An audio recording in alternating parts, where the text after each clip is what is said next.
everybody, and welcome to the VHSL Fall 2023 Finals hosted at Shenandoah University. We have so much action to unpack from the fall season, all starting here today. We've got Rocket League, Smash, and of course, League of Legends. I'm Polly Dens with Griffin Horchek, ready to break down the action for you.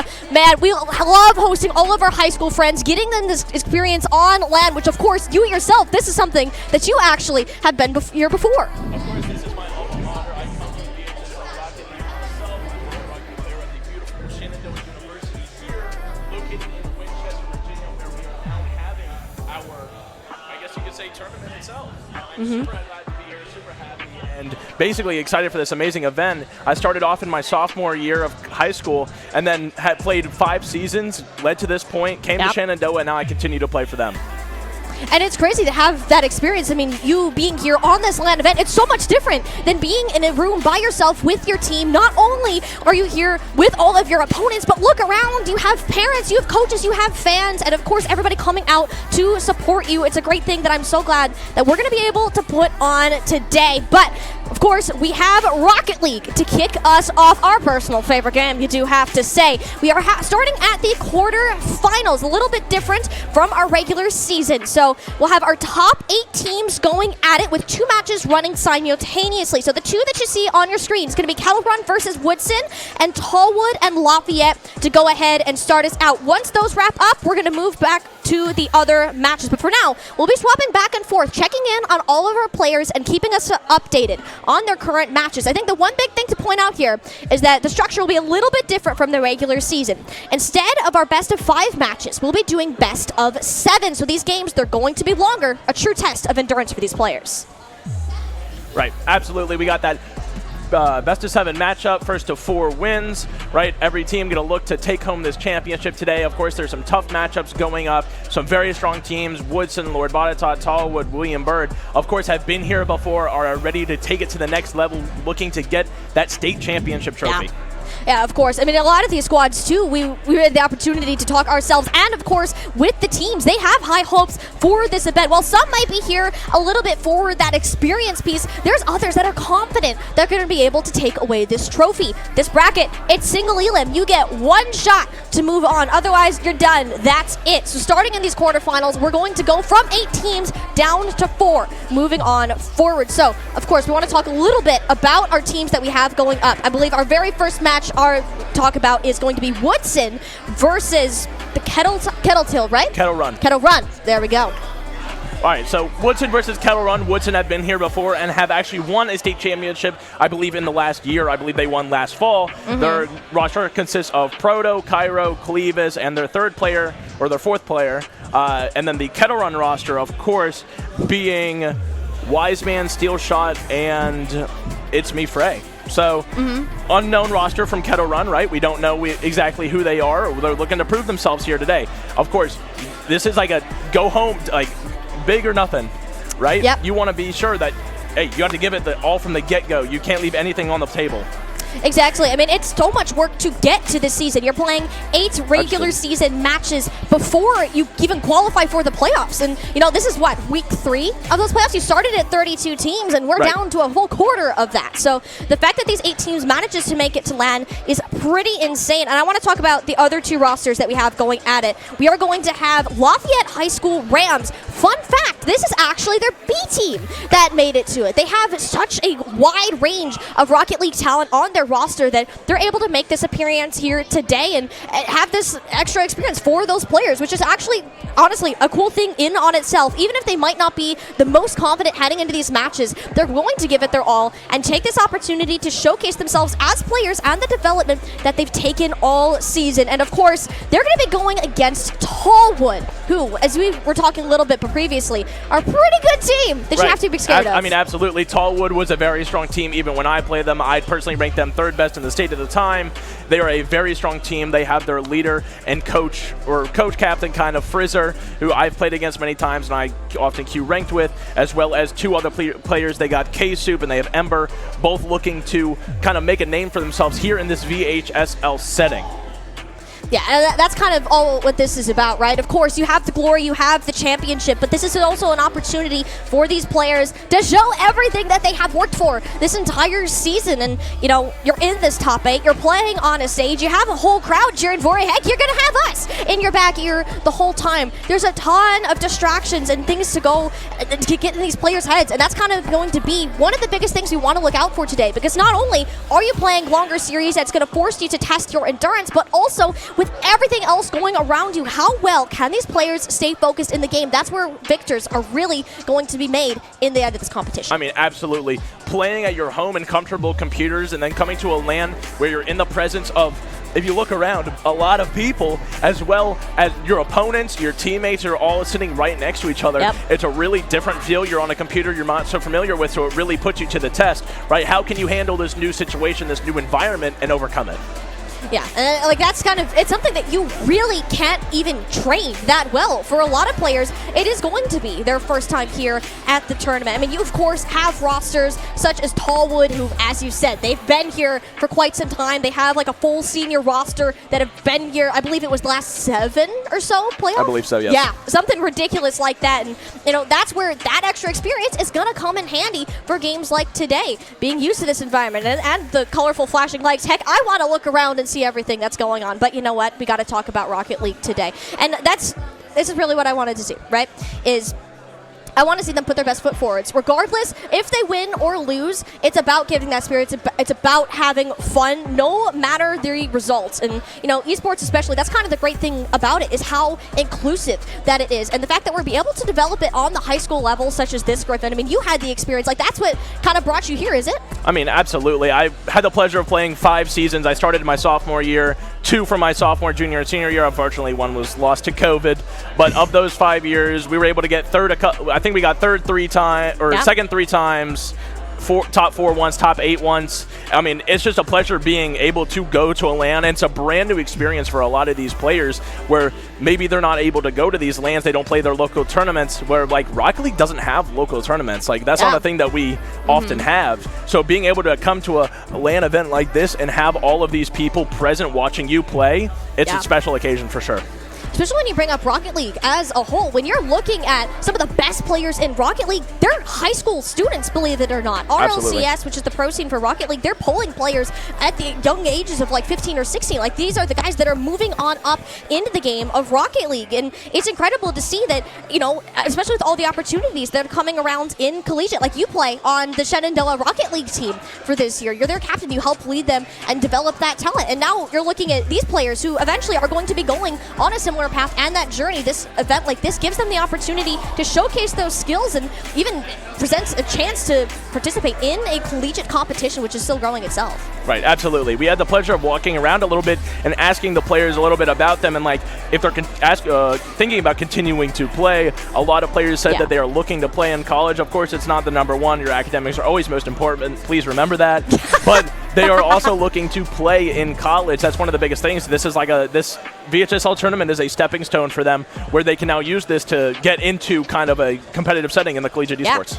And that goes beyond just playing, right? I mean, absolutely. You look at people like us that we're here, we're studying about esports, we're learning how to do it, we're helping put on events like these. There's so many ways for students to get involved in esports, and playing on a team, that's just one way to get your foot in the door to start making these connections and gain that overall experience. I know that's a word that we're going to use a ton today, but that's truly all it comes down to in this growing industry. You're looking at a lot of different schools that offer full ride scholarships to play on these esports teams, and that's not something that's going to go away anytime soon. And especially hearing from a lot of these schools that have started esports programs, whether it is this past year, it might be their first or second season playing, or way back in 2020 before COVID even started, we had this big boom start to come up with the online competition. And it's always great to see how that is actually developing, and to get us here in the VHL event. We were actually talking a little bit before during our meeting about how this is the most people that we have seen within this arena, within this space, all here for the sake of esports, to watch these teams head at it. Starting us off, Woodson and Kettle Run will be making that first appearance. All right, you see Woodson on your blue side with Cairo, Proto, and Moko, whereas Kettle Run on the orange with Steel Shot, Tropics, and It's Me Fiery. Now we're going to look for this game to open up quick. Of course, this first game for Rocket League is always a feeler period. You kind of want to feel out your opponent, see what they're capable of. Of course, you might have saw this team in your regular season, but they're a new team now. They're here on LAN. No one's really going to play the exact same as they have. And that's something to keep in mind, is a lot of these patterns that may have been previously established can change, and you always need to be ready for this element of unpredictability. The first minute of the game is here to prove that. So far, nobody making any incredibly large marks. It's me, Fiery, and a nice volley down to the back corner, trying to keep this one alive off the wall, keeping that place nice, down, and slow. But Kettle Run not too willing to commit to this push, allowing Proto to get themselves within the scene. And, you know, we want to talk a little bit more about Proto and their excellency. First point on the board for Woodson. This guy specifically is very well known within the Ones Rocket League scene, has hit the highest rank possible amongst some of the best players in the world. Absolutely. Proto is one of those players that has been here before, made a name for himself, probably the most the highest ranked player, the best player at this tournament himself, Proto. Of course, able, and this team, I mean, Woodson beat the #1 seed going into, which was Lafayette's A team, beat them in the regular season or the beginning of playoffs to knock them out. Yeah, I mean, to think that Woodson right now, that they're sitting at seed 16, would you even know that? Proto bearing a second into the back of the net, and that's kind of the work that we want to see. The double tap, absolutely beautiful from the top ropes. I mean, that's mechanics that you just can't teach. That comes down to the hard work ethic to practice and continue that grind. Right, absolutely. The double tap now is one of the most basic mechanics that you need, basically, to be able to kind of excel in competitive play, because it's such a unique shot to where if someone's not guarding that back wall and it's open, you can completely hit it off and hit it back to yourself, and it's a free goal.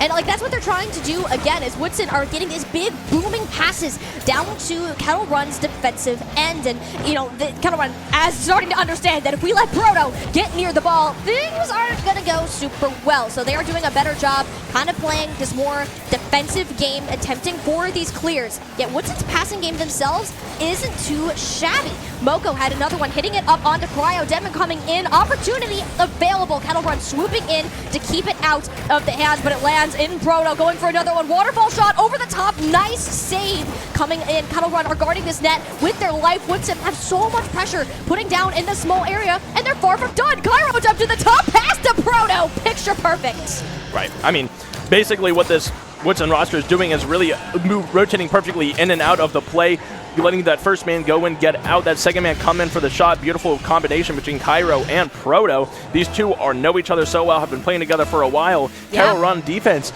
looks a little shaky. They might need to spread out a little bit. It looks like they're getting a little too clumped up.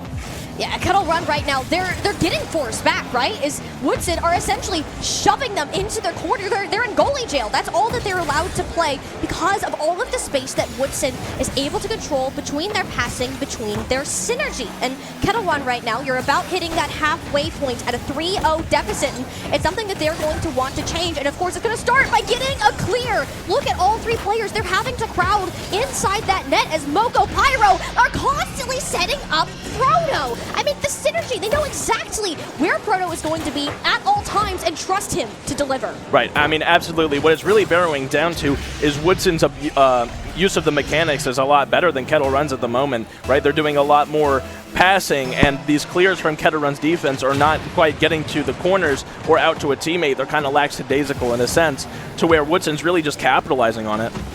Yeah, Woodson right now, once again, in control, have the lead, but Cairo wants to push it even further, keeping it low on the ground. Knows that Pyro waiting in the center. Man, not going to quite find that shot, but Kettle Run getting down to the other end. Steal shot, staying true to their name, stealing it right off the hood of Moko. A pass they didn't expect to come on in, but that's just the change of momentum that Kettle Run needed. Right, absolutely. Woodson getting caught a little bit too high on the field, and Steal Shot doing a great job to recognize that they can't get back in time and lobbing that one right over and into the back of the net. And now it's on Kettle Run once again to start to snowball this 1 point. They've shown that Woodson can bleed, and now you need to follow it up with some more. Still time to burn within game #1. and it's all going to start. They need to block Pyro and Proto. Tropics, wonderful save, sticking themselves back in the face of that ball.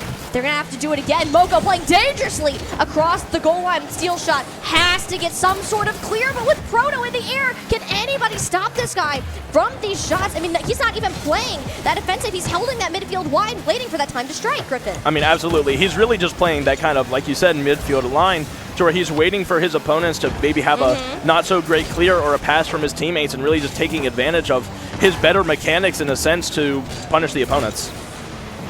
And now Woodson, they're holding a very strong lead. So we're going to hit that final 65 seconds, and they're still looking to extend it, which is crazy to think about. Kettle Run, once again, are finding themselves in a situation where they're corralled towards the back, and Woodson continue to just push it as far as they can. They have the pedal down to the metal, show no signs of stopping. The longer this one goes on, it's not looking too good for a comeback. Kettle Run need to find something here, and having that shot miss its mark might just be the thing they need. Steel Shot finally passing that middle line, but doesn't have the boost to continue the chase on forward, allowing Moko nice air dribble across the top. Is this one going to make it? No, it shall not. Beautiful save coming in that last second, but all Woodson needs to do here, Griffin, is just hold off for a little longer. Absolutely. It seems like every time that we're looking at one of these Kettle Run players, they are really low on boost, and I think that just barrels down to Woodson's pressure. I believe that they are keeping the ball so tightly to their net that they don't have time to rotate out, get that three-point line, hit that back corner boost, and really just replenish their tanks.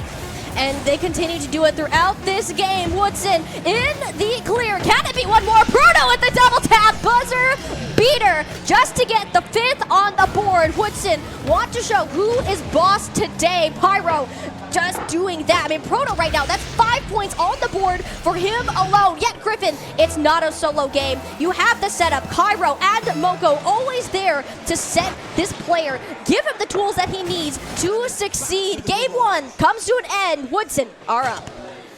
I mean, if you really barrel down to the logistics, Woodson did a fantastic job of really just kind of keeping their pressure and keeping their overall presence known on the field, not giving Kettle Run a chance to really breathe, actually. Yeah. I mean, it felt like that every time we saw it. Kettle Run had maybe 3 or 4 opportunities to get the ball across to Woodson's side of the field, but it was mainly in that Kettle Run half. That defense really needs to lock in and put those clears to their teammates or their corners, and that's really what barreled down to it, because Woodson capitalized on not so great clears and their better mechanics to really pull that one out. Yeah, and like that's the thing though too, right? Is you need to give some credit to Kettle Run. That score could have been a lot higher than it was. Kettle Run stepped it up on the defense, especially from Steel Shot there. Managed to get that 1 point in for them. At least something on the board gives them a sign of hope to be able to work off of. It is a best of 7. So many things can change within that time period. As you said, Game 1, often the time for these players to feel themselves out, understand that pattern. You have this break in between to let your mental reset, and now have this opportunity to talk with each other about what went well, what do we need to fix. And Kettle Run, their priority number 1 is to just push and push against this defensive hold that they're being stuck against. Right, absolutely. I guarantee going into the second game, Kettle Run's going to do a lot better job of keeping Proto off the ball or not giving him space and maybe defending that back wall a little better. Yeah, now we're going to head back in. Game number 2 now. Woodson still holding that lead, and Proto on the recipient of the kickoff. Manages to get over the hood of one player, but 3, that's a little bit too much, even for Proto himself. And, you know, holds down this midfield line so incredibly well, allowing their teammates to grab that boost pack, pass up to Moko. That one denied at the goal line. Once again, Kettle Run are stepping it up on this defense. We're going to see a lot of combinations here off the back wall because it seems that Kettle Run is kind of leaving that back wall a little open, but we're starting to see one player, that third man rotating in. If someone's on that back post, is going to hop up to that back wall because a lot of these goals that Woodson is trying to do come off this back wall, as well as a lot of passes. Whoa, as Moko is going to pass that ball up to Cairo, and Cairo's going to put it past the last defender to strike first in this game too. I mean, that air dribble, Griffin. I mean, how does Moko manage to get away with that? They're quite literally playing above where Kettle Run is right now, and that is what is setting Woodson apart, is these insane drakes downfield to set up their players. It's not just the Proto show. Cairo and Moko deserve all of the credit that they can get, but of course, Proto wouldn't be a game if he didn't get himself on the board. That's a 2-0 lead already. We're only 50 seconds in. Right. I mean, the last defender jumped because they surely thought that Cairo was going to be slamming that ball down. Proto calling him off, really just getting that tap in goal, putting them up 2-0 in this game with only less than a minute off the clock. Yeah, this is something that is going to be difficult for Kettle Run, right? You go down 5-1 in game number 1, find yourself at a 2-0 deficit, and this is where that mental fortitude that we were talking about earlier, that's where it's going to come into play, is not letting yourself fall to these shortcomings that you have and continue to play at your top level. Tropics had a nice clear, but can't quite get it over the head of Cairo in the backline, and now has to be on to Shield Shot, looking for another save. Has been absolutely incredible on the defense, regardless of the constant pummeling against the back wall. Now, a shot opportunity, but still can't quite get the connection that they want. This is the most offensive we have seen from Kettle Run so far, and I want to see them keep it up. Right. I mean, absolutely. We're seeing a little streak here of Kettle Run being on offense as they're going to slam this one off the back wall. Not going to quite find the goal as Woodson's looking to get this out of their half with a pinch, moving in for the counter attack as Moko is going to throw it up to the wall. Tropics not able to reach this one. Cairo is going to try to take position here, but really they're trying to get it off this back wall and get a pass to the middle for whatever player is waiting there, whether it be Cairo, Proto, Moko. Any of them really have the chance and ability to score against this Kettle Run defense right now. It's always that opportunity, and I like that Woodson are willing to be flexible with who is doing what. They're playing well off of this corner, waiting for a centering opportunity like that. Kettle Run, great identification, throwing all of their boost into it, and now they're the ones playing in the blue end of the field. But can they manage to maintain it? No, they can't. Moko pops it up over the top, looking for a free shot on goal. Steal shot coming in, last second, true to their name, and keeping this one at a 2-0 for Woodson. Dangerous territory that the Cougars are currently playing it, and they need to get themselves out of trouble. Absolutely. Looking at this Kettle Run defense, we're seeing a lot of players low on boost. Picking up pads is really, truly your best friend. Moko going to throw this one up to the ceiling, going to have to now block a shot. I mean, it's basically they're playing really well all around to the point where they're playing well on offense, they're playing well on defense. We're seeing a kind of a stalemate right now because both teams are performing so well. And that's what it is even if we're not seeing a difference in the points on the board, that's honestly a great thing. Kettle Run are stepping it up. This is much closer than it is from game number 1. They've shaken off those early nerves and have been able to bail themselves out time and time again, even if Woodson have been dominating the possession thus far. Now, it just needs to be an actual firm statement. Kettle Run are still struggling to break through this midfield line that has been set because players like Proto are holding it down strong. Absolutely. It seems like every time you spectate Woodson's offense especially, their third man is doing a fantastic job of waiting at that mid-line to really secure their defense, because if any big clear comes out, that third man's going to be able to get to that ball real quick. What if it pops out like we just saw with Cairo and Proto? Whatever third man's there, they have the ability to kind of jump onto the ball like really quickly to keep pressure up.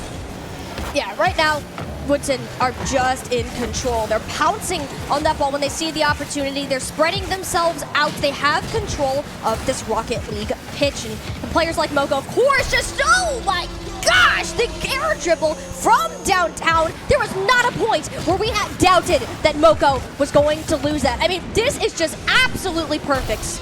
Absolutely. We're seeing all three members of Woodson's team able to put the ball in the back of the net. That is huge. You can't have just one shooter. You need to have a combined total 2-3 that can very easily put the ball in the back of the net when you need them to, in order to keep the high pressure like this, as we're going to see Moko combined with Proto get the reset off the crossbar. This one's just going to fall short. Now Proto kind of overstepped his third man, so now he has to race back to really block this defense as they're going to get another clear across the field. If you're Kettle Run right now, you want to get something on the board and to have something to look forward to as you're going to get to game number 3 in just a couple of seconds. And Woodson, they're looking strong. It's highly unlikely that they're going to go down on this game, yet the Cougars have to show that they still have a fight, that they can take it to Woodson. And unfortunately, that transition back just wasn't where it needed to be. Proto, once again, receiving a pass from Moko off the top. I mean, the communication of these players is absolutely insane. And I mean, if you're Kettle Run, how can you manage to keep up with that? I mean, if you're Kettle Run, you really just have to break down to solid rotations and picking up all of these pads that are around the goal line if you look at the map, there's a solid almost 3-point line that the players really need to hit. They need to rotate back post, rotate back wall if there's already someone back post, and really communicate well on who's going for the ball and when. This Woodson offense is non-stop, and it's going to keep coming. Yeah, and like that's the thing right now is that Kettle Run, as good as they are, they've been holding down the line as long as possible.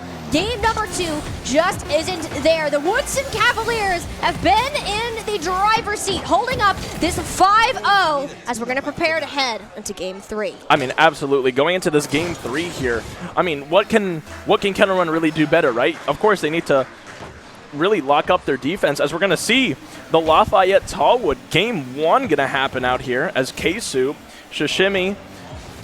We're going to see a great game here, too. Yeah, Lafayette and Tallwood going to be picking it off, and we're not even 11 seconds in. Guess what? There's already a goal on the board, and none other than Frizzer to put it through the line. You talked a little bit about Frizzer. You competed against him himself, and only seeing him grow as a player throughout the years, now being his final senior season. I mean, this is going to be certainly the sight to watch. I mean, we have both of these matchups as Ember's going to get another goal, but these lineups, right? You have Ember, Frizzer, and K-Soup, a team that I think I've played once or twice before. Of course, Frizzer has played in VHSL at the same time as me, so I've played against him a few times. He's asked me to play Rocket League and Fortnite before, of course. And then you have Pharaoh, Nick, Shishimi, and Svengali on Lafayette's B team, as now, I mean, with their A team out, this is a chance for them to step up and show that they can work too. Yeah, Lafayette right now, they're very proud to be in the top 8 of these playoffs. And even if they're not off to the strongest start, they certainly have the potential to make this one at least contested. And Tallwood right now, they had this early burst of momentum. Lafayette seemed to be tempering that one back down, which now is going to allow them to set up these plays on their own. Sashimi specifically is an incredibly aggressive player and plays on mouse and keyboard pretty darn good at it. I was watching him warm up earlier, and you know, if we're just going to see Sashimi get going, that's one of Lafayette's best bets, is coordinating with this player to make these passes happen. And so far, a nice volley up to Fenerick. That leaves it open. It's off the crossbar, though. Griffin, that was the opportunity. Lafayette did and unfortunately couldn't convert. Absolutely, and especially being a keyboard player, that's not an easy feat. I believe that less than 5% of pros that have ever played Rocket League were keyboard players, of course. The most infamous one being Yukio back in original RLCS. But it's really a hard feat to do. Tallwood and Lafayette now are kind of at a stalemate stage where they really are, like this first game, like I said before, this feel-out stage. You want to feel out both your team, and any mistakes that happen, you got to let them go and really just kind of push forward. Yeah, and, you know, right now, I mean, the Rams, they're doing a pretty decent job at that, especially being a roster that this is some of their first times. The only one who has previous playoff experience is Svengali. Sashimi and Fenerick, this is a completely foreign thing to them, and, you know, they're starting to step it up. They shook out those nerves in those first 2 minutes, and are now doing an incredible job contesting Tallwood and not letting them break away. In fact, Griffin, they've been dominating that possession thus far, which is quite the turnaround from the initial Right. Oh, huge. Demo. That demo really saved that huge. goal. If that demo did not come out, that was going to be a second goal for Ember. But really, that demo is what prevented that goal from happening in, as Ember is going to strike back and say, I'm going to score anyway. Ember has lit the flame and is going to make it burn a little while longer. It's the Stroll Rollers that are truly going to get you right now. Tallwood really playing well off of Ember and Frizzer. Full senior roster. They've been to playoff a ton here in Tallwood. Currently seated at that 5th spot. I mean, they know how to play with each other. It's been several seasons, and they're totally ready to bring it on today. Absolutely. Now, with this game being 3-0, Lafayette kind of in a funky situation. They needed to. We saw that they had a period where they were playing some very solid offense, keeping Tallwood on the backs of their heels, kind of stopped in their tracks. If they can pick that back up and connect in some passes in this midfield area, I'm sure that we can see some productive goals come out, 1, 2, 3, just like that. Now Lafayette, though, it's all going to take a little push to get them there, and it's going to start by not allowing Frizzer to take it off the top rope. That was a pass out to Ember, and K-Soup will be the nail in the coffin. That's a 4th now on the board for Tallwood. An excellent show of team synergy that they're all ready to follow up when those shots are needed the most. Absolutely. Lafayette just not really able to reach that one. Such a close, really, I guess, defensive maneuver, kind of saving that first goal off both of the posts and then just not able to find the clear as K-Soup's going to tap that one in for his first of the day. Yep. Now, like we see, I mean, we saw this with Woodson as well. We have one dominant team that's kind of having a lot of goals in these first games that are really like putting the pressure on tight. Tallwood beating Lafayette right now 4-0. Woodson beating Kettle Run 5-1, 4-0, 5-0. And now we have 5-0 again. K-Soup doing so well. On the other side of on both sides of the screen, the left side, we're in game 3 of Woodson and Kettle Run. Woodson up 3-1. Stillshot looking to get this one back quickly on track. As still game 1 of Lafayette and Tallwood up to 5-0. And like that's the big thing is that we see that improvement. Kettle Run, they got that goal on the board, and now it's up to Lafayette to do the same. Sengali had the opportunity, but just a little bit off target. They don't have the follow-up. Sashimi unable to commit, didn't have that boost in time, and now they're going to have to scramble to find another opportunity like that one if they don't come by easily, and especially with these demos coming through, that was a chance you could work with being down a player. That's just an immediate transition back over to the defense. Pollard putting their foot down on the gas, pushing on up, and they can't quite keep it down. Fenric pass up to the top, and easy blocking 2 players from Tallwood in the path of that shot specifically. It's now on Lafayette. 60 seconds remaining with a 5-goal lead. Unlikely to turn around, but I want to see them get that point, have that momentum shift to keep the power moving forwards. Absolutely, and one of the biggest things that we really forgot to mention about being at a LAN is nerves. Oh yeah. If you really think about it, some of these players that have been to this is their first ever LAN, like Veronic and Shishimi, like these are these players' first times really in this type of environment, this many people actively watching and actively around them, playing no less than 10 feet away from their opponent. It takes a lot of nerves and a lot of dedication to really step up to the plate and play your game and really just remain as your true self and your true player.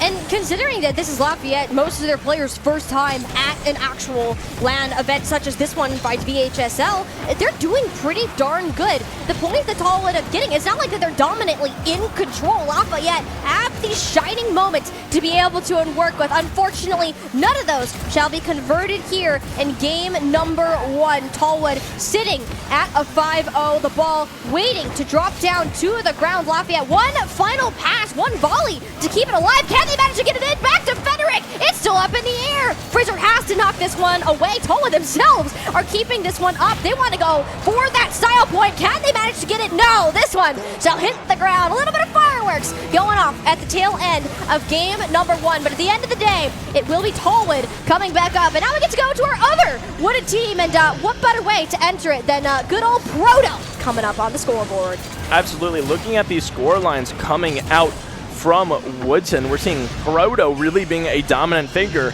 I'm sure that over 50% of his goals have been a double tap off the back wall. Yeah. So maybe something to think about. But really, this Woodson team is so offensive orientated, and these players work kind of well together, right? We're seeing a lot of combinations as well. I'm sure almost every goal has been assisted. Moko having a goal, and everyone's really getting involved in the scoring was what you really want to see.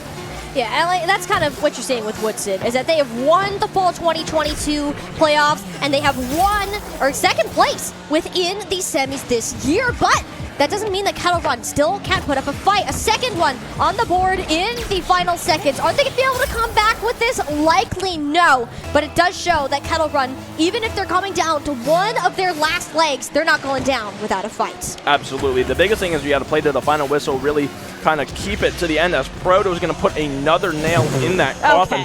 This is the third game in a row where Woodson has hit 5 goals, really putting kind of rubbing some salt on the wound. Steelshot not quite able to reach that one.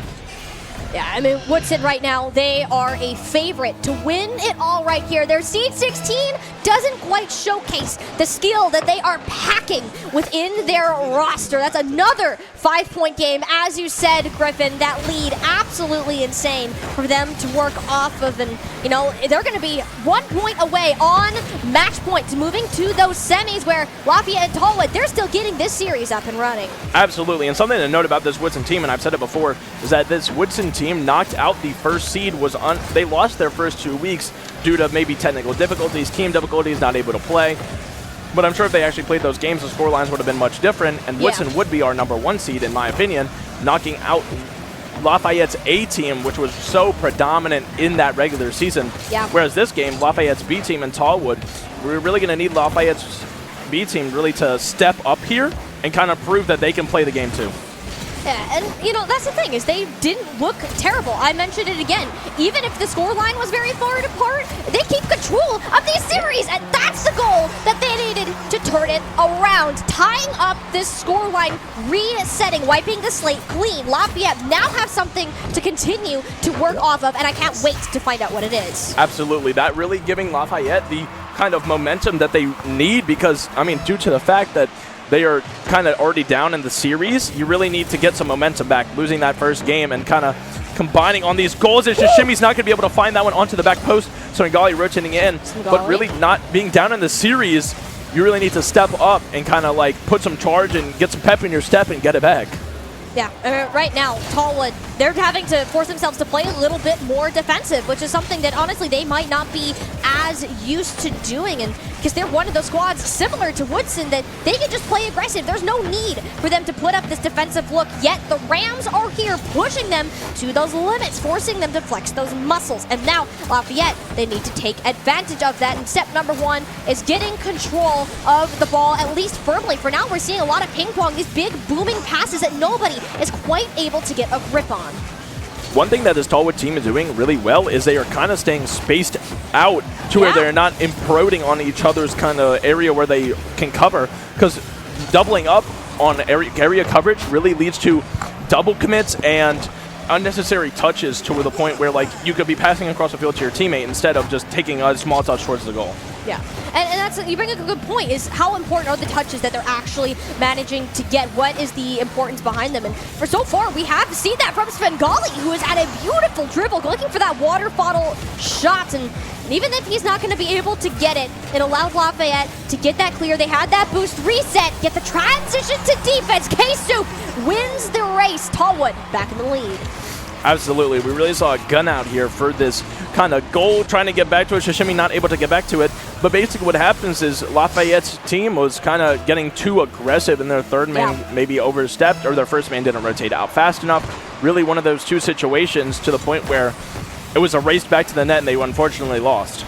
Yeah, Lafayette, they got confident, and they're trying to push the opportunities that they're given, which is great. But you, again, Griffin, you bring up the point that there is a point where it's too much. If you're unable to capitalize on that shot, that play you're going for, then you're going to find yourself in a world of hurt. This is the closest that we've seen any of our games so far. Only a 1-point difference between those squads, but it just became 2.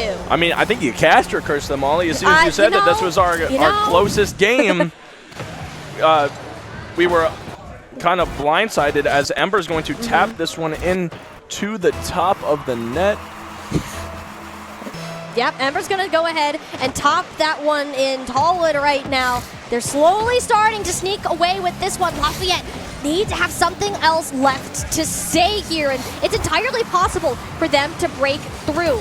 It just needs to come through. Can they manage to actually convert on some of these plays that they're going for? And that counts with maintaining possession. Once you're clearing the ball from your defensive end, who is there to follow up? Federic might have had the clear, but Lafayette, the Rams, there's nobody in position to get on back. They're relying on Sashimi to get it through 3 players on his own, but it's Federic to come in at that last second. Lafayette, they want to push it this game. Right, absolutely. What we really saw was kind of the players not staying on that back post, as well as a unfortunately kind of bad clear coming out, as Federic is going to now capitalize on that mistake, making this another 1-goal game, redoing the caster curse. And now, once again, we have a close matchup. It's a 1-goal game. Anything can happen. Almost a full minute on the board. That's plenty of time to score. Yeah, it ain't over till it's over. Rocket League is a game that is so fast-paced, it can change in a split second. The opportunity is there. It just depends on what can Lafayette manage to find. They had a pass lined up for Svengali, who has to go reset for some boost. That pass not quite connecting. K-Soup missing that touch here gives Lafayette perhaps the one opportunity that they needed in Tallwood. They know that they're in the lead at a very slim margin. They're not taking any risk playing defensively, but it doesn't matter. Federic gets it in anyways, and just like that, we're all tied up.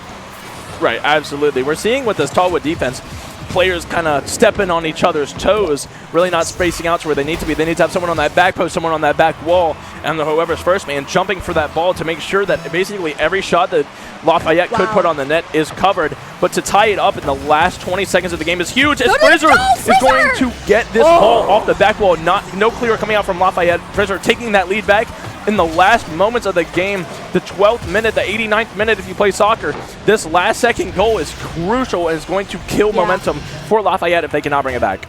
Tallwood weren't happy. It took them 3 seconds to get that lead right back, and now Lafayette are going to be looking for a miracle play to come back up. One more chance on the table, and right now they're playing in their own end. Tallwood looking for another tap, and it's slowly slipping away. Tallwood, their confidence has resurged, so we're now looking at a 5-3. Absolutely. I believe this is our 5th game of the day to go to five goals to the winning team, which is absolutely insane, actually. That doesn't happen very often. We're getting a lot of 5 goals today, and it seems to be the magic number. Anytime there's a 5 on the board, well, guess what? You're going to go ahead and win that match. Tallwood taking game number 2, and now we are here, game 4 now of the final round. Supposedly, if Woodson keeps this up, 5-0 match point for them. They're looking so close to moving to those semis. I mean, absolutely. Like I just said, I'm going to take back my statement about 5 games with 5 goals, but now we're on game 6 with 5 goals, but we're seeing like a lot of these combinations trying to come out between Woodson's players, right? A lot of these passing plays really utilizing their mechanics that are simply just outstanding mechanics that, I mean, they put a lot of time and practice to. If you have the ability to do it, you should, because all of these goals, as Proto's not going to be able to tap that one in off the top of his car. I mean, Woodson's offense right now they're doing everything right, really. Yeah, Woodson right now, as you mentioned, they have this incredibly high skill ceiling on an individual level, but what sets them apart is the fact that they can apply that as a team. That is one of the hardest things to do in the game of Rocket League. You can be the best player in the world, pulling off these insane mechanics, these flip resets. It doesn't matter. If you don't have a squad to work with, then it doesn't amount to nearly as much. And Woodson, they're pushing that limit. They're at that magic 5-goal range. This timer counts on down. They can feel the victory come on in. Just a cherry on top from Proto to go ahead and send it off. I mean, really, like I said, the most predominant player kind of at this event, Proto, really making a name for himself, leading his team to victory. I mean, every game he's been the top scorer, really kind of leading the team in terms of offense and defense, really. I mean, Woodson's offense is their best defense as well. They're not giving their opponents time to really kind of keep the ball, as Proto going to get another one. All right. 5 goals to his name alone. Wow. We see you, Proto. We see you. Oh, you're not going unnoticed. Makes it pretty darn hard to do that. He couldn't be happy with the 5 as a team. Had to be 5 for him as an individual. What a way for Woodson to set themselves up for the semi-finals match. They're making themselves out to be the Titan in this current bracket. They're going to be sending Kettle Run back on home, moving on forwards to top 4, an achievement to be proud of. And we're going to find out who they'll be facing at the conclusion of this Lafayette versus Tallwood game. Just kicked off 3rd round, I want to say, and Tallwood, they're still in the lead 2-0, whereas Lafayette, they kept that last game very close. I want to see that again. Absolutely. That was a very good game to watch. And what we're seeing with this Tallwood roster is that every game so far, game 1, game 2, and now even in game 3 when we started spectating, they've gotten a really early goal, which has kind of probably set their momentum up really well to where Lafayette has kind of been fighting from behind the whole time, but it doesn't matter. Sashimi stepping up and putting one in the back of the net, tying up this score, 4 minutes to play. It's basically a brand new game. Yeah, I mean, look at this. Look at this coming in. Sashimi sitting out and waiting, beats the 50 out of Ember. Beautiful tap in from downtown. And if Lafayette keep doing things like this, Griffin, I mean, you have to question, are they going to take a game off of Tallwood? If they keep playing like this, it is entirely in the possibilities. If every time Tallwood did not get a boost after they're scored on. I mean, absolutely. We're seeing with usually whatever team's on defense that they are on low boost just because that whoever's on offense is doing a fantastic job of really utilizing the rotations out to steal every boost that this defense could be picking up, to the point where they're struggling to really connect on anything. You can't. That's why the back wall is your best friend when you have no boost, because you can drive right up it. Yeah.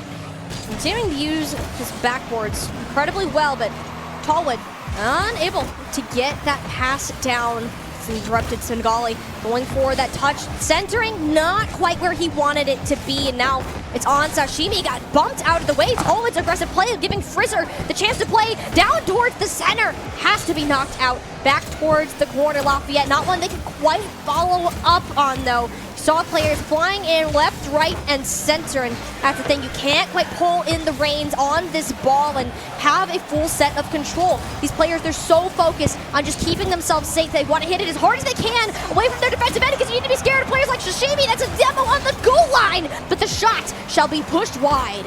I mean, we're really seeing it between both of these teams where they're both able to get into their opponent's offensive half as well as struggling to play a little bit of defense. These teams pretty even. Just Tallwood being better at putting the ball in the back of the net as Ember stepping up, getting that hat trick, his third of the game. Really, like players like Ember, where they have the ability to beat that last defender because they're out of position or they don't have enough boost, or maybe there's just a mishap happened, but really just stepping up and leading his team in terms of goals. Yeah, Ember right now working so well with players like Frizzer and K-Soup. Fun fact, Frizzer and Ember have actually been friends since middle school. This is now their senior year of this game, and the synergy, that team never stops. That's a kickoff goal from the corner. Incredible read on it. I mean, Tallwood, they're just running away with this game. That's 3 back-to-back-to-back points where Lafayette just hasn't been able to recover. Right, absolutely. What we're seeing with this Lafayette defense is kind of to the point where they're kind of struggling to maybe pick up boost or rotate where like that, where they double commit. It really just leads to the points of bad defense as Ember going to tap this one off the back wall, look to double tap, cleared off the wall by Veronic. But like I said, like they're unable to connect. Like what this you really need to do when you're looking on defense is find a teammate out on a clear to set up a passing play. Those lead to a lot of quick counterattack goals that are crucial, especially with 2 minutes left on the clock. Yeah, Lafayette right now, this has been a little bit rough from them. Game number 1, we know what they're capable of, and the fact that they're putting on that point first, and, you know, it's something. We just got to see a little bit more. The longer that you let Frizzer and Ember connect these passes with each other, it's going to be a problem. There it is for the 4th time now in this game alone. It's a pass up from Frizzer to Ember, has the read down perfectly. And I mean, they've known each other so long, they might as well be reading each other's minds when they're setting up these plays. Absolutely. We're really seeing these predominant figures like Proto on Woodson, Ember on Tallwood, where they're putting the ball in the back of the net, but they can't do it without their teammates' help. Frizzer and K-Soup doing a fantastic job to set up Ember for these goals, Ember being in the right position at the right time. Kind of like where Proto is on Woodson, kind of setting up by his teammates to the point where they're setting him up for success. They're looking to do that once again, but this time in the sake of Lafayette. Sashimi going for a centering pass, but that one, Tallwood saw that coming a mile away. It's knocked back down. Lafayette scrambling to get it back, which Frederick will be able to do as well. Has been having to dash up and down this field to make something happen. Now Lafayette had the chance, and the defensive stop is there. K-Soup coming up with that final save, and now 60 seconds about to hit on this clock, and one more rolling in for Lafayette. This is what they need, this final last bit of survival mode to push them forwards. Yep, they got like a minute to win it, basically. I mean, back to this point, you're down 3 goals with a minute left. At this point, you just got to pick up your momentum and go into this last game and try to fight back with everything you got. You can't leave anything on the table here, because at that point, you're going to leave with some regrets, and you can't leave with any. No, I mean, Lafayette right now, they've been managing to hold their own, and now they have to be the ones to set the scales apart and give Tallwood, show them what they can do on the field. And with how little time they have to do it, you have to be questioning, is it even a possibility at this time? They're going to have a nice centering pass back over Ember, sitting, waiting in the wing. Love the patience for that commit to come in at that right time for the save. Tallwood, once again, showing how good they are on both the offense and defense. I mean, right now we're seeing Tallwood on defense, but like I said before, both of these teams are very capable of putting the ball on their opponent's half and forcing them to play a lot of defense. KSoup going to fly for this one. Svengali clearing it up the line as Ember going to look to put this one to the corner, play back to himself. Maybe get a little dish out to Frizzer as game number 3 is going to end. Tallwood taking this one as well, putting Tallwood up 3-0 in this set. One more game, right? They're at match point. But we've seen so many games tonight, Molly, end with the leading team having 5 or more goals. Yeah. Really insane. Showing how prominent these strong teams are and just how close these matchups will be coming in the semifinals and especially in the finals. Yeah, especially when you look at these quarterfinals matches, it's where the seeds are going to be the farthest apart. You could argue they're going to be the easiest games for some teams, the most challenging for others, and as that moves on, your opponent is going to be better and better. So far, Tallwood and Woodson have painted themselves as opponents to be reckoned with, who actually will end up facing each other in the semis if this is the path that this current series continues to go on. And you know, you're looking right now, you're down 3-0, Lafayette, they're not out of it yet. The potential for a reverse sweep is always there. Is it going to be an easy thing? Absolutely not. But this squad came in full of positive vibes today. They want to be here to get this time as a team on a LAN, be proud of the accomplishments they made as a B team to make it to the top 8, and they're not looking half bad while they're doing it. Absolutely not. They're looking just up there with Tallwood. Tallwood just offense is a little bit better, but that defense that comes out, I mean, maybe just leaving the third man back by himself is not the best, but other than that, their clears are decent. They're trying to find each other on these passing plays. We're seeing a lot of those come out into the midfield, which is why they're able to score. But really, Lafayette, B team, can brag to their A team a little bit because they made it further than they did. Yeah, they called it the bracket RNG, that their A team got knocked out early on. It's on the B team. They actually have a member of their A team here to cheer them on in their matchup today, and they're going to need a lot of that because Tallwood are sending a message within these first few seconds. Right, absolutely. Frizzer doing a fantastic job of really playing that first man, forcing the member of Lafayette to throw away the ball, then going for that immediate bump, basically halting the defender from jumping, as KSoup's just gonna jump up and put it on the back wall, the back post, to where there was no defender. And Tallwood now. Again, as you said, they've looked dominant when it comes to this offensive play. They aren't necessarily going for the same thing time and time again. It might be similar players, but they're using different parts of the fields. They're not always attempting double taps, if we've seen from Woodson. They're able to communicate with each other in a way that has set them apart. And now Lafayette, they have to try to recognize what this pattern is and figure out a way for them to thwart it. And step number 1, though, has to be finding coverage for players like KSoup sitting in the wing, finding that time to swoop in. One thing that I'm noticing Lafayette doing, and purely from an analytical standpoint, is that Tallwood's players are faster than Lafayette's players. So when they're both jumping for the ball at the same time, like what we just saw, Frizzer is an incredibly fast player from Tallwood, able to jump up and beat whoever's jumping from Lafayette, to the point where then it's a 2-on-1, getting a double tap past the last defender. It was an easy tap in for KSoup. I mean, basically at that point, when you're playing against a really fast player, you either have to predict and jump before him, or kind of be left at the point where you can kind of not jump but still play defensive and kind of predict where that ball's going to go.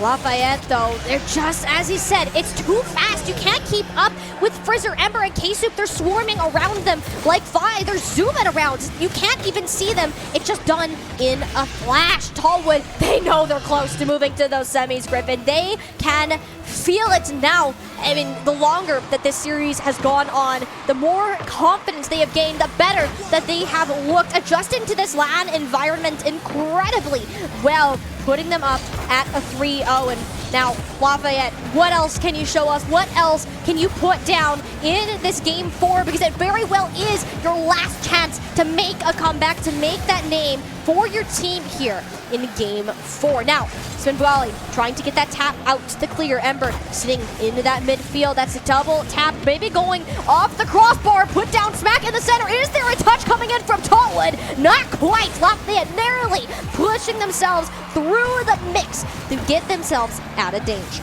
I mean, we could really tell Ember is feeling himself out on this LAN, really playing that predominant offensive role, as Frizzer going to strike and get this 4th goal of the game. Frizzer and Ember both doing a fantastic job of playing that first man role. K-Soup doing a fantastic job playing that more third man, more cleanup role, where like if for the first man like Frizzer or Ember was able to beat those defenders, where K-Soup could then beat the last defender or have a free open net.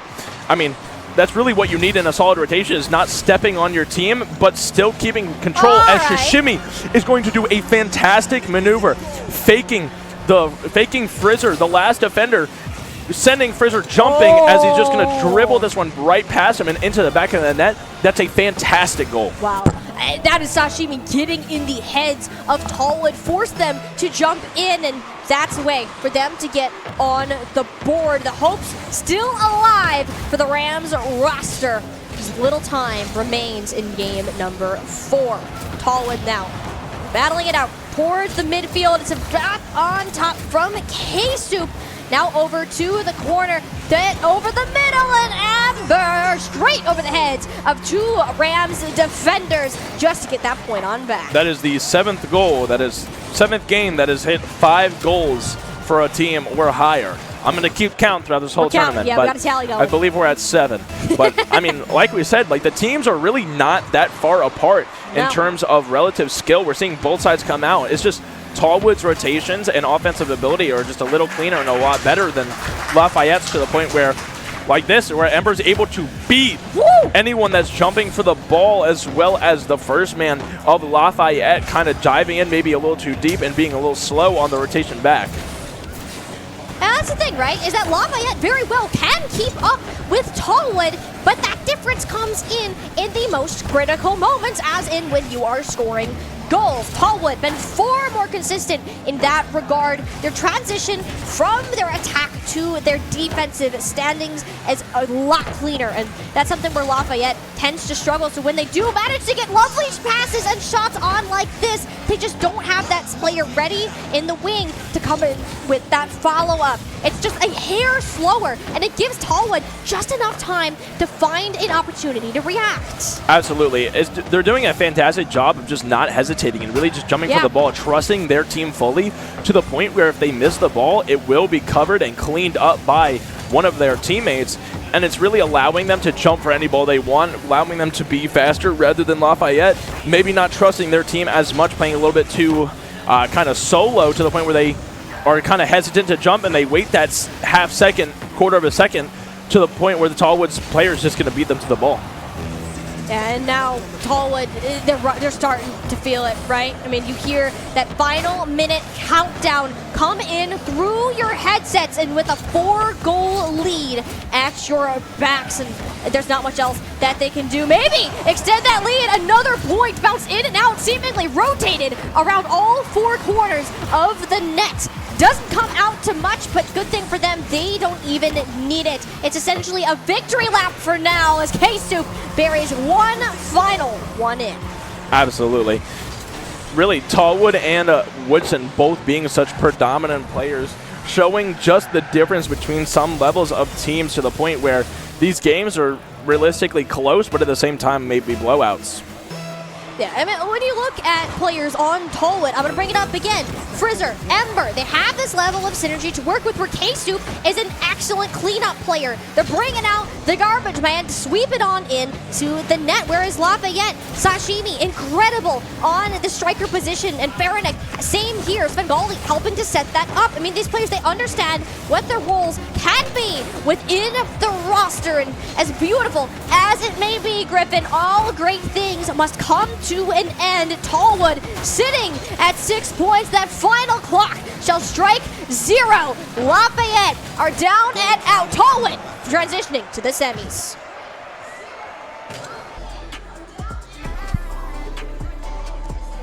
I mean, we just saw some great Rocket League, really. I mean, we saw the Woodson Kettle Run matchup being so one-sided, and Proto really demoing just how prominent of a player he can be, followed up both by Cairo and Amoko, to the point where they're kind of his backup players, to the point where they set him up for success. And then we saw almost a completely 180 with Tallwood's players, to where everyone was kind of their own person, to the point where they were connecting, right? You have your first man, second man, third man, and they're out, and their speed on the court is fantastic, right? I mean, that's one of the biggest things in Rocket League itself, Molly, is to the point where if you can outspeed your opponent and beat them to the ball, it's going to give your success chance or success rate, I should say, a big boost. And I love how you bring that up too, because as simple as the game of Rocket League looks on paper, I know you parents out there, video games might be big and scary. My parents agree. They don't watch any other games I do except this one, because it's car, there's ball, it goes in net, the concept is simple, but at the end of the day, there's so many small, intricate things that go into it, like this booth passing, where is your positioning, what are the rotations that you're going on, and that's where these players have to start to develop that understanding. Tallwood, Woodson, they showcased excellency in that, and I can't wait to see the result of these two squads facing it off later on in the semis. I absolutely agree. I mean, some of the biggest things that bears down to is your overall speed, how fast you can jump, as well as your boost pad rotation, like Molly said, as well as just your normal rotations, whether you can't get boost. But at the same time, you also have to worry about individual mechanics, right? We have some players here that can hit 2, 3, 4, 5 resets in a row. I mean, that takes months, maybe even years of training to the point where they have practiced that to the T. I mean, that's one of the biggest feats in Rocket League itself is practice makes perfect, right? Most pros have over 6,000, 7,000, 8,000. I believe the top teams had 14,000 hours in the game. Like, yeah, I mean, that is a lot. It's a daunting number. That's a lot of Rocket League. I mean, especially when you are a student, you're balancing all of these extracurricular activities. I mean, of course, prioritizing academics, but then going after class to all of these practices. You have VOD reviews. You're going over the tapes. And, I mean, there's so many different things that you can look at to get these squads into fighting shape. And, you know, Griffin, we've wrapped up half of our quarterfinals here already today. We still have 2 more coming our way. They're going to be getting set up on the shade. Let's go ahead, take a peek at that bracket, see who'll be making the next appearance. All right, so we have our number 2 seed, William Byrd, versus the number 10 seed, South Lakes. That should be a very close game. Of course, right, we're hoping to see some great Rocket League between both teams. And then on the bottom, we have Batatot, the number 3 seed, and number 6, Shenandoah. Of course, we're going to see some wonderful games there. William Byrd, Orang, Kiwi, who have been to this event many, many times. South Lakes, kind of a brand new roster with not a lot of known stuff, so we're looking to see that team prove themselves. As well as Batatot, who have been knocked out by William Byrd at the last LAN with their kind of leader and best player, Connor, looking to make a name for himself as well.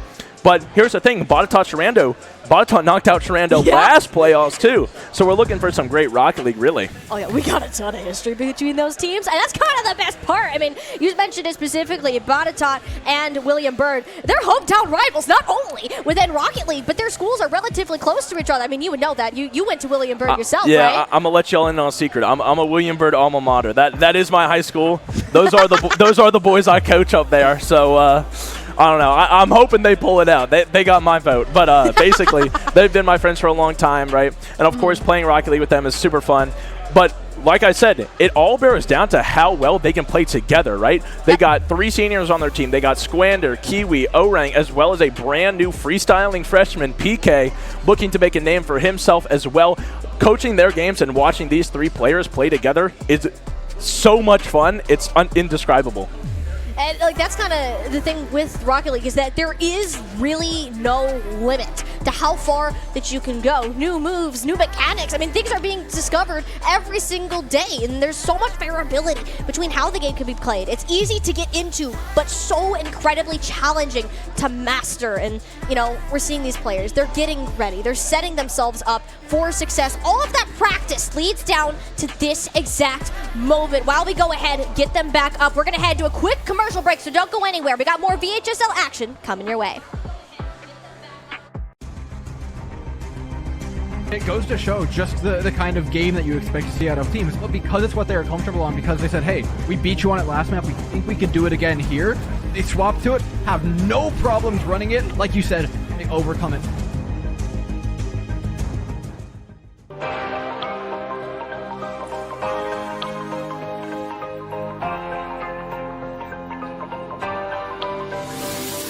Hi, hello, my name is Jean Carlos Gonzalez.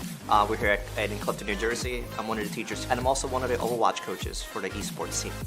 Overwatch is great.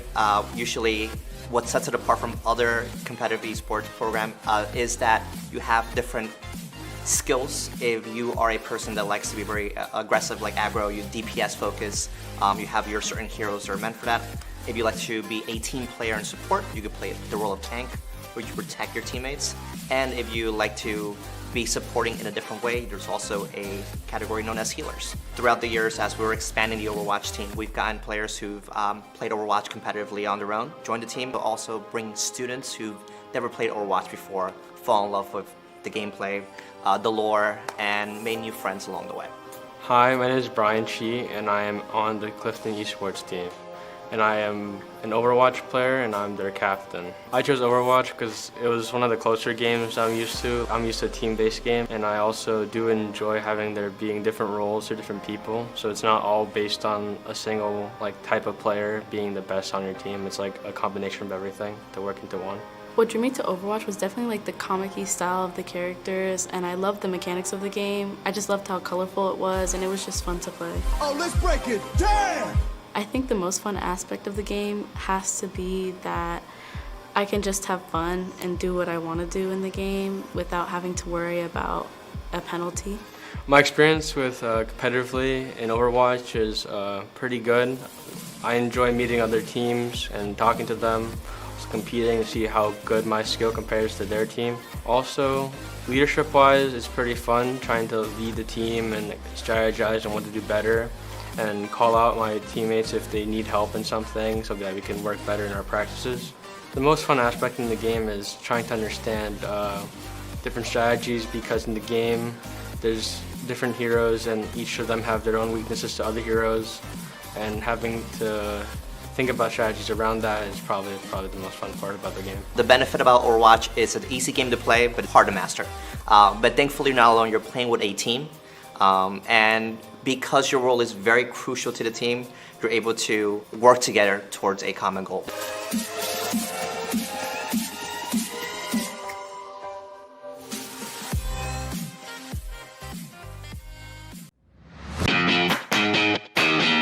This high school season, it's time to choose your gaming destiny. Whether it's gaming icons clashing in the ultimate showdown in Super Smash Bros. Ultimate, hitting the road and outpacing the competition in Mario Kart 8 Deluxe, or slinging ink with your friends in colorful battles in Splatoon 3. Bring competitive Nintendo gaming to your high school through Play Versus. Learn more about the upcoming season by visiting playvs.com.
Welcome back to the VHSL Fall 2023 Championships. We're halfway through our Rocket League quarterfinal matchup. Still, 2 left to go to decide who will be moving on to our semi-finals. We talked a little bit about these teams before a break. Why don't we go ahead, recap about who's going to be taking the stage next. Of course, Molly. So today, for our 3rd and 4th match of your VHSL Fall 2023 Winter Final, or Fall quarterfinals, sorry. That's the one. There we go. We got a lot of matchups today. Sorry. We got William Byrd and South Lakes, my alma mater, the team I coach, versus South Lakes. And, of course, on the other side, we have Lord Botetourt versus Shenandoah. Now, these teams have played each other in the past when they met in the regular season. William Byrd beat South Lakes, and Lord Botetourt beat Shenandoah. Both of them teams now have a vendetta, looking to get back, maybe throw some punches in there, get some rumbling going, looking to have a great game of Rocket League. But overall, we're looking for some great Rocket League. That's all I can say.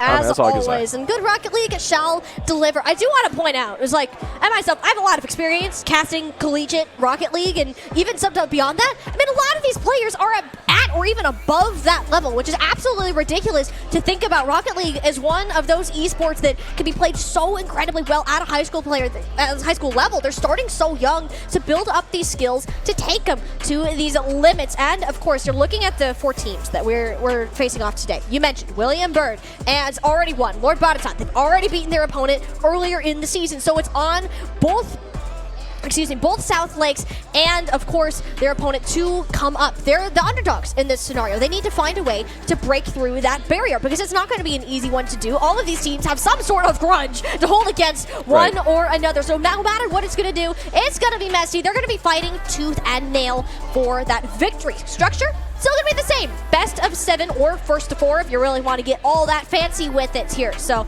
we'll be switching back and forth between both games, having a look on in, which I think is actually pretty cool because that way we can stay updated on all, I can count 12 of our players. Yes, 12. Ha! There we go. All 12 of our players on all the crazy things they're doing within Rocket League.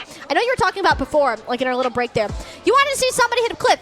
PK, coming up big. You've been hyping him up for me. See a clip. Griffin, why don't you do it for the broadcast? I would love to see some players hit some crazy shot. I think the entire, would erupt. But going back to what you said earlier about these high school players being able to play at such a high level. I'm the second highest rank in the game. I'm a GC3, and there's Proto, who's SSL. He's a better player than I am, and he's still in high school. Connor on Lord Botetourt's the same rank as me. I play him in ranked. Like, both of those players are probably the top 2 players in terms of rank. So I'm excited to see these matchups with William Byrd and South Lakes and Lord Botetourt and Shenandoah. Yeah, we're starting us out though. William Byrd, South Lakes taking the pitch first. You'll see your players in the corners of your screen, of course. It's going to be South Lakes, though, on the defense first. Floozy, nice pitch back out to the side. William Byrd, known for their impressive defense. They want to give PK that chance to score. It's all about Orang and Kiwi setting him up for success. Now, South Lakes, I hope that's something that they can start to identify early on to throw themselves in the midst of these plays. Jamachu, Straubs, Floozy looking incredibly well. Actually, Jamachu with the first chance to score. Defense, wonderful, on point, but it's not there for a second. It's Straubs coming up to give South Lakes that lead. I mean, absolutely. Definitely with this William Byrd roster, Kiwi kind of taking more of a defensive approach, whereas Orang is playing more of that first man, and PK really being that prominent offensive figure. Putting the ball on the back of the net is basically his job. And, right now, South Lakes, they had that first shot. We expected them to be the underdogs in this roster. The fact that they're the ones to move on up first is incredible for them, and it's going to give William Byrd rather a reality check, like, hey, this is an opponent that you need to take incredibly seriously. They're coming out from a spot where we don't have that much information about them. They're the 10th seed, went 6-2 throughout the season. The matchup, yes, it has already happened, and South Lakes, they're clearly ready to come back and strike. And William Byrd, what do they have to say about that? What can they come up with so far? PK, Kiwi, and looking to set something up, and look where South Lakes are positioned on this back wall, Griffin. Absolutely. Whoa! South Lakes doing a fantastic job of really just playing that defense and trying to counterattack William Byrd. I would love to see a little bit more offensive pressure from William Byrd to the point where their first man's rotating out a little bit quicker, because like that, where we're rotating ball side, it gets to the point where they're unable to really capitalize on the quick speed that they have, and it's kind of leading South Lakes kind of offensive charge. South Lakes now, they're the ones who've been predominantly within control. Orang for that pass to PK, who's had to end up committing, and there's just nothing left in the tank to keep that push alive. Now the reset, the boost has been gained, yet South Lakes are turning up that dial and forcing William Byrd to keep the ping pong going. Griffin, this is easily the most evenly matched game that we have seen so far today. And these teams, they are pushing the limits of what each other can do, making any small mistake become catastrophic. Absolutely. Both of these teams really doing kind of a back and forth motion, really feeling each other out looking to capitalize on each other's mistakes more than anything, rather than like we saw with Woodson and especially Tallwood, where we saw like kind of just the overwhelming presence and predominant skill ability being better than their opponents, where these two teams are basically neck and neck at this point. South Lakes right now proving themselves an incredibly worthy opponents, and there haven't been many gaps for William Byrd to slip through. In fact, none so far, as their score currently shows. I mean, it's just been them running away with the ball and the series. I mean, that's a double commit on the net. It leaves it wide open. Floozy moves on up. That slight miscommunication. Griffin, this is what we're talking about. It doesn't come down to these high-level plays. It comes down to identifying where your opponent's the weakest. I mean, absolutely. One thing that William Bird's doing on their defense especially is not really clearing the ball, and we saw that double commit come out, which really led to that goal happening. PK and Kiwi both going for the same goal. As Kiwi going to look to take this one over, tapping it past. All right. That's a great fire back, looking to get that quick rebound. I mean, once again, a one-goal game. You cannot understate how much William Byrd needed that point to come on in. Having that up now on the board, this is their chance to move on up. Plenty of time. Minute 45, that is a nothing in the game of Rocket League.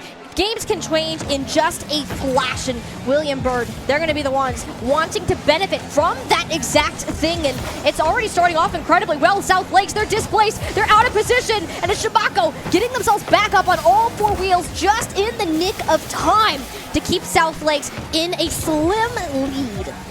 I mean, what we're seeing a lot with South Lakes is they're looking to get the ball out of their hat, but they're also looking to connect on those passes. Both times that the last two times that South Lakes has cleared the ball, we've seen a kind of connection to where that first man that's out on the field is really passing back up to the person rotating up the field with them as second man. South Lakes, 1 minute on the clock. The game is still close. It's up for grabs, and it's all going to depend. How can William Byrd recover from this? They're finding South Lakes starting to sleep. It was Floozy swinging in from down. I mean, the saves, they're coming in so fast. I mean, South Lakes, they barely have any time to react. The fact that they're sneaking this out is absolutely incredible. It's keeping William Byrd on their toes, and after this remaining deficit, they're only going to have so many opportunities to push South Lakes. They have to do something to make them uncomfortable, whether with it's a bump or some sort of demolition. You need to get South Lakes out of your rhythm, because there's no way that you're managing to break through this incredibly solid defense without it. Now, William Byrd on their last legs on PK, the freestyling freshman to put it back over the top. Couldn't find it themselves. The save coming in. Strobs keeping this one back up. South Lakes in control. William Byrd have one more chance. This ball touches the ground. This one is as good as done. Floozy doing just that. South Lakes kicking off game one. I mean, that was some great Rocket League. That's definitely the closest game that we have had this entire, well, quarterfinal, I guess you could say. I mean, a one-goal game the entire game. Like, what we saw really was South Lake's defense is so strong. Honestly. William Byrd really needs to pass within the midfield a little better. That's just one thing that they need to do, is really pass within that midfield, look to connect on some passes, especially on those clears, look to get quick counterattacks. PK needs to have a little bit more confidence in himself to take that ball up the wall. But like you said, I mean, this was a very close matchup, right? 2-1, right? I mean, of course, South Lake's coming in with that vendetta. They lost in the regular season to William Byrd. So definitely looking to strike back, and they're doing it so far. Oh, incredibly well, too. I mean, dare I say, South Lakes has the best defense that we've seen all day long. Even if it looks a little bit scrambled at times, it gets the job done, and they're able to go away with these narrow leads and keep that forwards relatively confidently, which is just enough to push you over that top. Do want to revisit a point that we've been making all day long. We're on LAN. This is a new environment. The players, they're getting warmed up, and especially you're mentioning William Byrd. You have a freshman on this roster who's perhaps a little new. He needs to get his feet wet and start becoming comfortable. PK is hyped up as this superstar who can just pull out these incredible freestyling plays and just hasn't had the ability to do that as of now. So South Lakes, William Byrd, game number 2 on the table. Are they ready to get themselves in that mode, focusing down for the game? Absolutely. As we're going to see on the other side, game 1 of Lord Botetourt and Shenandoah going to be starting. I mean, both of these matchups are going to be fantastic, right? I think these are going to be our closest two matchups of the quarterfinals. Oh, yeah. Right, we saw game one, or the first two with Woodson and Connor going to strike first in the first 30 seconds before Lord Botetourt. Right, we saw with Woodson and Tallwood, there was really, the games were not that close at all. It was really kind of almost a blowout to the point where one team was more prominent than the other the whole time. And that's where these matches come in, right? These seedings are much closer compared to the ones that we've seen earlier in the day. And Lord Botetourt, just an example of that coming on up. As you said, they have managed to take down Shenandoah, knocked them out of the playoffs previously. So Shenandoah, can they embrace some of that revenge arc to give them a little extra power boost to take down a squad that is so strong? Connor with a second already. That's what I'm saying. This guy is crazy. I play him in ranks sometimes, and he'd be doing this stuff also. I mean, absolutely critical to see, though, Lord Botetourt being so prominent in this first minute of the game, really stepping up and setting a name for themselves, kind of bury Shenandoah early as the gooder player going to look to counterattack. Maybe a mishap on the kickoff from Lord Botetourt going to lead to the gooder player just beating CZ to that ball, getting another one right back to a 1-goal game.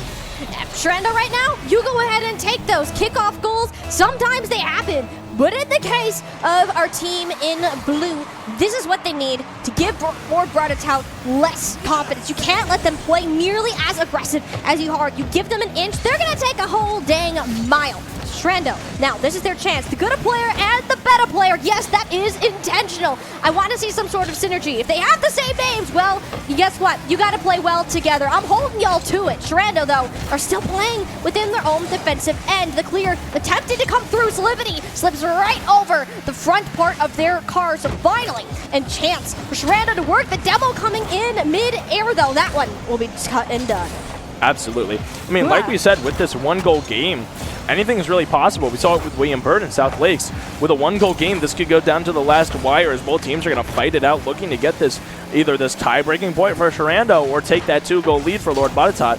But a lot of players, like I said, game one, I've been saying it the whole tournament, is really just a feel-out period, right? But like we just saw, some of these passes that are coming out are the biggest things. If you can get an infield pass to if you can get an infield pass to your team, it's going to be huge. As PK from William Byrd is going to carry it over the last defender of South Lakes, making that game 2-1. William Byrd up 2-1. Lord Botetourt up 3-1. Wow. I mean, what has changed in just a short period of time? William Byrd find themselves in the lead for the very first time. But question is, are they going to be able to maintain that? Straubs ready to bury it on in. The answer is there, William Byrd. You're not free just yet. I mean, this game is definitely going to be probably the closest of the entire tournament so far. Member of William Byrd backflipping on that jump, not quite able to reach it. South Lakes, William Byrd, this fight has been going on and it's going to continue. Yeah, South Lakes evening that scoreline. Straubs, once again, they have looked incredible. Anytime that they've been on the pitch, when they get in control, it's a problem, but I'm sorry, was that a rocket or a ball? I could not tell you. It jet down from the roof. Keeley claiming another one for William Byrd. This one so back and forth, Griffin. Nobody knows who's in control. How did that ball go in? I don't even know that could happen. Took the words right out of my mouth. Anyway, 2:32 left on the clock. William Byrd up with 1-0, however, down 1-0 in the series. Going to look to connect on some passes, hopefully. As, I mean, like we said, PK, freshman, freestyler, looking to connect as that pass is not going to be able to come out. PK going to look to bury it. I mean, see, this is what I'm talking about. The third man overcommits, and now they're unable to get back. Orang making a crucial save. I mean, that's just one thing. They're getting too kind of up the field, too eager to the point where they can't. They're leaving their last man back, or their first man hasn't rotated back fully, and they're leaving him out to dry. Yeah, they're tunnel visioning, right? They're getting so focused on the now that they're not preparing for what could be ahead. I mean, it's great if you get the point, but if you don't, you're in a whole heap of trouble right there. So, William Byrd, those are mistakes that they've been punished for in the past, but also one they're going to capitalize on. Orang making a statement here. William Byrd now up in a more comfortable position. Dude, these guys are so funny. I can't believe it. Anyway, William Byrd up 4-2 in this game. I mean, really crucial coming out. Everyone getting involved. Kiwi, O-Rang, PK, all getting involved in the scoring, doing a fantastic job of playing off one another. I mean, South Lake's defense, like you said, has been the most prominent by far.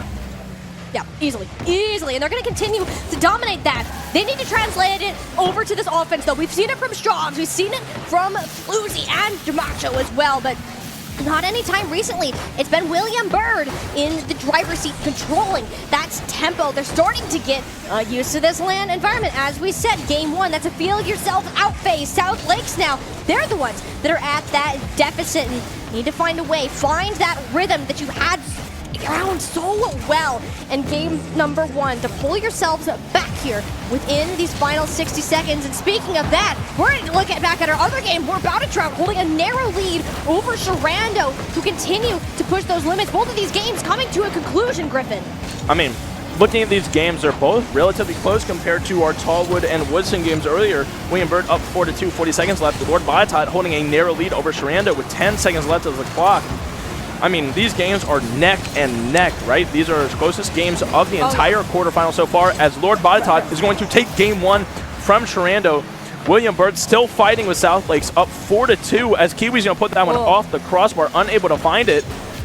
No, they're not, but it doesn't matter. O-Rang blocks that pass downtown, so South Lakes, they don't have that same power behind that shot to work with. Floozy getting a foot right over his head. That one is rather rough. Griffin, as good as South Lakes have looked, William Byrd are stepping into themselves here in game two. They're tied up, one apiece for the first time today. That is going to be a series to keep track of. We want to see the same thing from Shenandoah. They made it just a one-goal differential. We're not seeing any of these 5-point games anymore, Griffin. No, we have moved on. These guys, they are fighting hard for those spots forwards. Absolutely. This bottom half of the bracket looking a lot more kind of contained and a lot more even on these score lines. I mean, if we did look back at the bracket, right, Lord Botetourt's the 3 seed and Shenandoah's the 6 seed, whereas William Byrd's the 2 seed and South Lakes, I believe, is the 10th seed. So these are top 10 all 4 of these teams that we're watching right now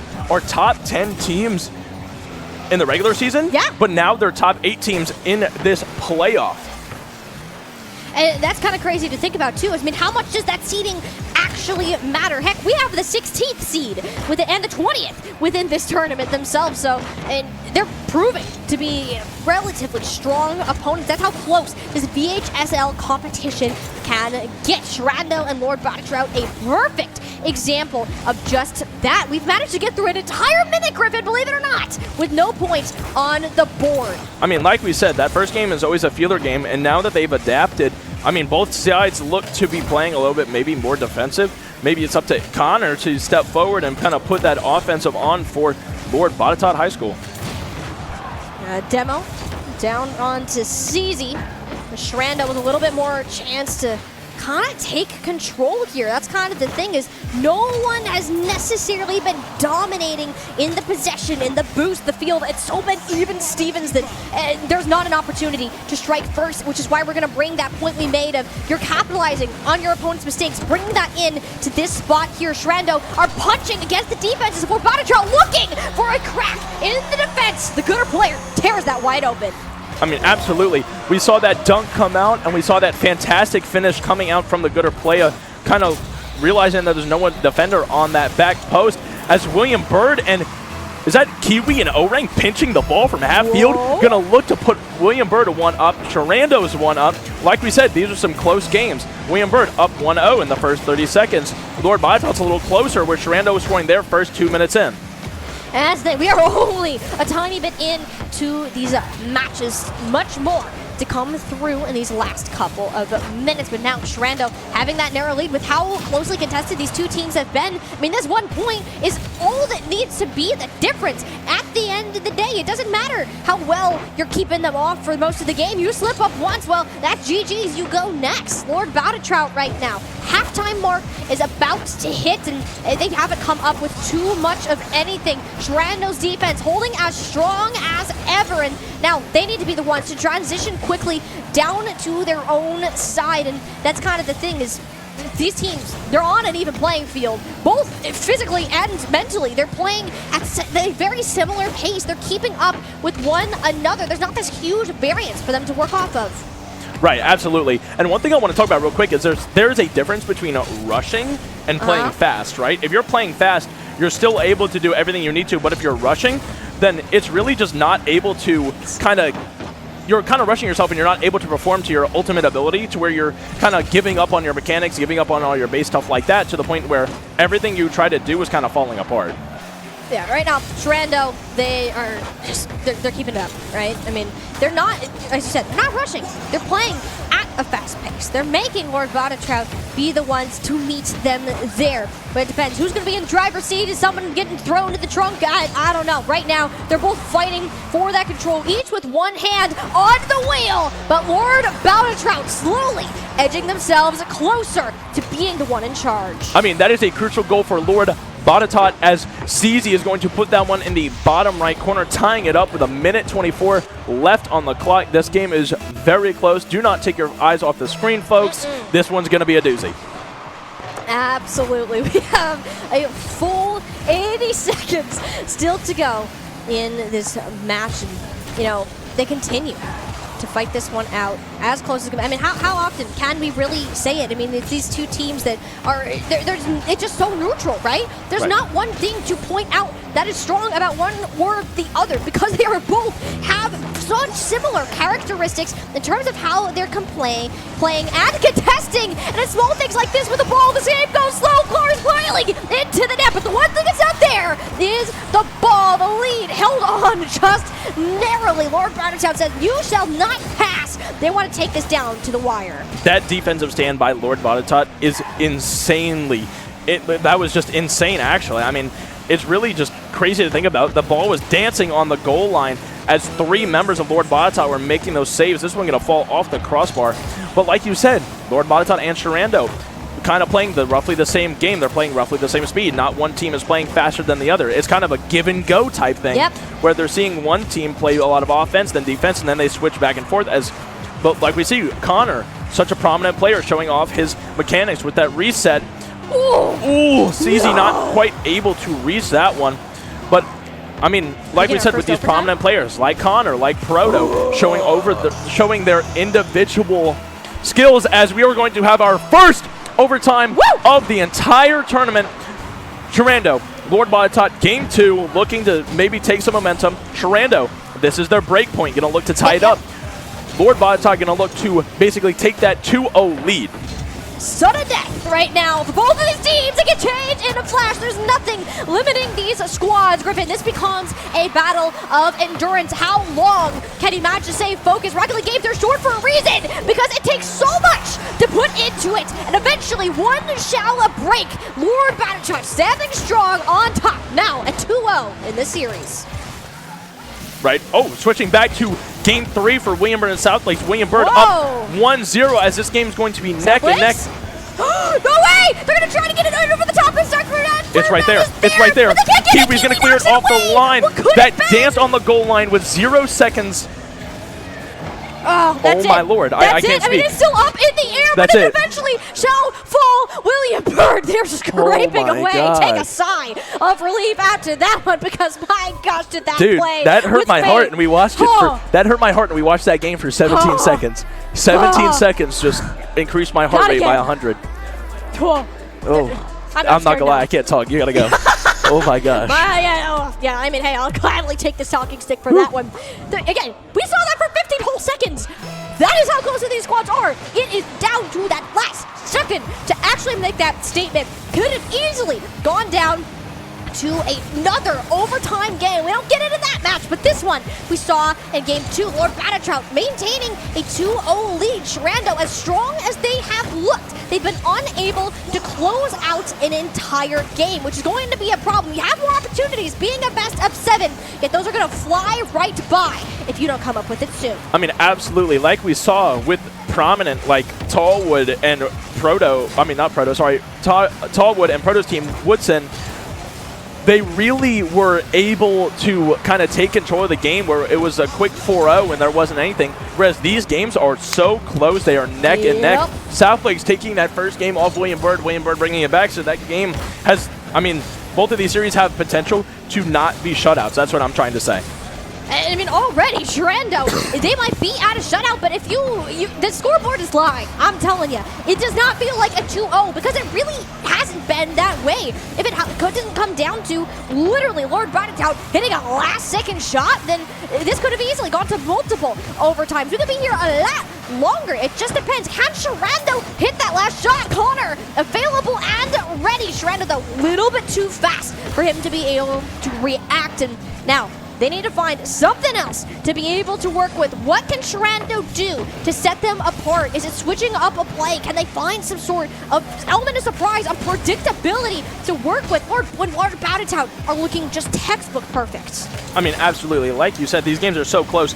Game 1 of this series was going up like basically 3-2, I believe was the score line. And then the second game was going to be 2-1 overtime as we go look at our Southlake's William Byrd. Game 4, Southlake striking first, putting William Byrd down an early goal.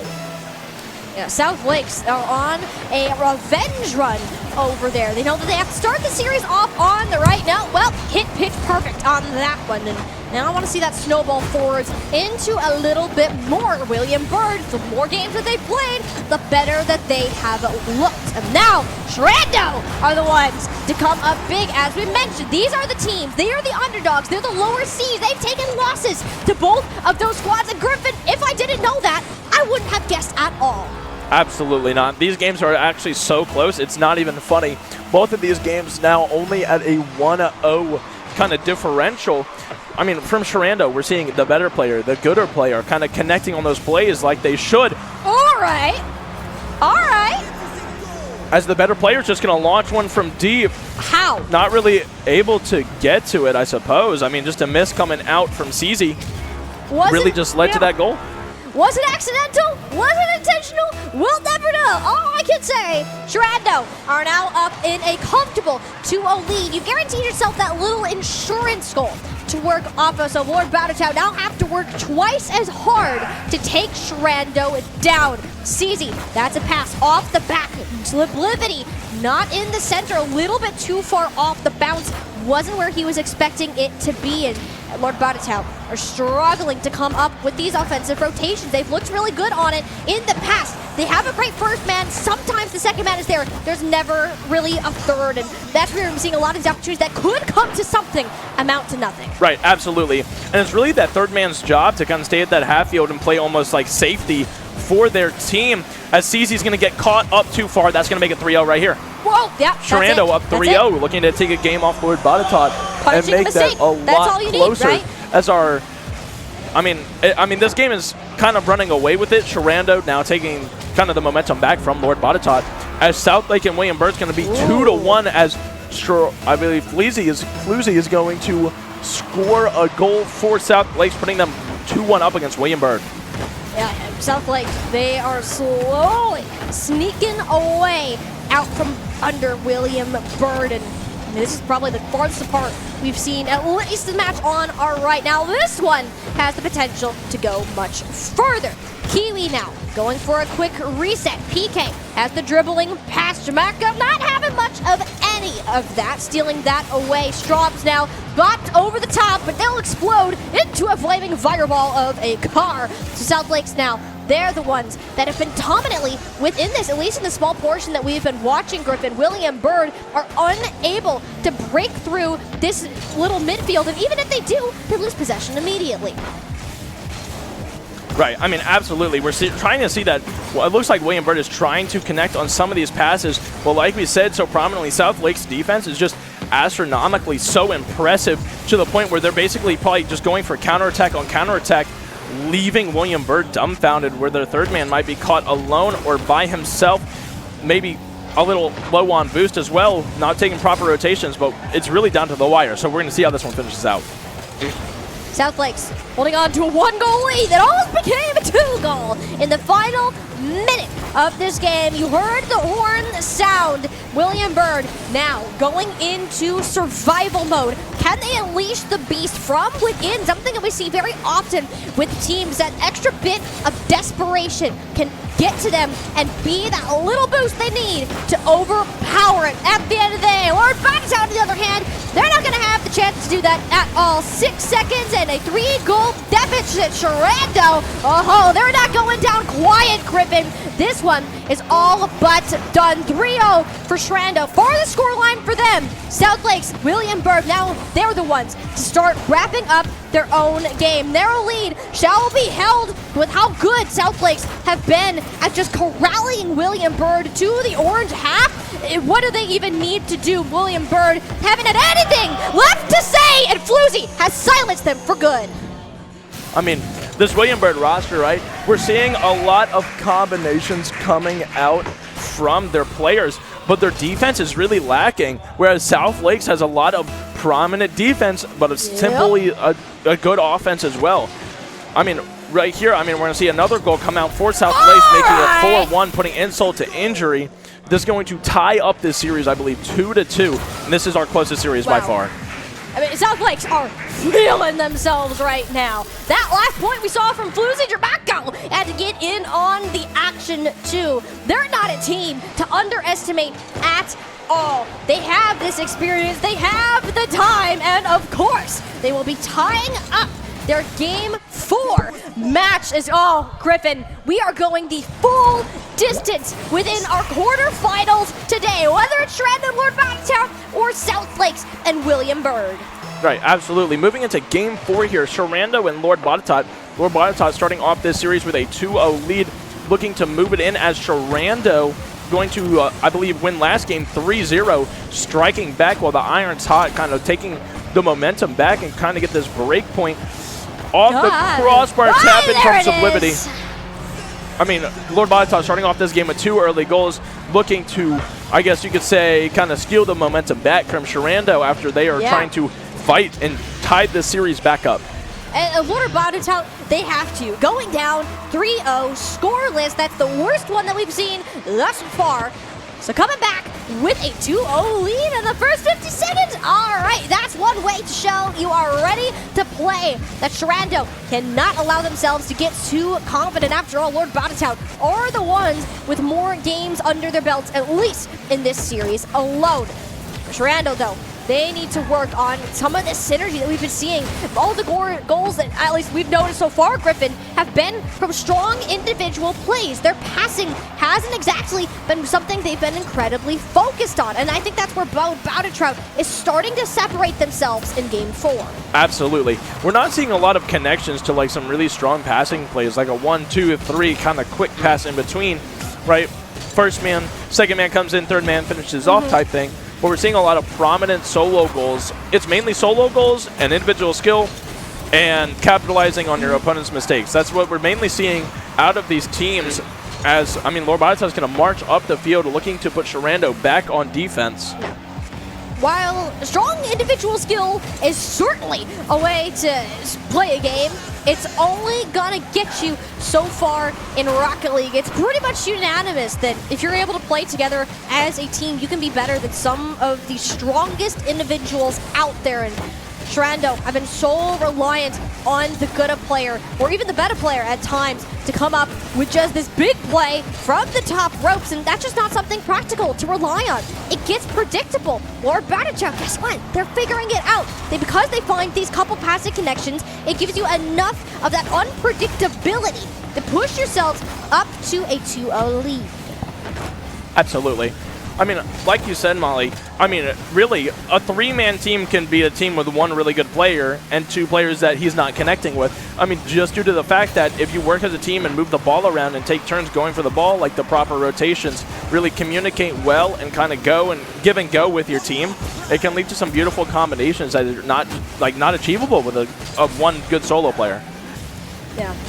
Now, I want to see Shenandoah step it up. We know it's possible. If y'all have, like I said at the very beginning of this series, if y'all have the exact same name, then I hope that there's some sort of a friendship, some sort of teamwork to be seen. And while it hasn't been nearly as prominent as expected, it definitely means that it is possible. Lord Bodetrout have been running circles around Shenandoah, at least in terms of the possession. There's not really any chase down for these clears. Like, that was just a pass essentially given to Sublimity right there. And because of that, you're not giving yourselves any of these scoring opportunities. And at the end of the day, or rather these next 80 seconds, that's gonna come back to bite you. I mean, I like how you're putting it, Molly. It's really fantastic that, I mean, you're really realizing that it comes down to teamwork more than anything. I mean, when you think about it, if you have one solo solid player, it really doesn't lead to anything. But we're not seeing that with any of these teams that are here today. Every single person or team that we have spectated has really utilized the fact that they are working together as a team. We saw Woodson, Proto leading the charge, but he was being helped by Cairo and the other teammate, as well as the fact that Tallwood really could not do anything without all three members really getting involved and getting in the play, kind of leading the charge all three at once. There's not been one team that only has like one good player and is still here. No. And now Shenandoah on their last limb here in game number 4. Longer this one goes on, their likelihood of coming back shrinks astronomically, and in fact, it's darn close to 0 right now. Lord Bodetrout essentially playing a game of keep away, and it's done just enough. Lord Bodetrout said, we beat you once, we very well can do it again. That will be them going up to match points. Only one more game that Lord Bodetrout are going to need to move on towards these semifinals. And Griffin, if they keep playing like this, I can totally see that one happening. Holy moly! I mean, looking in this William Bird game, William Bird up in 2 minutes. They're up 6-0. This game is so close. I believe we have a. I mean, this is just offensive matchup. I wish we knew what happened in this game. Gosh. But 6-0 in. Oh, what a shot! That's a crazy shot. You know what? It's a stream buff. I'm calling it. Anytime that we spectate, South Lake suddenly feels the need to pop off. Are you going to score 5 goals in the next 2 minutes? I don't know. That's kind of tough. But getting that one, that's all you need. You got the little snowball at the top of the hill. Time to ride it down the entire mountain. William Bird, though, clearly in some sort of crazy form heading into this game 5. Not happy with where that last game ended, and they want to make a statement by answering that last goal. We're on 7 games. This is the 8th one that has gone above 5 points, and I didn't think we'd see that at all in this series. I mean, absolutely. I mean, William Bird is absolutely grittying their way to the Brazil. William Bird up 7-1, making this game an absolute blowout. That's one way to put it. Oh man, William Bird they're in a new form. I said it before. I'm gonna say it again. I don't know what's got into him. I don't know if he gave somebody some coffee or what's going on. But William Bird clearly are doing something different to be ready to perform in this game 5. It's, as we said, I wouldn't be shocked if this went to a game 7. Now I'm starting to question that earlier statement. South Lakes, I mean, they're getting demolished quite literally on the goal line here, and all you can do in these final 2 minutes, Griffin, is maybe you could score 6 goals, yes, but honestly, keep William Bird at bay. Do not let the beast grow any more powerful than it already is. Absolutely. If you continue to let William Bird score here, or Floozy's going to fight back and get a second goal, if you continue to let William Bird run away with this one, it's really going to not only going to run away with the game, but they're going to run away with the momentum. And that's the biggest thing, is that the momentum with the crowd cheering them on as well really can kind of fuel a team to push it out.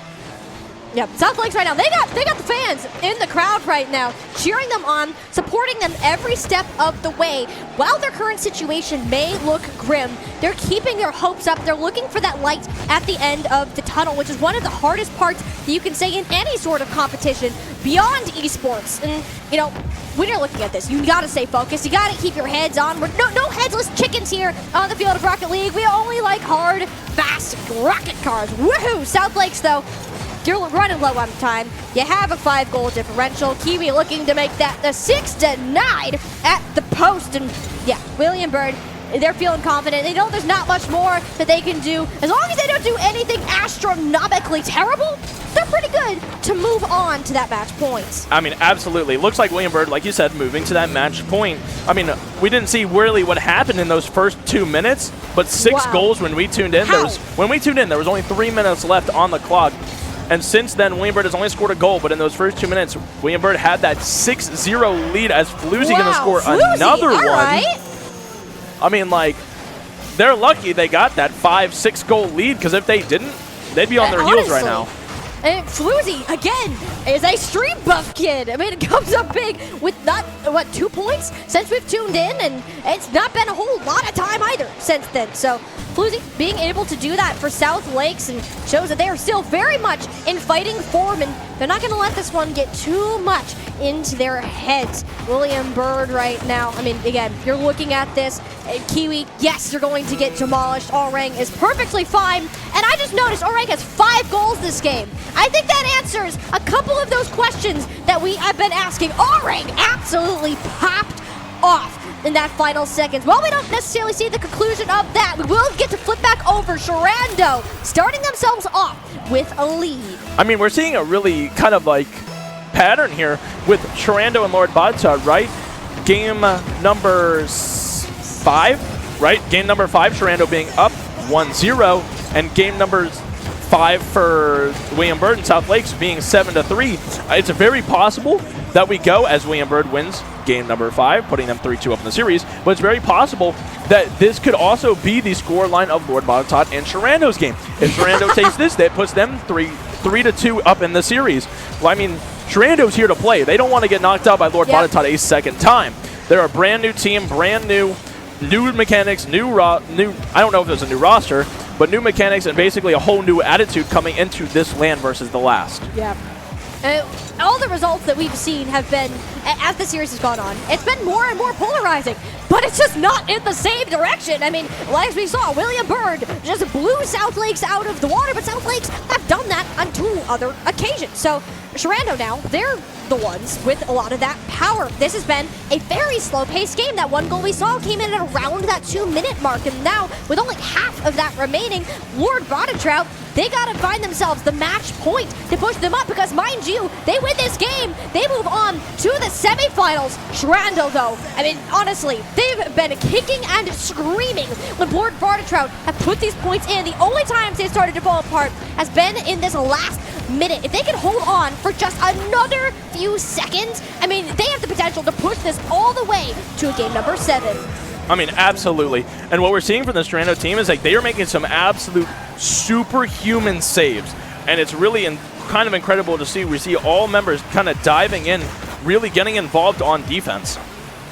That's what I like to see, though, right? Is that we wanted to see that team play. We were talking about how Shenandoah were focused so much on the individuality. Their defense is quite the opposite. They have these clean plans back and forth to put that through. But now, 2 seconds, this ball hits the ground. It is over. Lord Bodta, they're not going to have an opportunity. Shenandoah keeping their heads above water, taking Lord Bodta to the distance. And we're seeing the exact same thing in this series right here. Game number 6. If you can believe we're saying that, and we've already got an even scoreline. I mean, looking at game number 6 here, match point for William Bird. PK going to connect with Kiwi to bury that one in the bottom left corner. Beautiful placement. Hand hearts coming out to symbolize a beautiful goal, making that 1-1 in this game. Now, I believe if I'm correct, you can correct me if I'm wrong, but that puts both of our series to 3-2. William Bird up 3-2 versus South Lakes. Lord Bodta up 3-2 versus Shenandoah. And, I mean, these rosters are being insanely close, as well as Germacho looking to throw another one on the board. I mean, like we said, the third man. Oh, my. The third man for William Bird getting caught up too high every time. Wow. But honestly, can you really be too mad at them for not blocking that? I mean, look where Jamako received that pass from. It's so difficult to react to that with how high you have to actually get your vehicle. I mean, you can't be mad. South Lakes, that was just really spectacle to have witnessed, and it's things like that. We mentioned capitalizing on mistakes, but you can also pour out these absolute star level plays to make that difference, and they're gonna have to keep that one up. William Bird have a tendency to come right on back after they're scored on, and PK looking to do that right now, but the defense is impeccable. They're just the rotations. I can't get over it enough. I'm standing by until someone proves me wrong. These guys easily have that strongest defense. Absolutely. South Lakes with this outstanding defense versus William Bird playing together as a team with a very potent freestyler. It's going to be insanely close to see which one will break first. William Bird's offense or South Lake's defense really decides this game. I mean, the connections from William Bird throwing the ball into the middle are not coming out right now. Demo going to come out. I mean, like we said, South Lake's just playing defense, putting it to the corners, putting it good as Kiwi is going to bury that one, putting it 2-2 in this game. This game is neck and neck, and this is for the win of this game, really. Kiwi flew in from nowhere right now. William Bird needed that bam to get themselves back up. They're finally finding that rhythm once more, committing the first man, second, the follow up just a hair afterwards. That is what's going to get you through South Lake's defense. You're not going to get many more opportunities like that. So they need to be happy with it and hope they can fend off South Lakes for just a while longer. You know, as soon as they've moved up, you give the ball, give that chance to somebody like Dramako to pass it up to Floozy. You are in a world of her dangerous bounce off the backboard. William Bird, tragedy almost struck. I mean, like we said, this game is neck and neck, 2-2. Both games, or both teams doing a kind of give and go. We're seeing both teams play offense, both teams play defense. But what we're seeing is like whoever's rotating out for South Lakes is really getting involved in the play to the point where they can really kind of build off of one another and still lead themselves space to do amazing things. South Lakes are doing really well, especially on this defense so far. And it's forced William Bird to change up their game. I'm liking to see more demolitions. I think it's probably the most we've seen all day long, and it's just another aspect to the game of Rocket League that can throw a wrench in your opponent's plans. When they play like a well-oiled machine, you get rid of one of the cogs, and suddenly it just can't operate the way that it normally does, and that is what it's going to take for one team to step above the other. William Bird been piling these shots on to South Lakes. They're standing strong, setting up essentially a wall of titanium in front of the net. It might as well not exist because William Bird are seeing none of it. Right, absolutely. This game down to the last minute, 2-2. Both teams playing offense, both teams playing defense, give and go kind of thing. But we're seeing that South Lakes is really like staying in the play and not leaving to the point where they can play offense and still play defense kind of at the same time. Like that right there is a perfect example of that. William Bird had all three players crowd in the back net while South Lakes could have gone up to push in a shot. You're looking at a double, potentially even a triple commit that could not have ended well. They're playing this safe, going for those defensive backs, and I mean, they have an opportunity just like this one to continue pushing as a full street at their absolute strongest. Now, William Bird looking for a water shot over the top. There's O-Ring! Back to where he was in game number 5. Bring a little bit of that fire, that flare to O-Ring beating Straubs to the ball, barely putting William Bird up by 1 goal, 3-2, down to the last 21 seconds of this game. William Bird now just has to hold on and play defense and not let them score. South Lakes right now, this is everything. Their season is on the line. They've pushed William Bird so far, and they don't want it all to end here. Kiwi trying to get the ball as far away as possible from South Lakes, but they're going to have one last run, one last ride to make this happen. It's going down over the top, but the ball still hits, and William Bird reigns victorious, moving on to the semis. I mean, beautiful Rocket League coming out as, we switched to game 6 of Lord Badatot and Shenandoah. That was a fast swap. I wasn't ready. All right, Lord Badatot up 3-0 in game 6. With a minute left, it looks like this game's not as close as the William Bird's game, right? I mean, this Rocket League that we have seen so far in this tournament, Molly, has been nothing short of excellent. All these teams are playing so well. Amazing offense, amazing defense, great combinations between players. We're seeing players work together as well as brilliant solo plays at the same time.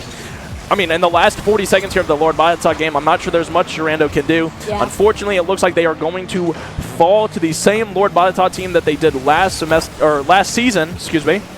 I mean, Lord Botetourt's team, especially with Connor leading that offensive charge with two people, CZ and Sublimity, to both keep him together, kind of keep him on the right track to the point where he can play amazing offense, is really leading the charge. Connor with a goal for this game, 4 shots and 3 saves. I mean, basically getting involved in every aspect of the field.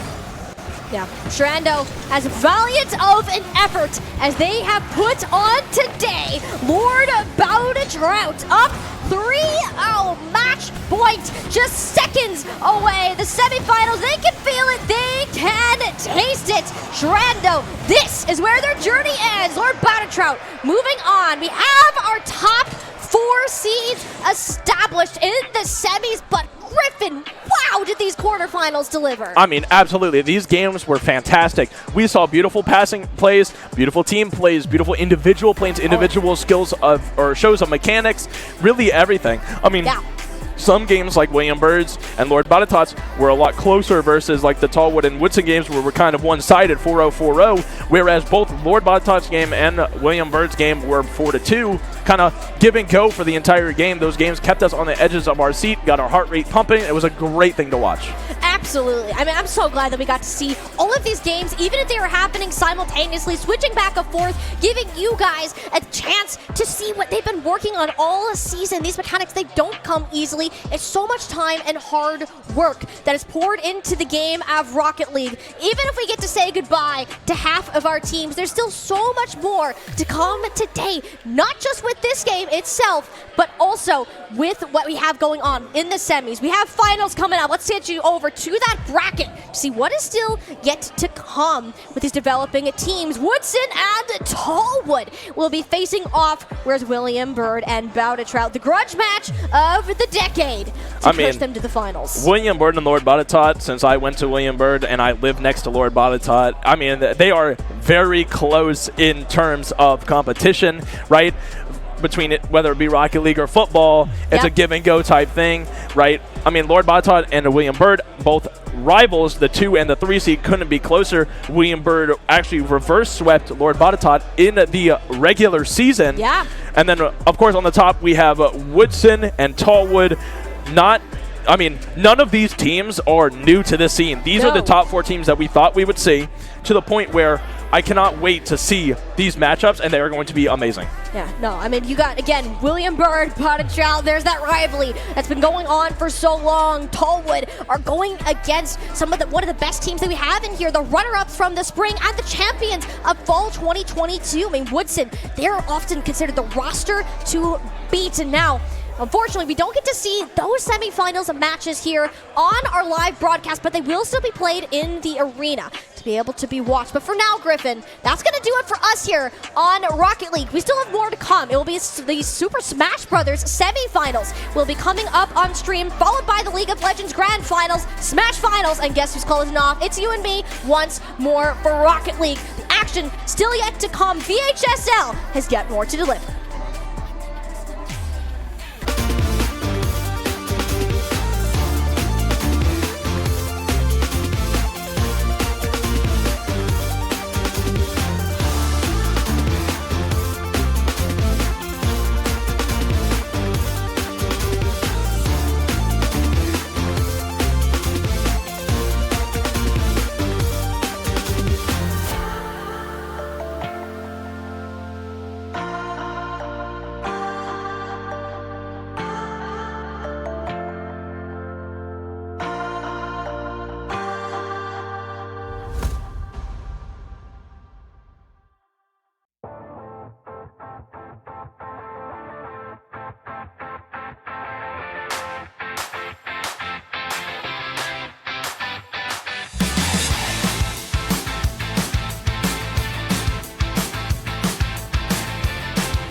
Hello and welcome back to Play versus VHSL Fall 2023. We have already seen some incredible Rocket League action, and coming up, we'll see some Super Smash Bros. Ultimate. We, of course, are broadcasting live from the Esports Arena here at Shenandoah University in beautiful Winchester, Virginia. I'm your host for today, Alexander T. Kresek, and joining me on the desk to call all of the action is Avery Giesman, and Avery and I have had the pleasure of watching a lot of these Smash matchups, so we got a little bit of an insider scoop before we get into this next matchup. Yeah, Alex and I had the pleasure of not only casting some Smash Bros, but also TOing some Smash Bros. True. You know, we were able to watch some Rocket League in the arena as well, so we are both well-versed in what is going on here at the VHSL Championships, and the matches just keep getting more and more exciting, Alex. Yeah, they have been electric today. Obviously, you've been watching these incredibly close Rocket League matchups. I will tell you, in the business building where the Smash matchups are happening, or have been happening for the past hour or so, they have also been as equally, if not more, intense. We've had some very, very close series, so I'm just really excited to get into that. But let's do a quick recap and see the brackets for all 3 games that are happening here, Rocket League, Super Smash Bros. And League of Legends, so that you can stay up to date just in case you're just joining us. So on the side of Rocket League, we of course have Woodson moving forward over Kettle Run. They'll be playing against Tallwood very shortly. Tallwood, of course, taking down Lafayette. On the other side of the bracket, we had William Byrd versus South Lakes, a 4-2 matchup, and Batatata versus Shenandoah also winning out. So in our semis, we have Woodson, Tallwood, and William Byrd versus Batatata. So again, some very close matchups, very close names here. Of course, a couple teams to keep your eyes on. Woodson in particular has been in the finals the last couple of years, and William Byrd has been fielding an excellent roster this season. So definitely 2 teams to keep your eyes on. But of course, Tallwood and Batatata are here to play, so they're also rocking a very strong roster. Yeah, I mean, that Woodson squad, Alex, I just want to point us back to that once again. I mean, the number 16 seed going into this final bracket and getting a 4-0 over Kettle Run at the number 9 seed. If I'm Tallwood, I'm thinking, man, we really got the seed advantage, but that Woodson squad is looking strong. Absolutely. All right, and let's go ahead and take a look at some of the other brackets here. We got Super Smash Bros. As well. Actually, League of Legends first up. We've got Rockridge versus South Lakes. Rockridge, of course, winning over 2-0 versus Southridge. That is the number 1 seed, proving it as they are in the finals here. And then, of course, for League of Legends, Hayfield versus Centerville was happening. And Centerville, although a lower seed, did get the win just barely over Hayfield. Yeah, and I'm so impressed with that Rockridge squad. Not only, fielding some great League of Legends players, but we also see some overlap between their league team and their Super Smash Bros. Team, with one player playing both games and having a stellar performance in both as well. You see here, winning in League of Legends, and we're about to see as we go to the Smash bracket, Rockridge taking the victory over the number 1 seed, Frank Cox, due to that League of Legends player also doing amazing on the sticks in Super Smash Bros. So when we see that number 9 seed beating number 1 seed 3-1, I mean, that impresses me so much, Alex. And looking at the rest of this here, we see Freedom Black, I believe that is over Lansdowne 3-2. I had the pleasure of watching that match, and it was electric. The Freedom players were doing absolutely amazing at counter-picking Lansdowne. Lansdowne made a lot of great adaptations, but in the end, it was actually Freedom's ability to counter-pick characters that I would say won them that set. And then looking at the lower part of that bracket, still all winners, of course. Green Run, number 2, 3-0 over Kings Fork. And then Freedom, again, 3-1 over John Champ. That's the second Freedom team, and they are both going to be pushed to play each other in semis to take each other out for a chance to play the winner of Rockridge and Green Run. Yeah, and I mean, it's something I feel like every time that we've had VHSL here, something that we're always talking about. Freedom is consistently a team that is in the finals, and oftentimes they are forced to cannibalize each other because both teams are just so good that they end up making it to the semifinals. So definitely just a squad, a whole school to keep your eyes on. But again, something that you mentioned, the matchup that we'll be watching very shortly is Green Run versus Rockridge, both having a stellar roster. One of the Rockridge players, of course, a League of Legends player and a Smash player.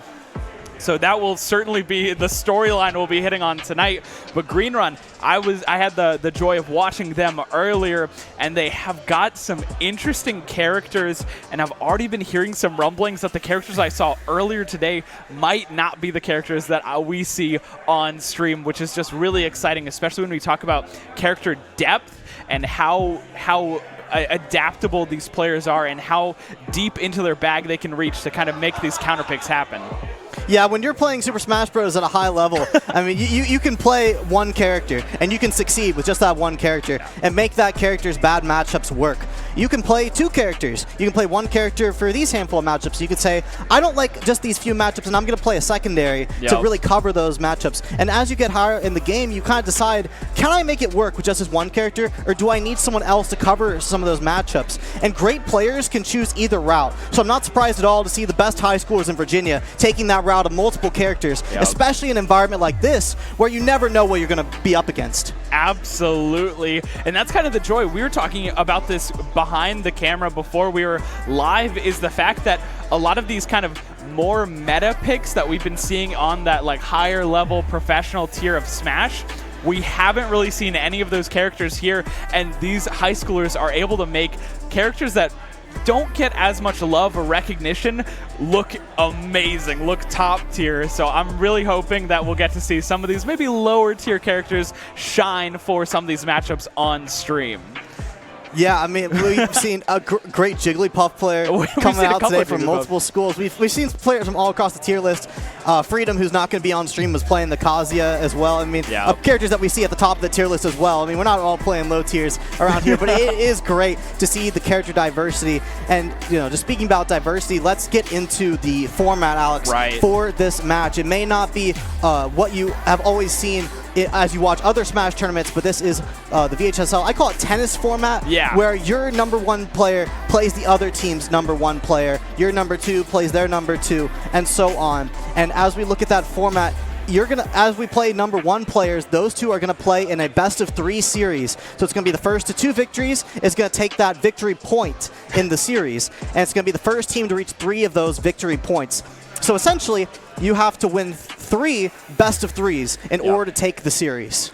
Yeah, and it sounds confusing, but once you see how it works in action, it's actually, I don't know, kind of intuitive. It's really not too bad. Yeah, it really works. It does. Yeah, and it kind of allows where some of these schools have one really strong player, but maybe some weaker players. It kind of lets some of the other schools that have a more well-rounded kind of team shine a little bit more, as opposed to something that we see in the collegiate format, which is that crew battle format, where if you have one really, really good player, he could take 9 stocks, 8 stocks, essentially knocking out 2 or 3 other players before falling himself.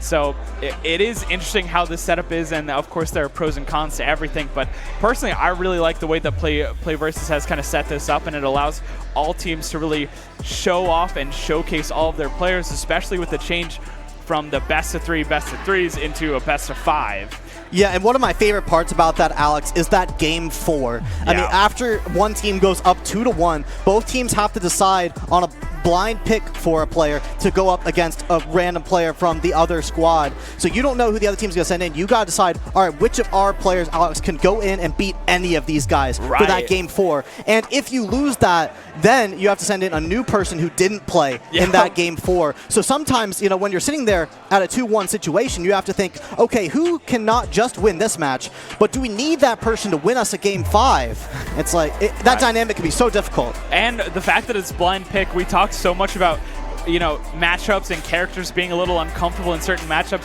You have to think about the character pool that your opponent is playing, and you have to think about your character pool, and are you blind picking someone into a bad matchup that they could potentially lose on? So there's like so much strategy involved and so much high-level thinking that it goes beyond just character picks and stage bans, that it's really, you're thinking ahead. It's basically the chess of Smash at this point. Yeah, you think it's all about counter picking, but then I watch a game like Freedom versus Lansdowne, which was not on stream, but it was a spectacular match I was able to watch, and they ended up game 4 sending in Lansdowne, sent in their Inkling player against the Snake player from Freedom. And the Inkling player originally lost to this Snake player when they played as the number 2 of each team, but the Lansdowne player, Inkling, said that I have enough confidence in this matchup that I can win the run back. So sometimes it's not even about counterpicking character, counterpicking stages. It's about that adaptation. And as you get better and better at Smash, you can tell after you play someone, can I beat this person the next time? And most of the time that answer is yes, if you are able to adapt. Yeah, and I mean, I'm just so excited to see what this matchup will bring and the adaptation from both of these schools. Interestingly enough, obviously we talked a little bit about Rockridge here. They have a League of Legends player who's also a Smash player. Their series went just about the distance. They went to 4 games, and a lot of them were very, very close, going all the way to the 3rd set for the most part. Green Run, on the other hand, had a bit of an easier time against King's Fork, where it was a 3-0, and most of those sets within them were a 2-0 as well. So not a lot of, not too much of a pushback from Green Run, so it'll be interesting to see how they handle adversity. But while we're waiting for the players to get set up, we're going to have a quick commercial break, and when we come back, we'll have Green Run versus a Rockridge. Don't go anywhere. We'll see you soon.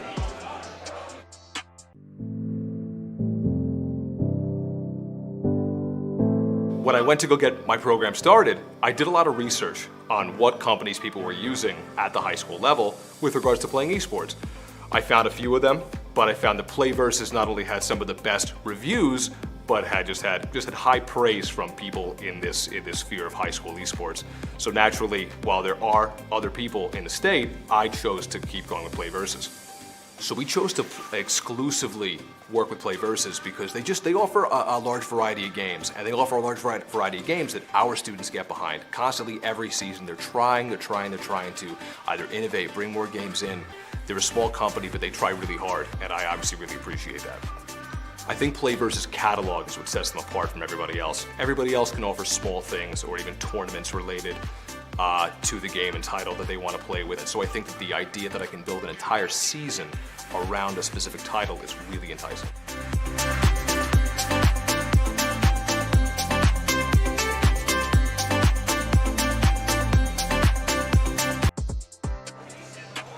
Hello, welcome back. Thank you all so much for joining us once again.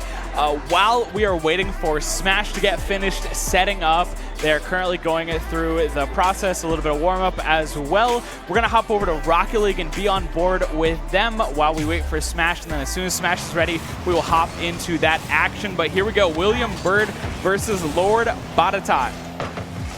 Yeah, Lord Batatat, as you said, Alex, an electric squad coming in against William Bird, who is the higher seed here. So can Lord Batatat be the ones to take these guys down? And being down a goal with 2 minutes on the clock, still plenty of time. It looks like Lord Batatat actually did take that first game. So great stuff to this squad. This ball is lingering around William Bird's net. Let's see if PK can clear this and turn this game back into a 2-0 lead.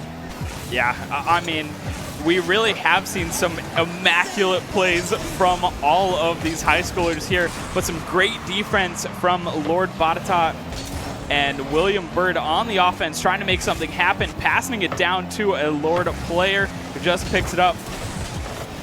The rotation's off a little bit, but the demo is there. The net is open, but it's Connor will be able to clear it. Not a great clear. The defense is there, and a chance for an offense here.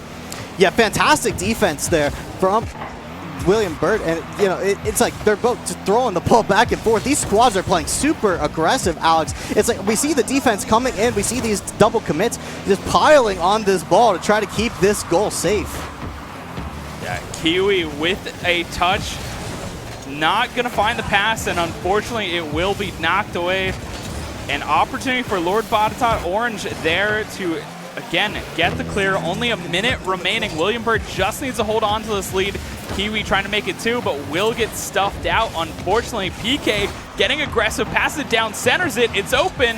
Orange won't be able to find that connection, but still keeps a hold of the ball. Possession still in William Bird's favor, and this is exactly what they need. Even if they're not scoring, they're running down the clock, and here we go, hopping into game 1 of Green Run versus Rock Ridge.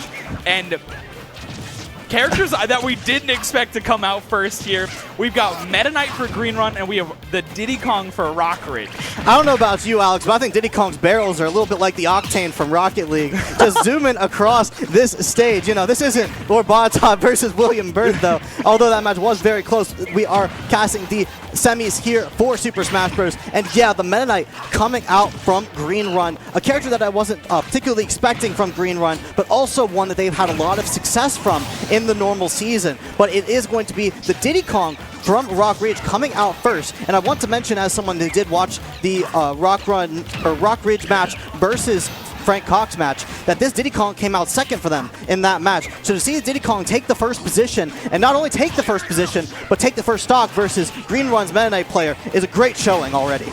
I mean, I gotta say, I did watch the Green Run match against King's Fork, and Meta Knight came out second as well. So we're getting into this little mind games of chess here, as we do see an unfortunate SD from Diddy Kong. But it's that mind game of, oh, they think we're gonna send out our best player, we're gonna send out the number 2 player, and then the other team is thinking the same thing, so they end up both sending out their second string player here, and we're already in a phenomenal matchup.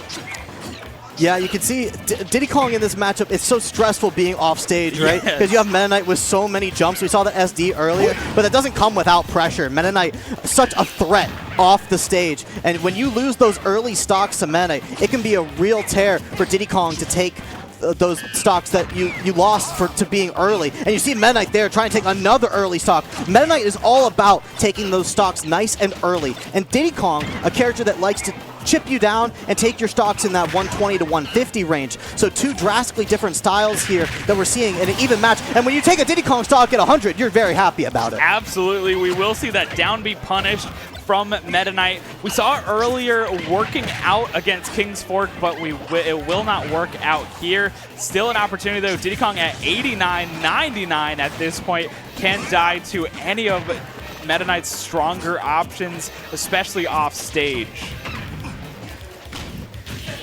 And again, just a little bit of neutral here. There it is. I believe the back air will connect. It was a bit of a strange hit there. The trade happened, and Meta Knight will take that and be a little happy there. But 79% of the Meta Knight has to be very careful here, especially with Banana on stage. Yeah, do not let the percentages fool you. This 20 to 30% range is right where Meta Knight wants you. And you can see these dash attacks are coming out from Green Run. If Meta Knight can manage to land a dash grab here or another dash tag, that Banana might have saved that Diddy Kong's life, because these percentages are deadly. Those combos from Meta Knight can come out and kill you at these percents. But Diddy Kong, all he needs is a Banana to take this stock. So if Green Run can manage to get an edge guard here on this Diddy Kong, he will certainly take it. Ooh, and another great catch, 85% and climbing for Diddy Kong. Won't quite get the punish on the barrel explosion, but still sharking here. Gets the drag down, doesn't hit the follow-up, but the up B will secure the stock, and Green Run goes up in this first set. That was an incredible up B there from the Meta Knight. We saw the pressure that was on that left small battlefield platform. The Diddy Kong didn't know where he wanted to put his barrels to get to safety. So he's like, I gotta jump out of this situation, and put himself right above Meta Knight. And when you're at that angle from Meta Knight, he is going to rip that up B, and your stock is gonna be gone. It's such a call out too, because if Meta Knight misses or doesn't get the kill there, he is in such a vulnerable position. The free fall is so long. The slow fall is just so painful. Diddy Kong can certainly set up to where they need to be, especially with how quick Diddy Kong is. But at the end of the day, secured it. Yeah, I mean, that free fall is so deadly, especially Diddy Kong with a Banana. You don't even have to, like, track him down with a forward smash. You just throw the Banana, and then he's, like, continue to be stunned, and you get your normal kill confirmed. But, yeah, we saw that early kill, as I was talking about. Such a stark difference in play style, Meta Knight versus Diddy Kong. Diddy Kong, a character that likes to dash away from you and get that chip damage by throwing the Banana for you whiffing a move. But as Meta Knight, you don't have to whiff a lot of moves. You can stay in the air and jump around and force Diddy Kong to instead play this air-to-air game instead of playing this dash around, try to not get hit by Banana game. And although you want to stay in the air as Meta Knight, one of your best combo starters is that dash tag, is that dash grab. So you have to play this little game of, can I trust myself to space properly to not get killed by this Diddy Kong? It's a tough game. It is a tough game, and that's exactly what I was going to point out, is one of Meta Knight's best combo starters is that dash attack. So if Meta Knight is feeling a little bit adventurous, a little bit courageous, and wants to kind of call out Diddy Kong for some of these dash backs, that dash attack has the range, has the speed to catch up to Diddy Kong in certain circumstances, and it just make Diddy Kong's life so difficult. But in particular, in the air, Meta Knight wins no contest. So Diddy Kong has to be so careful, especially with those side Bs and especially jumping over Meta Knight. The punishes, as we saw from last game, can be deadly. They can be lethal.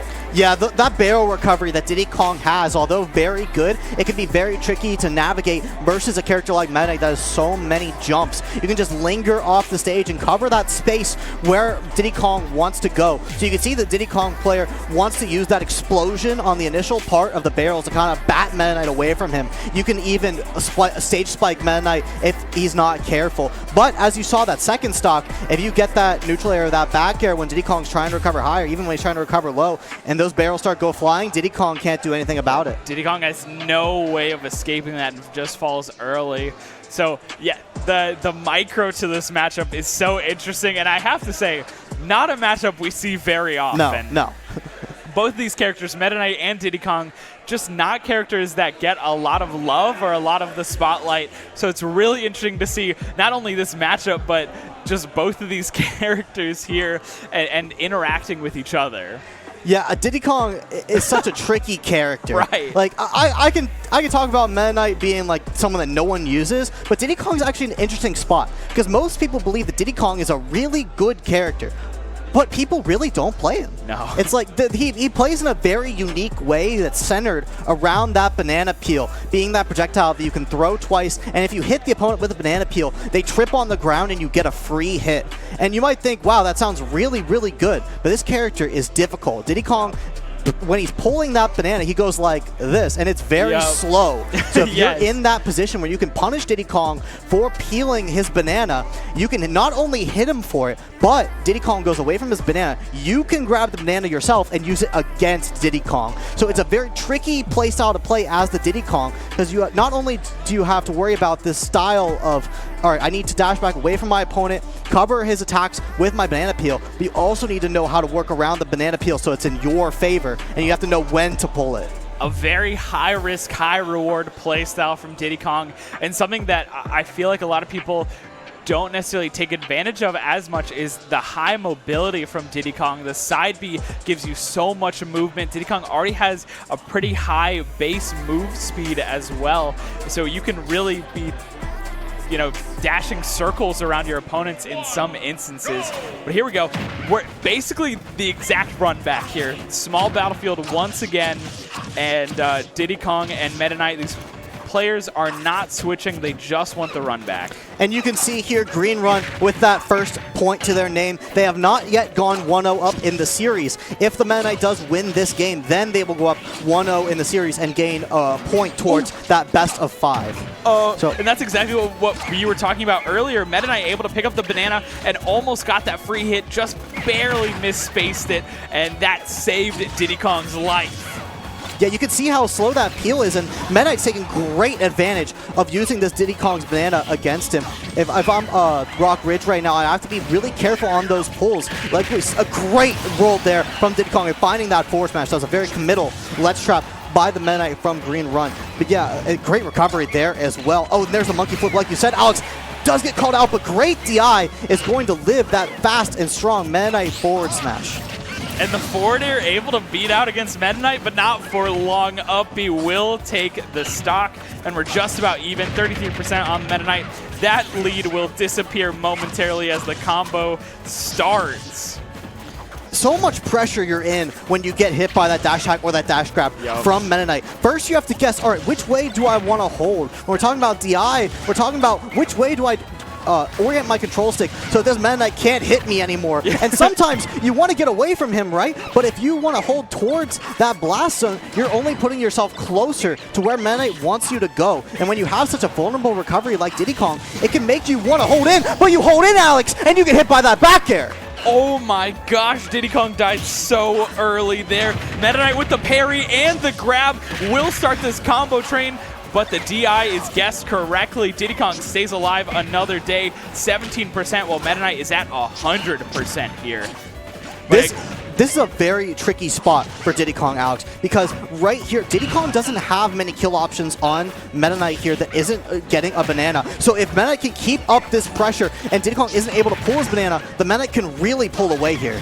Right, and it's kind of such a weird spot for Diddy Kong because the combos aren't really hitting where you want them to as well. The kill options aren't really there, so you're just trying to get a little bit of this chip damage or waiting for a good hit from the banana, all while Meta Knight is just kind of blocking you off access to the stage. The neutral B, what a great positioning here, makes it back, but the forward smash is there to shut that down, and Green Run will go up 1-0 in the series as the Meta Knight wins the best of 3.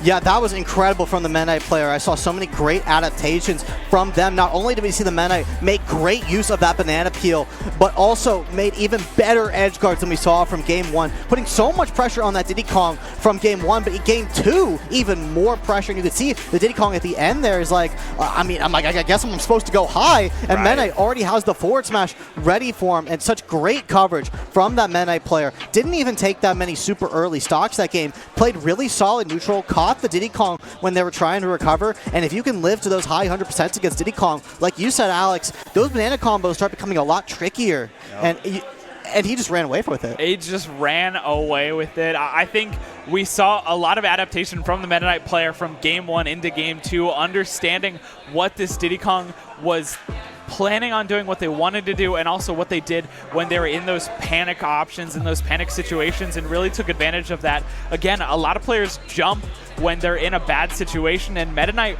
one of the characters that can really take advantage of those situations of a character being above them or just in the air in general. We also saw a lot of great options from the Meta Knight, using that disjoint, using the sword to kind of throw out and hit Diddy Kong when he's throwing out a hitbox or throwing out some sort of move, and just allow the sword to cut through all of that and not worry about getting hit. Yeah, Alex, one of the tools I want to mention that we didn't see from the Diddy Kong was that monkey flip, right? Yeah. The leap across stage. You said how great that is for catching people who are in shields. It's a great mix-up. This Meta Knight was never in shield. Never in shield. How are you going to utilize the monkey flip when Meta Knight is either in the air or on the ground and constantly swinging? Right. When you shut down that tool from Diddy Kong, all of a sudden his game plan is so linear. Right. Yeah, and I mean, at the end of the day, it's difficult for Diddy Kong to find the space where they could really thrive, especially because of the space that Meta Knight was taking up, either in the air or on the ground, dashing at you. Diddy Kong had to make these very quick split-second decisions. At the end of the day, Meta Knight just took advantage of it completely. Even coming off the Angel platform, we saw Meta Knight going for these dash grabs, these dash attacks, going, hey, you just got back, and we're going through the spin cycle once again. We're going through the combo. Yeah, I mean, that's why Meta Knight's such a tricky character, because that dash attack and that dash grab can both combo into those amazing horizontal combos, and the answer to both of those moves is very different. That dash grab beats shields, but shield is a great option against that dash attack. Right. That dash attack does have a decent amount of end lag on it. So if you can get Meta Knight dashing into your shield, you can punish him greatly, but then the Meta Knight would just run in and dash grab. So it's a great game of rock, paper, scissors there from Green Run, and you know, that Meta Knight just putting on a show of how to play Meta Knight, especially in the Diddy Kong matchup. Looks very experienced in the Diddy Kong matchup, I might add. Those recovery routes that Diddy Kong has are not easy to cover. You could see the Diddy Kong would try to go high, would try to go low, and although Meta Knight can hover in that space, you still have to precisely use those hitboxes. As I said earlier, that barrel explosion can kill Meta Knight if he's just a little bit off. So great stuff from that Meta Knight player, and I wouldn't be surprised to see more great things out of him. Yeah, so with that, we know Rockridge still has potentially two characters that we've seen in the past on deck here. We've seen the Mario and the Chrom, both very competent players, both very, very good players. So they have those in the wings. On the side of Green Run, in the past, we have seen a Lucas player, and we've also seen a Byleth player today. So and the Falco as well. And they also have a Falco as well. So a little bit of options to play with here for both teams, particularly, you know, trying to decide who comes out next.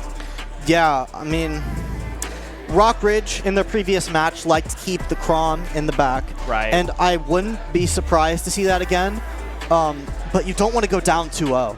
Right. But, I mean, no discredit to the other players from Rock Ridge. We saw a great performance from the Mario from Rock Ridge, taking some very early stocks, and that Mario can be so explosive. It's actually a bit like a Meta Knight, I would say, Mario is, though he can really take those early stocks, but he doesn't quite struggle to kill at those later percents quite like Meta Knight does. So the Mario, I think, is a very safe pick here. That's exactly what I was thinking. Mario is a very safe, combo-centric pick, and I would worry that Mario's kind of biggest weakness is that he kind of struggles in making that distance. He's got those stubby plumber arms that makes it difficult for him to hit sometimes, where he really needs to be in close to get those combos, to get those kills. But we saw this Mario player play against a Byleth who has, you know, famously very large reach, got those big hitboxes with the sword, the spear, the axe, whatever, and didn't really seem to struggle too much in the matchup. So overall, the Mario player just seems fairly safe and all-rounder, and they know how to deal with players like a Byleth, or characters like a Byleth, which we've seen in the past.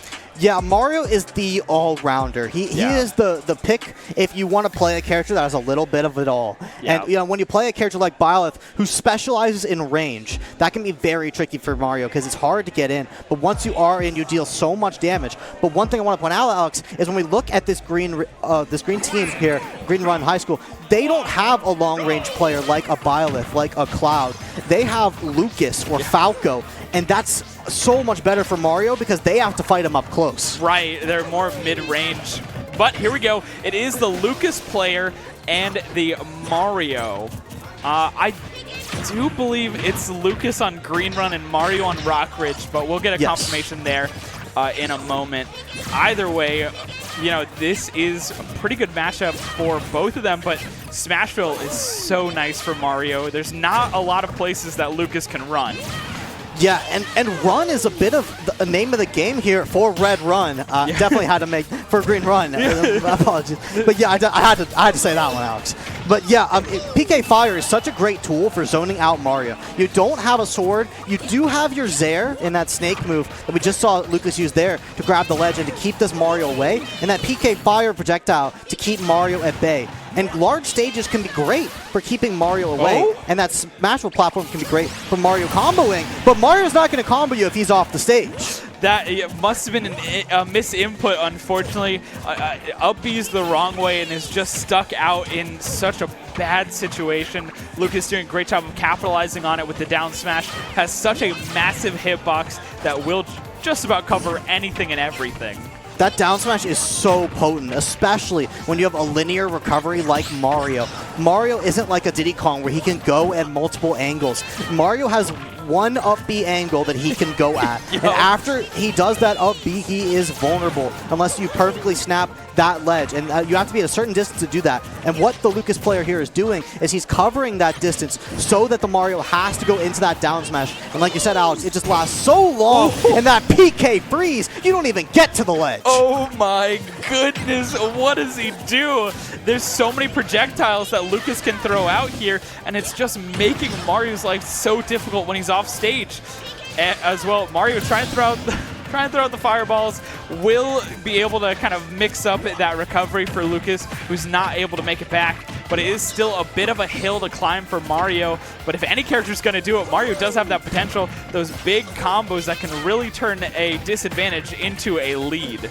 Yeah, one unique trait that Mario has is one of the scariest percents to be against Mario is 30 to 50%. Because he has those horizontal combos that can take you off the stage and you just die. Once you get to that 100, 120%, Mario actually can become a lot less scary. So right here is this Lucas player's most important part of the match. If Mario can land a falling up air here, Lucas could die.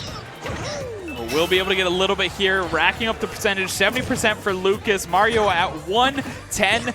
The ledge trapping is immaculate from the Mario player so far, just making it difficult for Lucas to come back. But again, Lucas has a lot of tools. Not only has the Zair, but also the up B and a massive double jump and a pretty generous air dodge as well. Lucas just has the options to get back. Yeah, Lucas is quite different from Mario in that fact that he has many recovery mix-ups. It's going to be very difficult for Mario to ledge trap and to edge guard this Lucas. There's so many places to go. And it's so dangerous to go off stage against Lucas because he can reversal you with that potent down air, with that back air that spikes for whatever reason. For whatever reason. Either way, Mario has been doing a great job of just guessing the get-up options from Lucas off the ledge. Not quite able to finish off the stock just yet, but has taken Lucas to 122, 133 at this point. Again, though, he does struggle to find those killing options at this point. And the forward air will take the stock for Lucas. Yeah, I mean, it ended up getting the forward air there, but that is such a more scary position for Mario there than it is for Lucas. Yeah. Mario's options to kill Lucas there are smash attacks. There is nothing else that will kill Lucas at that percent other than Mario smash attacks. Lucas, on the other hand, when we saw that forward air kill there, Lucas also has very potent kill grabs. We see the throws from Lucas. He can up throw you and it kills. He can back throw you and it kills. You can forward throw you and it kills. Lucas having 3 throws that beat shields. And although we weren't seeing much shield from the Mario, if we were seeing more shield from him, I wouldn't have been surprised at all to see Lucas start grabbing more. And that's such a potent kill option. But Lucas was able to keep him to those early stocks with the PK freeze, with that down smash. If Mario isn't able to play on the stage and play the combo game with that Smashville platform, all of a sudden he just becomes a character that's okay at everything. Yeah, you know, the jack of all trades, master of none kind of dilemma here. Sometimes is a master of none, but a jack of all trades might be better than a master of one. But unfortunately, Mario just kind of stuffed out in every avenue, every opportunity.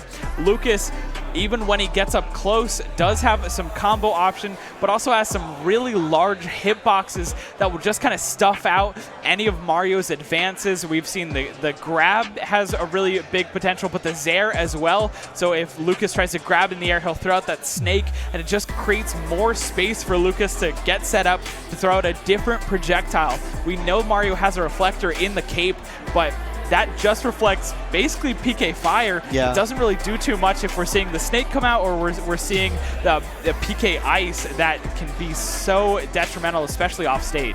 And we saw that, right? We saw the Lucas pressure when Mario was like not at the ledge but above the ledge with those projectiles that you can't cape. If Mario tries to cape those, all of a sudden he has to go low. And what happens when he has to go low, Alex?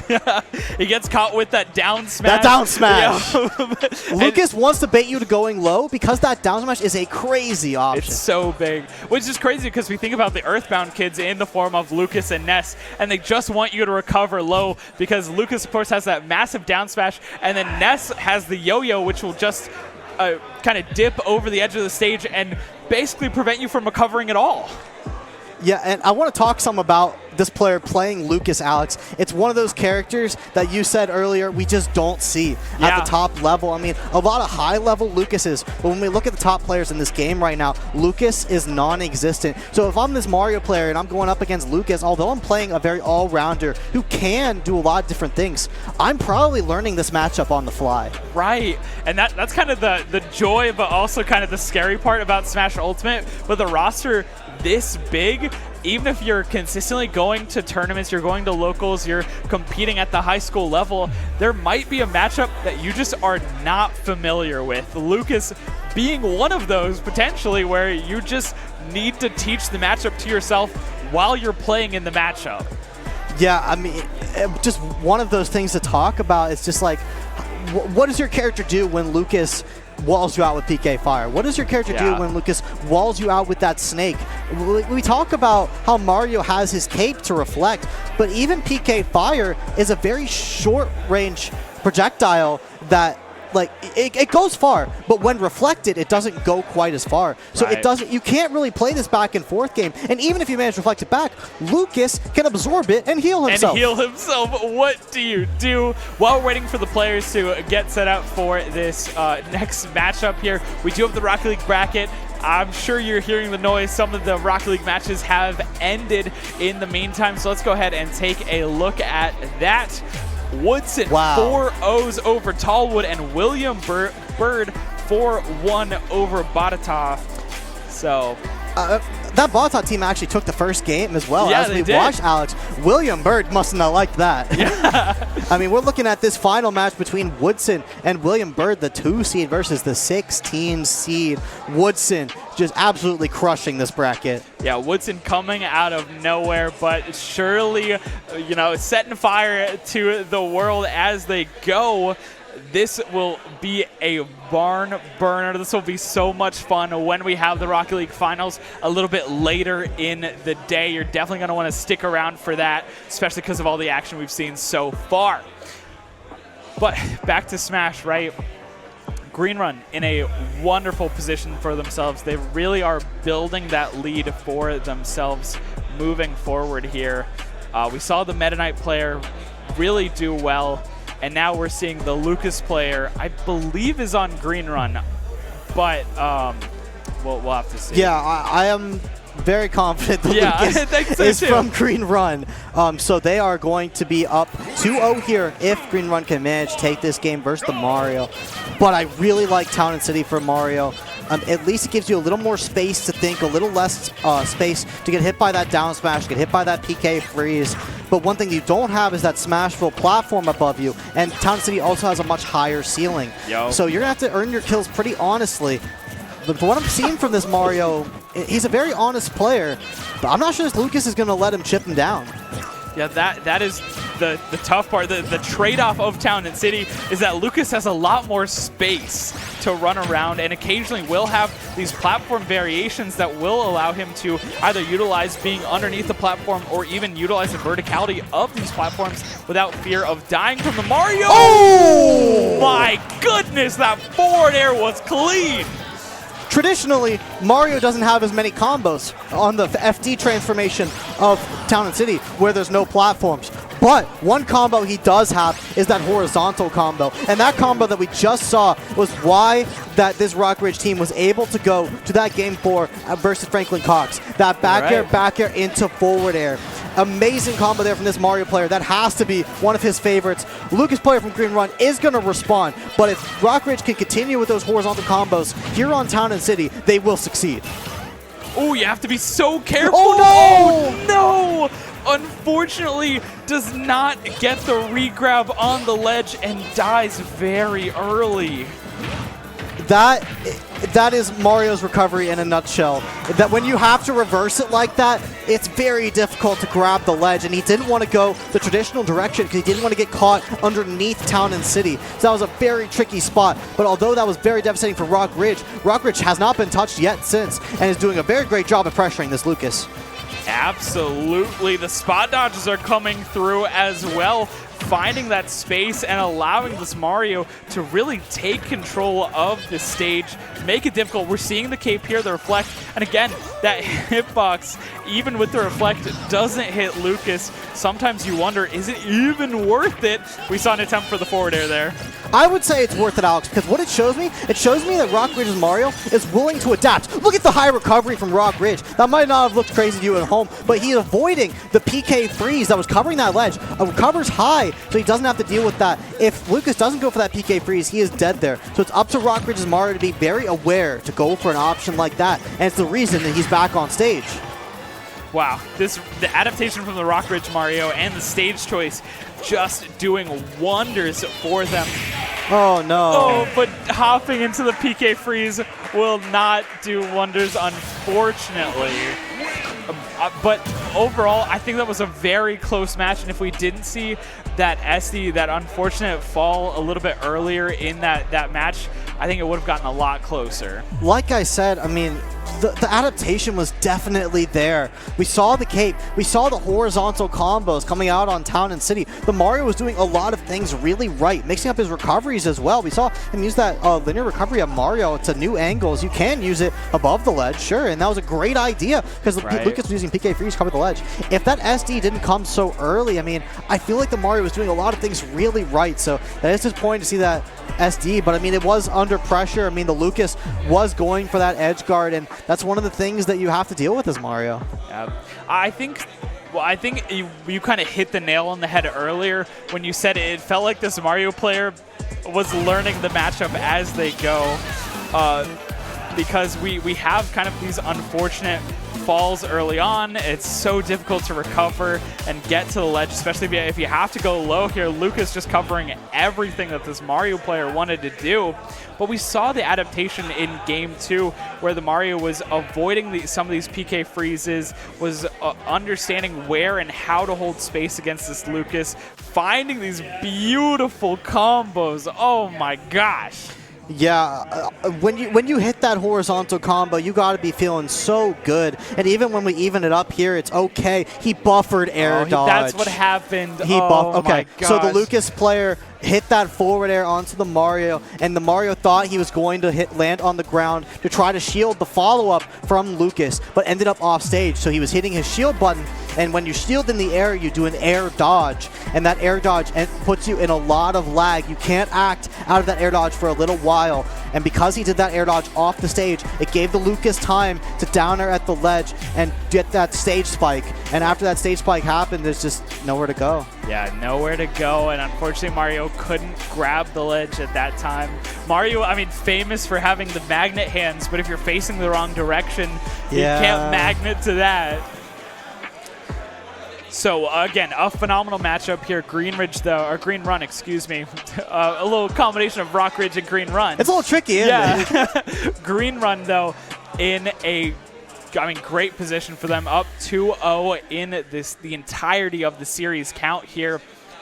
Rockridge, though, they still have their Chrom player remaining, and I think both of us agreed after watching their matchups, Chrom very possibly could be their best player, had some phenomenal movement, understood how to play Chrom, understood the combos that needed to happen, and was able to find some really early stocks in their matchup against Frank Cox. Yeah, and we're likely going to see the Falco here from Green Run. So I want to talk a little bit about Falco versus Chrom. Chrom does have that sword, and Falco does not have a sword, right? So you would think, I mean, Chrom has a big advantage versus Falco. One thing that Falco does have in this matchup is that Chrom has a very exploitable recovery. No matter what character you play, even if you play Pac-Man, you could still very much exploit this Chrom player. So we actually are going to see the Pac-Man from Green Run and not the Chrom, and I am, not the Falco. I'm not the Falco, which does very much surprise me, Alex. I completely agree, but again, this goes back to character depth as well as matchup experience. Where are you comfortable in these matchups? Perhaps this last remaining player in Green Run is a little bit more experienced or a little bit more comfortable in the Chrom matchup with a character like Pac-Man. I did not even know that dash attack would beat that out. Watch this. Oh, I wanted to go watch this, and Chrom instantly died. Yeah. So here's the thing, Alex. If we're looking from purely a matchup perspective, this is a great pick from Green Run. Pac-Man is a very good, very strong character into Chrom, and I'll show you why when Pac-Man hits it in this match, because I can already see him looking for it if he gets the chance to. That jab back air from Rock Ridge is absolutely incredible. This Chrom player definitely knows how to hit that combo, and here on Town and City, it's going to kill extra early. But here's what can happen if you're playing Chrom versus Pac-Man. When you throw out that ghost against the Chrom up B, it catches it as it rises, and you can kill Chrom at ludicrous percents. But you can't do it if you're getting this kind of pressure from Chrom off stage. Look at this Chrom player from Rock Ridge, Alex. Oh my gosh, the stage spike will take the second stock, but wow, this Chrom player is playing so aggressive here. We saw the down air attempt, we saw the stage spike, not giving the Pac-Man any chance to breathe, not even allowing him to pluck the fruit that he wants. Will get a bell hit, but won't unfortunately find the raw back air that they were looking for. Yeah, you want to play this matchup slow as Pac-Man. You want to make the Chrom come to you, but if the Chrom is always on top of you, it presents a big issue because one of your main win conditions as Pac-Man is keeping that Chrom at disadvantage and finding him in this spot right here. That's the wrong direction. This is a big spot for this Pac-Man. Is able to air dodge back. Huge there for Rock Ridge. Whew, that was a scary situation. Chrom didn't panic and was able to make it back 88% for the Pac-Man. And we see Chrom just looking for this jab because they know that jab back air very well could kill at this percentage on Town and City. Yeah, very bold for this Pac-Man player to take Chrom to Town and City, Alex. If you find your Town and City as a stage, famous for its narrow side blast zones. Chrom, a character that loves to kill off the side. And granted, Pac-Man's a character that also loves to kill off the side, but Chrom, more so than I would say any other character in the game. That jab into back air being a true combo. You saw Chrom at the ledge there when he's spamming the move where he goes like this with his sword. If he lands that move at the ledge, it true combos. That means you can't get out of it into that slash we just saw that kills Pac-Man at 80%. And I can tell you from experience, that would have killed him at 70. Yeah. From experience. Actually, this is a matchup that we have seen a little bit more of. Pac-Man and Chrom, both a little bit more common characters. And even here at Shenandoah University, we have a Pac-Man player on retainer on the team. Yeah, I can actually speak to that, Alex. Yeah, you can. We have a Pac-Man player here on the varsity team at Shenandoah, and we also have a local player who is, well, I could say confidently, the best Chrom in the region. And I've seen that matchup from Kip versus the Chrom player, and that's why I know so much about that Pac-Man Goes versus the Chrom up B. Right. If you can keep Chrom at bay and you can keep him off stage, Chrom has a terrible time recovering. But when Chrom gets on top of you, it can be difficult as Pac-Man in disadvantage to ever get away. And that's what we saw in that match. Yeah, so what I'm taking away from this is Pac-Man needs to slow down the game a little bit here. I think in particular, not going back to Town and City feels like the right move. I would say so. Yeah. But what does Pac-Man need to do to get back into this series? Because we know that Pac-Man has the ability to contest with Chrom, just doesn't have the space to breathe. Is it more Hydrant? Is it more Fruit? What does the Pac-Man need to do to get back into this game? Hydrant is a great idea, Alex. And the reason for that is because if Chrom has to jump over the Hydrant, he's not going to jump and swing immediately. Right. If he jumps and swings immediately, yeah, you're going to swap Pac-Man out of the air. But Chrom likes to land with his aerials. That's what makes them safe. Sword moves, if you land with them, they become a lot more safe. So when you have to jump over that Hydrant, Pac-Man can swat you out of that space. And that's how you keep the match slow with that Hydrant, because if you can keep that match slow, Chrom can't get those big combos. Right.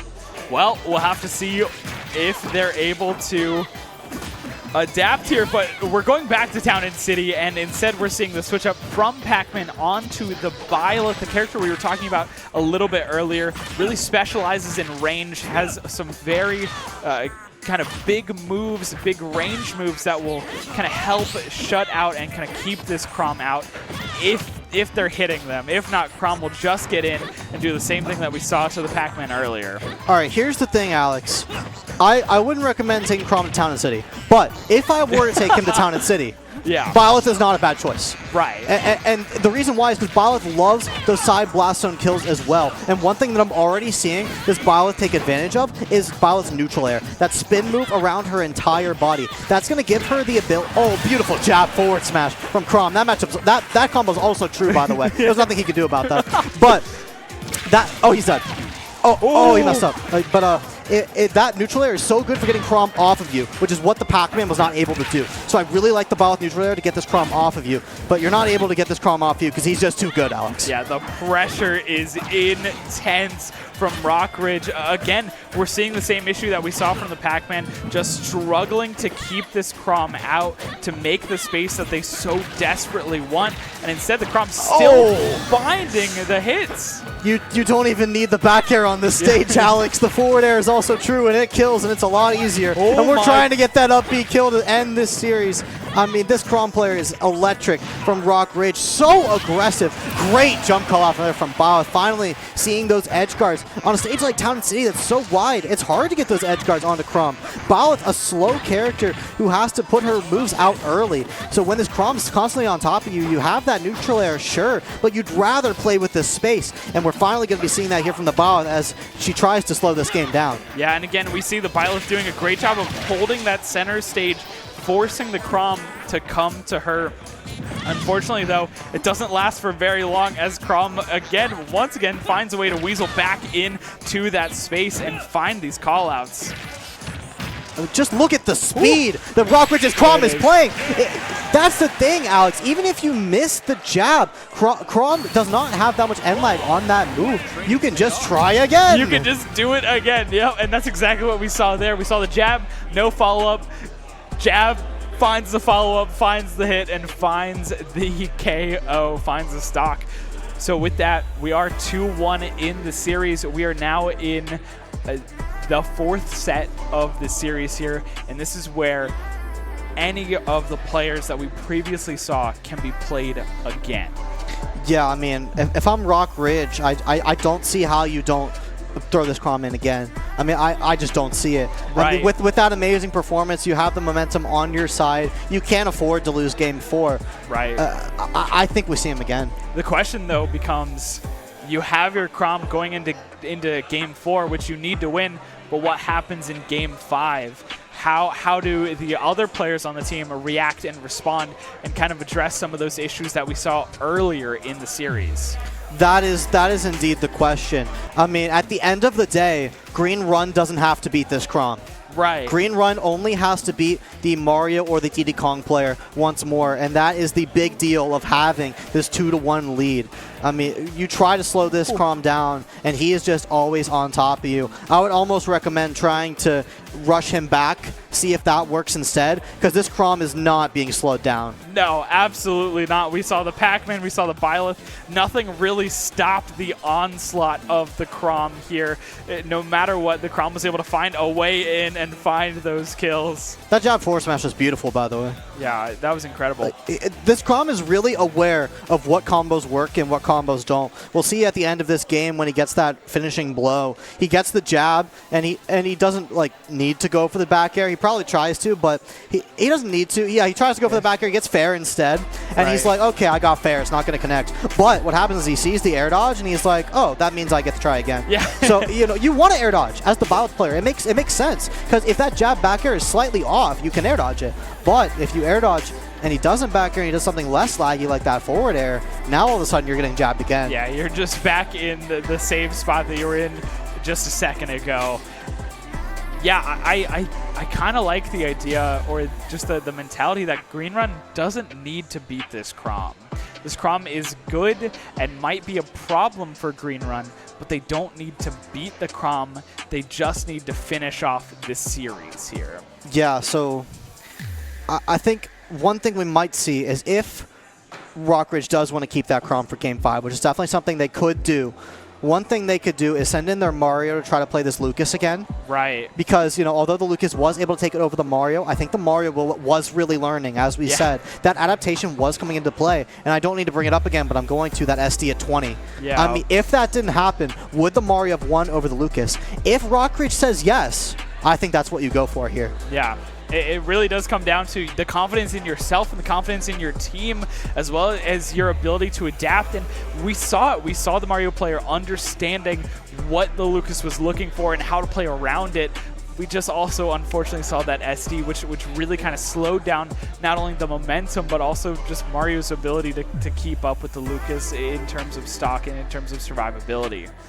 Yeah, and we haven't seen a lot of the stages either. I was just about to say, we've seen so much Town and City. If I can manage to get a Mario on Battlefield, that would be great. Obviously, that's a lot to ask for, but a Mario on PS2 is quite good as well. Yep. You think you don't want to give Lucas that much space, or you don't want to give Meta Knight that much space, but those platforms allow for a lot of really great combos for Mario. We see some of the best Mario players making just as much use out of those PS2 platforms as they make the Battlefield platforms. And as I just think about Green Run's players, one matchup we haven't seen is that Mario versus that Meta Knight, right? Right. I mean, both two very similar characters, both love to put you in those blender combos, both characters of which having great options to mix up both offense and defense. I was wondering what that kind of matchup could look like. No, it wouldn't really be based off stage. It would really be a test of skill for the players. I would be curious if Green One would try something like that. Maybe. I mean, when you mentioned, I think that could really be an interesting matchup that we could see here. But it also kind of brought my mind to the Chrom player, where you said maybe a strategy for Green Run is to meet that aggression with aggression of their own, and kind of immediately brought to mind the Meta Knight player having that ability for the dash attack, the dash grab, to put on that pressure to the Chrom, who likes to just hold forward and to throw out these moves. Meta Knight is one of the few characters on this roster that also could kind of match with that speed and maybe take some of these contests. Granted, Meta Knight's sword not quite as large as Chrom, so they might struggle in some of those areas, but it would kind of have that speed and that aggression that maybe they're looking for. Yeah, the aggression would definitely be there, and the offstage presence would definitely be there. Offstage, I mean, we didn't really see it much in that match because this Chrom player was doing an excellent job of mixing up his recoveries, but Chrom has one of the most linear recoveries in the game. When we talk about Mario having a linear recovery, Chrom's recovery is more linear. It does go farther, but it is a straight line up and down, and Chrom has no drift. Once you commit to that up B, if you are not under the stage, or you can't go above the stage and then back down, you cannot drift onto it. Chrom has like the least drift in the game on his up B. So if you can play a character like Meta Knight who can linger in that space where Chrom has to rise, he dies every time. Right. There's just no way of him recovering because Meta Knight has some of these bigger moves like Nair that will stay out longer, back air will stay out, even the neutral B, the Vortex that we saw for the last talk against Diddy Kong, it just lingers, it can stay there, it can really kind of interrupt anything that Chrom wants to do, and once Chrom is thrown away or thrown just off to the side, he just can't make it back. Yeah, I can speak extensively to Chrom's recovery because I have spent years of my Smash career studying how to kill Chrom as early as possible. And I can say that Meta Knight is probably, if not the best in the game at doing it, he's close. Yeah. Because here's one thing you can do. You run to the ledge and you hold jab. Yes. Not only does this catch Chrom's up B while rising, not only does this catch Chrom's up B if he does the rise fall mix-up, it also catches his air dodge to ledge. Right. Which is a deadly trio against Chrom. That jab, you can just hold the A button, and all of a sudden, Chrom is a fish out of water. Yeah, and he just has no way of getting back if he's off stage. No matter how good his recovery routes are, he basically has one option, which is recover high over the Meta Knight somehow. But like you said, I don't want to act like this matchup's impossible for Chrom, because on stage, his sword is twice the size. Yeah, exactly. I think it really does come down to one of those matchups. I mean, we saw Jigglypuff versus Chrom earlier, where we were talking about it, where it really is basically the air versus the land kind of situation where characters like Jigglypuff, like Meta Knight, have that air superiority over Chrom, but when it comes to being on the ground, Chrom wins 9 times out of 10. Chrom is so fast. Yeah. And until you play Meta Knight, you don't realize how slow he feels in the air, especially. When you see those combos in the air, you're like, man, Meta Knight can really do a lot. Yeah. But Meta Knight is slow, and Chrom is not slow. Chrom can run up on you and get those deadly combos, and that's one of the things we see on Town and City. With that much space to play with, Chrom can cover that distance way better than other characters in the game. And combine that with his early kills off the side, and that's why it's his best stage. Yeah, and I mean, you and I are having this deliberation of who to send out next. The players are having that same exact discussion behind us here, which is why it's taking a little bit longer for us to get into this 4th set of the series, because there are these very important questions, this very important deliberation of who do we send out next and how do we address this, especially if we win this next set and go to Game 5. Do we have a set? Do we have that plan in place to take the win here? And we're going to see Chrom in Rock Ridge's Chrom versus Green Run's Lucas. A new stage as well, Alex. Did you notice? Battlefield. We're on Battlefield, which is really interesting. I wouldn't say this stage as largely benefits one character over the other, as we've seen Town and City. And this is a great pick, I think, from Rock Ridge. As I said earlier, I really like the idea of keeping the Chrom in that momentum spot. But like you said, Alex, now we don't have him for Game 4. So is Green Run thinking, all right, we don't have to beat this Chrom? Or are they thinking, this Lucas is our best chance of beating the Chrom, and that's what we're going for? I mean, the Lucas has already been doing an immaculate job here. The air dodge getting caught out by that down smash. We talked about it before. Massive hitbox will just catch anything and everything. I mentioned the Meta Knight jab catching the rising up B, but that Lucas down smash has to be pretty potent in this matchup. I mean, lasting for so long. I imagine the high variant does work versus the down smash because Lucas does start it below him. But if Lucas can force those low recoveries like he was able to do versus Mario with that PK freeze, with that PK thunder, and the Chrom is forced into those low recoveries, it could spell disaster. Absolutely. And again, the good thing about Lucas in this matchup here is he has so many tools to keep Crom away, to push him out. We're talking about the Zair, we're talking about the PK Fire, we're talking about the PK Freeze. Uh-oh, no! Oh, hey, he's going to make it back too. He makes it back. He makes it back. The down air from all the way downtown will get an early stock onto Crom, and Lucas has a sizable lead now. I didn't think about that, Alex. Let me break down what happened there. Lucas was recovering, and the Crom tried to line up that back air, which would have beat Lucas's PK Rocket and would have taken the stock. But because he barely missed, Crom falls very fast. And like I said, that back air does have a bit of end lag on it. So when the Lucas player saw that Crom was dropping like a rock below him, Crom only has one recovery option, which is that straight line up, and Lucas just said, I'm going to down air this because I know it's going to connect. So an edge guard situation for Crom turned into a stock for the Lucas player, and this is a huge deficit to make up. Yeah, and I mean, the thing with what you're saying is that it wasn't necessarily the wrong choice for the Crom it wasn't, player, no. because either that back air or even the counter can take that stock so much early. Ooh. Yeah, PK Freeze is also quite good in this match. Yeah, the PK Freeze is very good. It requires the player to mash incredibly hard to get out of it, which is either hitting the face buttons or rolling the stick. Wow. And it can be so deadly, so difficult at high percentage. Lucas will get the 2 stock over the Crom. Perhaps Green Run has found their answer. Yeah, I mean, I want to reiterate what you said, Alex, because when Lucas is recovering, he is vulnerable. It was not incorrect for the Crom to try to go for that edge guard, and it was pixels off. I mean, it was a very, very close on that edge guard. But when you miss, you died at 0 for it. Yes. And that is the life of a Crom main. I can tell you that for sure. You live and die at 0. It is true. And when you're playing against a character like Lucas, that's such safe buttons. I mean, you can play the PK Fire game and try to slow this down, but this Lucas isn't playing to slow it down. This Lucas is playing in this Crom's face, trying to catch these jumps with forward air. And when you get that jump with forward air, all of a sudden, Crom has to recover low, and that down smash or that PK Freeze is just so potent. Yeah, we even saw the PK Thunder coming out as well. Lucas has so many options to make Crom's life difficult, and even if we see Lucas get something like a back throw, which we haven't really seen a lot of throws from the Lucas here, getting Crom horizontally off the stage makes it so difficult for him to recover. Like you mentioned, catching the jump also, but I mean, once Crom is off stage, Lucas has basically free reign, can throw out almost any of his moves to just prevent Crom from coming back. And one thing we saw is the Lucas can go as deep as he wants. Lucas has like the furthest distance recovery in the game. That rocket sends so much further than Ness's, and you don't only have one of them. Lucas can bounce off the wall of any stage and do a second up B. So going for those edge guards is so good for Lucas because he truly can make it back from anywhere. And that makes it so scary for this Crom to contest the Lucas off stage.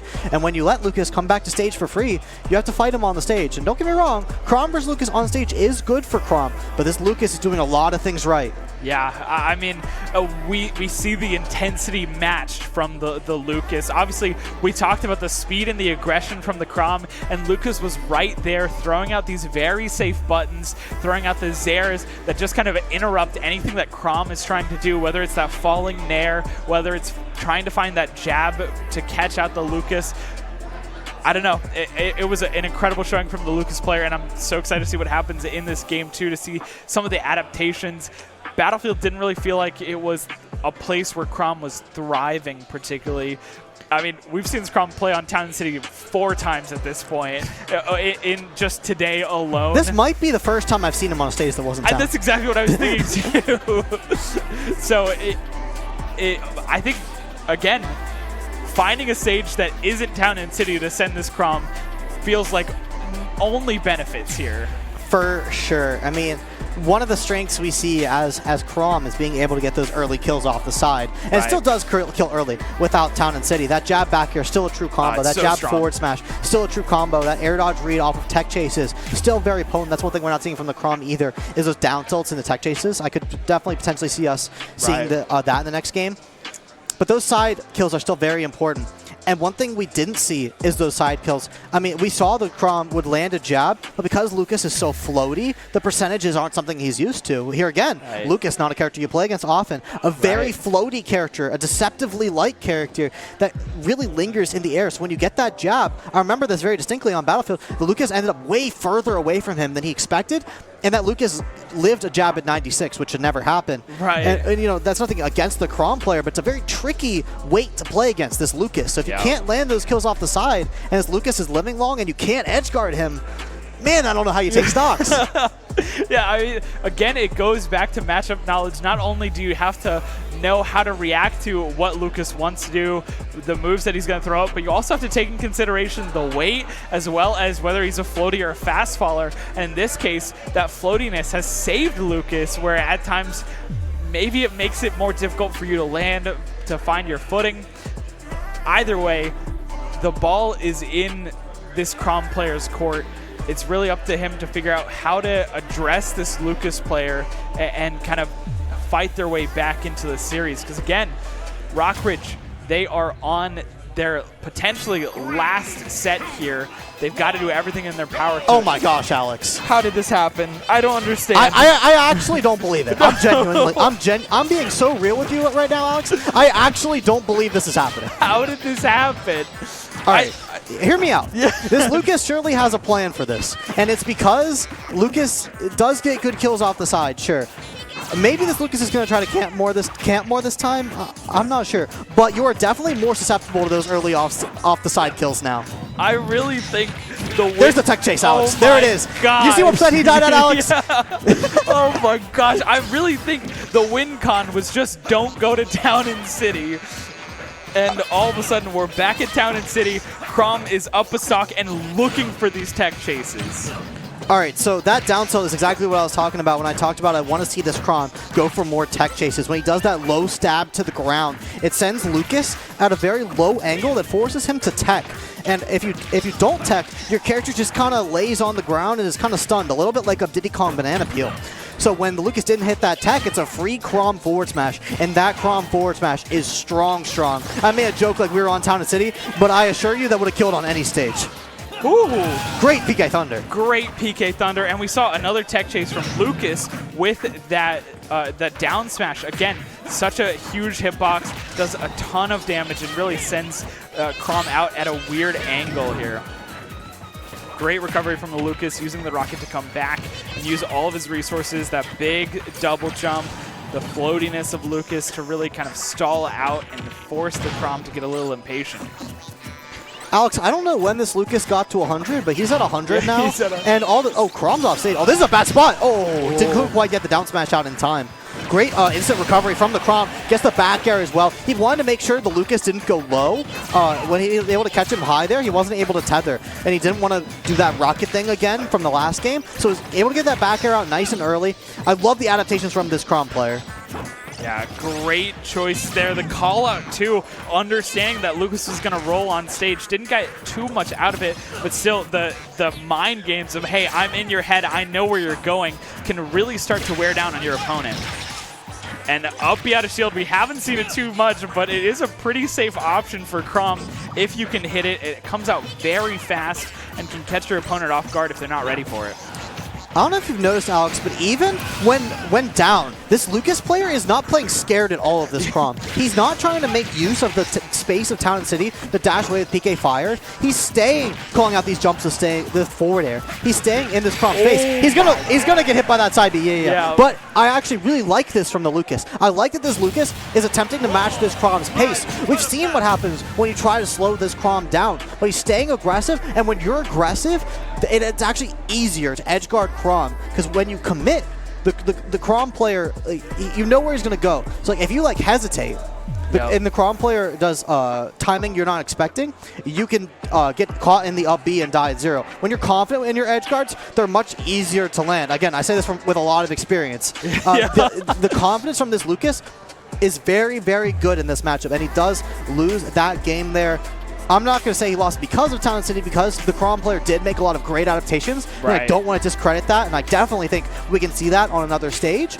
But if this Lucas can continue those edge guards on a stage that isn't Town City without dying to those early side blast zone kills, I still have the Lucas taking it. Yeah, I mean, again, I think it just comes back to, I think really both these players are playing very, very well. The adaptations, especially from the Crom side of things, is incredible. Like, I'd love to see these players learning the matchup mid-game, but we see something like that last stock where it's side B on that side platform on Town and City, Lucas dying incredibly early.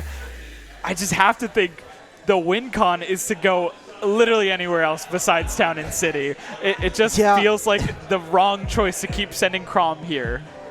You have other options as Lucas.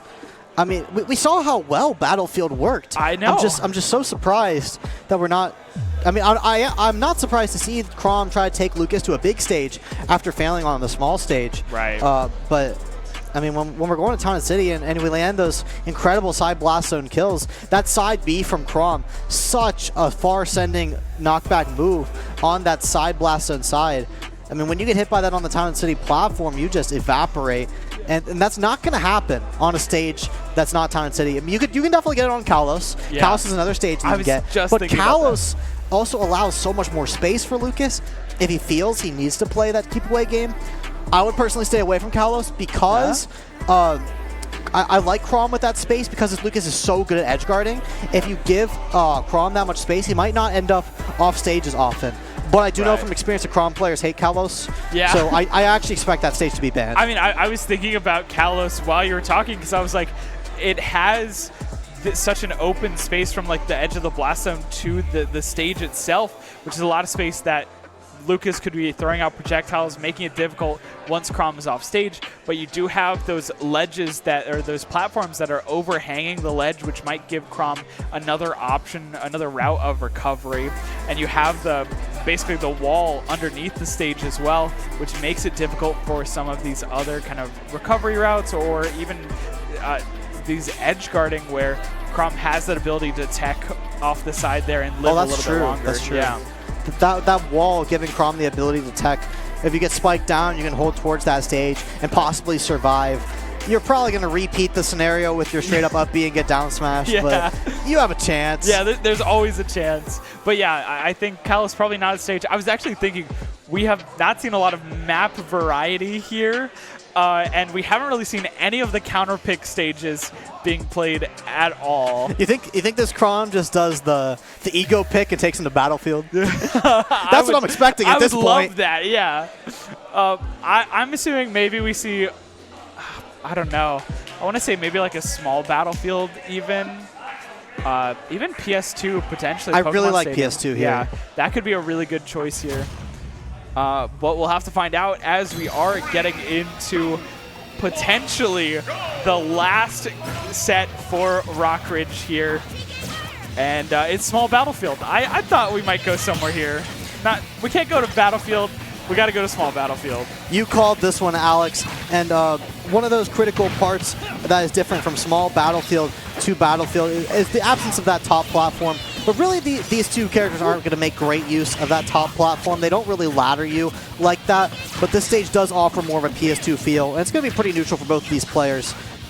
Yeah, I mean, we saw the Lucas getting so close to hitting so many of these massive moves, just not quite getting them. 50-60, I mean, this game is just about dead even, opposed to Game 1 where we saw Lucas take a massive lead early on, and Game 2 where we saw Crom take a massive lead early on. Yeah, I mean, the openings are just so aggressive from both these players. I mean, I feel like I'm a broken record at this point, but I really feel like I have to point out this Lucas is not slowing down. Because when you have the confidence to not ban a stage like Small Battlefield, you're saying, yeah, I'm comfortable fighting you up close. And although I have to deal with this, oh, beautiful! Although I have to deal with this jab up close, I'm confident in my DI. But when you mix up the DI with a creative combo route like that, Alex, it can become much trickier. That was amazing. Catching Lucas's floatiness with that up smash allowed for such a great kill, but Crom is still in deep water here. 124 and off stage. Has to be careful. Gets caught out by the rocket, but lives. Great DI. Yeah, that up B isn't quite strong like Lucas's. It just deals a lot of damage. And if I'm Chrom right now, Alex, I know what I'm looking for. I'm looking for an up B off stage. And oh, he's not dead, Alex. He went for down air instead, which means that he makes it back. Lucas is going to take the stock. That was incredible play by Chrom. If he missed that down air, we were going to see a repeat of game 2 where Lucas gets his down air instead and Chrom dies for it. Oh my goodness. We might be going to game 5 here, but it's too early to call. Chrom at 38%. We've seen this Lucas pull off some immaculate combo strings, but we've also seen the Chrom as well, and Chrom is in the driver's seat right now, making it difficult for the Lucas to come back and just waiting for these air dodges. This is pristine ledge trapping from the Chrom player from Rock Ridge. You can see the first signs of fear coming out from this Lucas player. That's the first time I've seen him air dodge a Chrom jab this set. And that is a great sign for Rock Ridge, because if you don't air dodge that jab back air perfectly, well, you can't air dodge it if he does it perfectly, but if the Chrom misses and you air dodge, you can get out of it. But if you don't air dodge and you're saying, okay, I'm not scared, I'm not going to get hit by this, you can live. But if you do air dodge, you're going to get hit by that combo, which we saw him do to the Byleth where you get air dodged in. Right. I'm kind of ranting, but the point is that the Chrom hit his jab back air there, even on a floaty character like Lucas. And let me tell you, that is trickier than hitting it on a character like Donkey Kong, where pretty much if you can turn around back air, you're not going to miss. Yeah. But that percent range for Lucas in particular is actually quite tight. So to see the Chrom know that if he gets that jab in that position, to immediately raw back air, notice he's in a position and he immediately is turning around. That input is much stricter than if he does it with space. So if he's away from the ledge a little bit, jabs, runs, and turns around back air, it's very tight. And the fact that he can hit that in this kind of situation really speaks to this Chrom as a player. Yeah, and here we go. We get a recap of the entirety of this series. A great game 1 for this Lucas player who really was in the driver's seat for a majority of it. I think the Lucas matchup experience and also the Lucas aggressiveness was not something this Chrom player was expecting. But we see game 2, Chrom in his element, town and city, and just able to find exactly what he needed to. These tech chases, these early kills, Lucas finding some good ledge traps as well, edge guards. But I mean, Chrom just doing exactly what he needs to. The back air, making it difficult for Lucas to recover low. And then, of course, we see, again, another roll read essentially from Lucas. Chrom, this is it, 104. Lucas, no escape. I mean, 100% that extra little bit from the platform wasn't necessarily exactly what sealed the deal, but still. That combo was beautiful. Oh my gosh. He noticed that the Lucas was sent. You could have ended that combo with nair back air, but I'm telling you, this Rock Ridge player noticed that the floaty Lucas ended up above him instead of in front of him and went for up smash instead. Yeah. That is insane. Insane awareness, and Rock Ridge stays alive in this series. We are going to set number 5. The biggest question I'm sure on everyone's mind, who is next though? Rock Ridge, they have the momentum, but that's it for this Chrom player. He cannot participate in this last set, so it is up to the Diddy Kong player and the Meta Knight? Meta Knight? Meta Knight is on Green Run. Yeah. Mario and... Is it... Oh wait, no, it is Mario and Diddy Kong for Rock Ridge, and then for Green Run, they've got Meta Knight and, oh my gosh. Oh, they were swapping around characters. Yeah, they were swapping around. It was Pac-Man, but we might they played also see Pac-Man, the Falco Byleth. or the Byleth. I've heard that they have a Falco as well that might be coming out. So wouldn't be surprised to see him. Yeah, Green Run's kind of all over the place, but Rock Ridge does have the Diddy Kong and the Mario. And the Mario, yeah. And then, so Green Run kind of has maybe a little bit of an advantage here because of the character pool, the character depth that they have, where Rock Ridge, they've got some very solid, characters, but both these characters want to get up close in your face. They want to hit you with a lot of combos and then eventually kill you a little bit later. I don't know. When I look at a character like Mario and when I look at a character like Diddy Kong, both of them are actually quite hard to counterpick. Yeah. It's hard to send in a character that stomps either of these characters. And I'm not surprised to see this matchup at all. I've actually discussed this matchup earlier. Meta Knight versus Mario. This is going to be a very explosive matchup. We saw earlier this Meta Knight player putting on an absolute show at edge guarding Diddy Kong. He can do very similar things to Mario, and I can tell you it's actually a little bit easier to do to Mario. Mario, again, only has that one recovery angle he can go at, and Meta Knight, with his many jumps, can linger in that space. So it's going to be up to this Mario to really mix up his recoveries, like we saw him do in the previous match. Whoa. What a weird interaction there. Either way, Mario with an explosive start here. Meta Knight, though, again, has this combo game that can really kind of tie up the game very quickly, especially if they're not able to find these aerials. But, I mean, able to keep finding these up airs. The side B, I don't know if that was a misinput or if that was intentional. That side B was really interesting. I wouldn't be surprised if we see that more in the future. He was hoping the Mario would go low there. I'll point out if he goes for it again. We're already seeing the high recoveries from Mario. If Mario expects Meta Knight to come at him, he can use those coins and intercept him before he can. And that headbutt from Mario there, that is Mario's key to killing you at 110. That is how he earns those stocks at high percent. But this is the percent that Mario would rather you be at, because you can also die at these percents. Oh, but Meta Knight with that Nair, the spinning ball of death will just make it so difficult. I mean, Mario's, especially that far out, doesn't have any option really to stop Meta Knight from coming out there and slapping him around with his sword. You can see Meta Knight's trying to catch these landings of Mario. Meta Knight's actually playing kind of like a Diddy Kong here almost, where he's trying to catch Mario coming in on him and try to whiff punish with a dash tag, with a dash grab. And if he's able to get those, that's how he's able to get those horizontal combos. Is this Mario doing such a great job of mixing up those recoveries. It's hard for them to hit each other, but when they do, they take it far. And here on Small Battlefield, that's a big combo. Not quite going to do it. Mario's going to grab the ledge, though. Ooh. That was a risky down B from Meta Knight. It pays off in the end, allows Meta Knight to have that extra space, take control of center stage. Now Meta Knight using those extra jumps to just stay out of the way. You have to be careful for that flood, especially with a move like Meta Knight's up B that can be pushed away and just send him into straight free fall.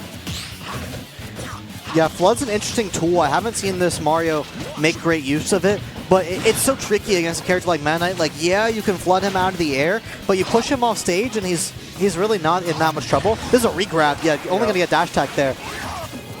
But yeah, I mean, this Meta Knight's movement is just so good. It's hard to catch him slipping. I wouldn't be surprised if this Mario tries to get another headbutt like that one. Yeah, he's trying to catch this landing of Meta Knight, but Meta Knight was already on the ground, and Mario already had the up smash in his head. He's like, I'm going to rip it anyways, and he almost died for it.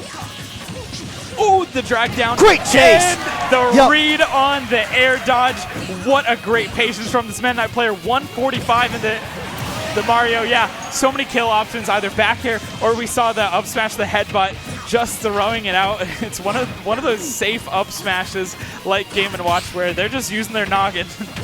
Yeah, I mean, I want to point out how great that Meta Knight combo was. That was not a true combo. That was a read on the air dodge from the Mario player. That was the reason he was able to net that forward smash. But speaking of true combos, we see the Mario coming out here with these up airs. Oh, great flood. no. That's a forward smash. That's it. You know, he wanted to be a little stylist with it. When Meta Knight uses that shuttle loop, that up B, where it does the two swings in the air, Alex mentioned it earlier, he cannot act while he is falling, and he falls quite slow. That he went for that up B because if he catches Mario, it can kill quite early off the top, as we've seen previously. But you just saw what happens if the Meta Knight misses. If the Meta Knight misses, Mario can get a free forward smash, a free cape, and that cape, it doesn't take you out of that stunned animation where you can't act. And because Meta Knight was still in that move when he got hit by the cape also reverses your momentum.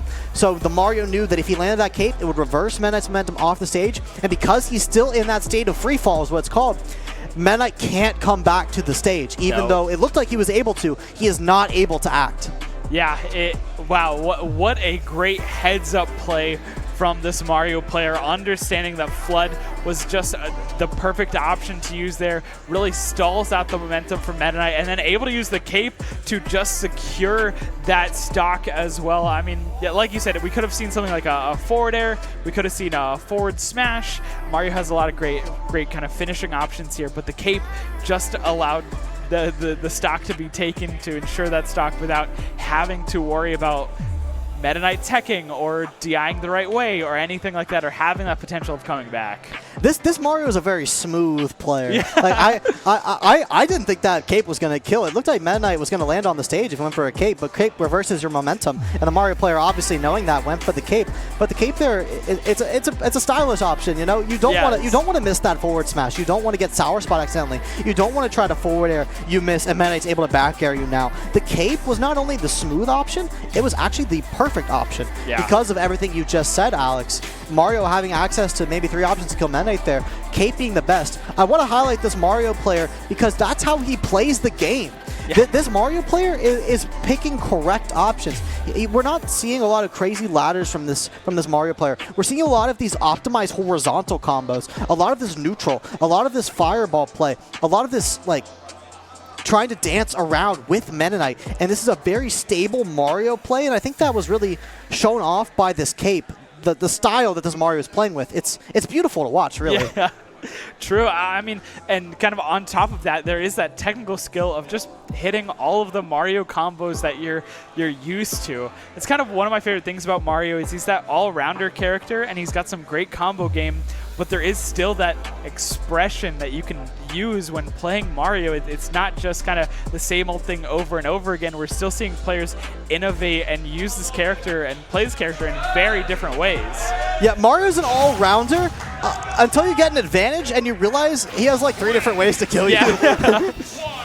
Well, here we go. Back to small battlefield. I'm not opposed to it. I don't really have an issue. Again, I don't think it gives either one side more of an advantage over the other. Of course, there are the platforms there that Mario can use to reset when we see those up air ladders, but it's not like Battlefield where Mario can just keep going. These characters, I imagine, like similar stages. Yeah. I really can't see the stage playing a huge role in this match. Maybe Mario would prefer more space. Oh, great horizontal combo. Like for those horizontal combos, and also Meta Knight having the better edge guarding, you wouldn't be off stage as much. But I mean, when you have angles like those, you don't even have to worry about Meta Knight edge guarding you. And we already see this Mario going for another cape. This Mario is very comfortable off stage, so I'm not surprised at all to see a stage like Small Battlefield. Yeah, and definitely feeling themselves after that last game. Really wanted to set a statement. Here we go, the continuous jab on ledge, just making it difficult. The high recovery, Mario just barely makes it back. Yeah, there's that high recovery again. This Mario player is so smart when he goes to that high recovery. Like I said earlier, if the Meta Knight swings, but the Mario rips that up B early, it can be a disaster. Oh! Goes for the ups. No! That's what happens when you miss the punish on the up B. Oh my gosh. I mean, but, you know, it's the correct option to try to punish that up B from Meta Knight. He falls very slowly, but you just might not expect how much, movement he has while he's falling. Just unfortunately misses that up smash, and Meta Knight able to find that. But there it is, up smash from Mario to make it even. Mario's got 8%, but that's really negligible at this point. Yeah, Mario's going to love that up smash, that headbutt move, to take those stocks upwards of 100%. He has those great horizontal combos that puts the opponent to those points, then the up smash to finish it off. The Meta Knight accidentally reverses the up B, and that's going to mean the Mario is going to live another day. That was huge for Rockridge. Oh my gosh. It's so painful. It was so close, and now the opportunity, the reset, doesn't quite get it. The drag down and the tech chase. Oh, no! Meta Knight's putting in so much work, but just cannot finish off this series. Oh! Pain. Oh, my heart. It hurts.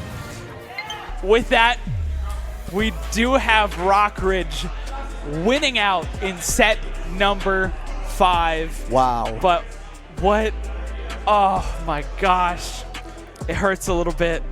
Am I allowed to talk about that second to last stock, or are we just sad now? I'm sad now. Yeah, just a little bit. But I mean, let's just talk about it, Alex. Yeah. I mean, that up B from Meta Knight, you have to go for it. Yeah. Let me make something clear. That up air into up B is a potent combo from Meta Knight. 70-80%. The Mario just dies off the ceiling. great combo for Meta Knight. That shuttle loop, that up B that you're seeing that the Mario is punishing so hard, the Meta Knight should go for that. And it should connect, but I mean, a combination of things is going to make that up B miss. One is Mario's incredible DI. You can DI that up air multiple ways to make the Meta Knight sort of guess and make that tricky for him, and other factors as well.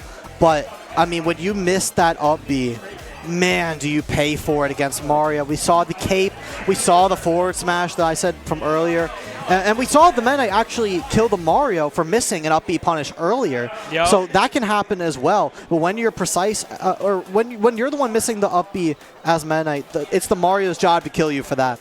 And Rockridge's Mario was able to do it. I mean, look at that with the cape there, and we're going to see the forward smash soon after. Here's the missed punish into the dying for it. Yep. I mean, that up B was the do or die, and it always is for Meta Knight players. Can you hit those up Bs when it counts? If you can, you start to take stocks at 80%. But when you can't, your opponent all of a sudden starts living forever. I mean, look at the spacing look how from close this Mario. that was. If that hits, if Mario's forward smash there, the fire is the sweet spot. Oh my gosh, that back air was so close. Painful. The fire is the sweet spot. If Mario hit that with his hand instead of the fire, Meta Knight wouldn't have died. So the spacing from Mario, immaculate. And we saw there at the end that Meta Knight go for that back air on Mario's recovery. I want to highlight that was the correct play as well. Yeah. I said that before. Mario's recovery is very linear, and the Meta Knight actually called out the high recovery this time. I mean, the high recovery was called out, but that back air, because it was slightly misspaced, maybe the Mario was drifting back, maybe the Meta Knight just didn't drift far enough.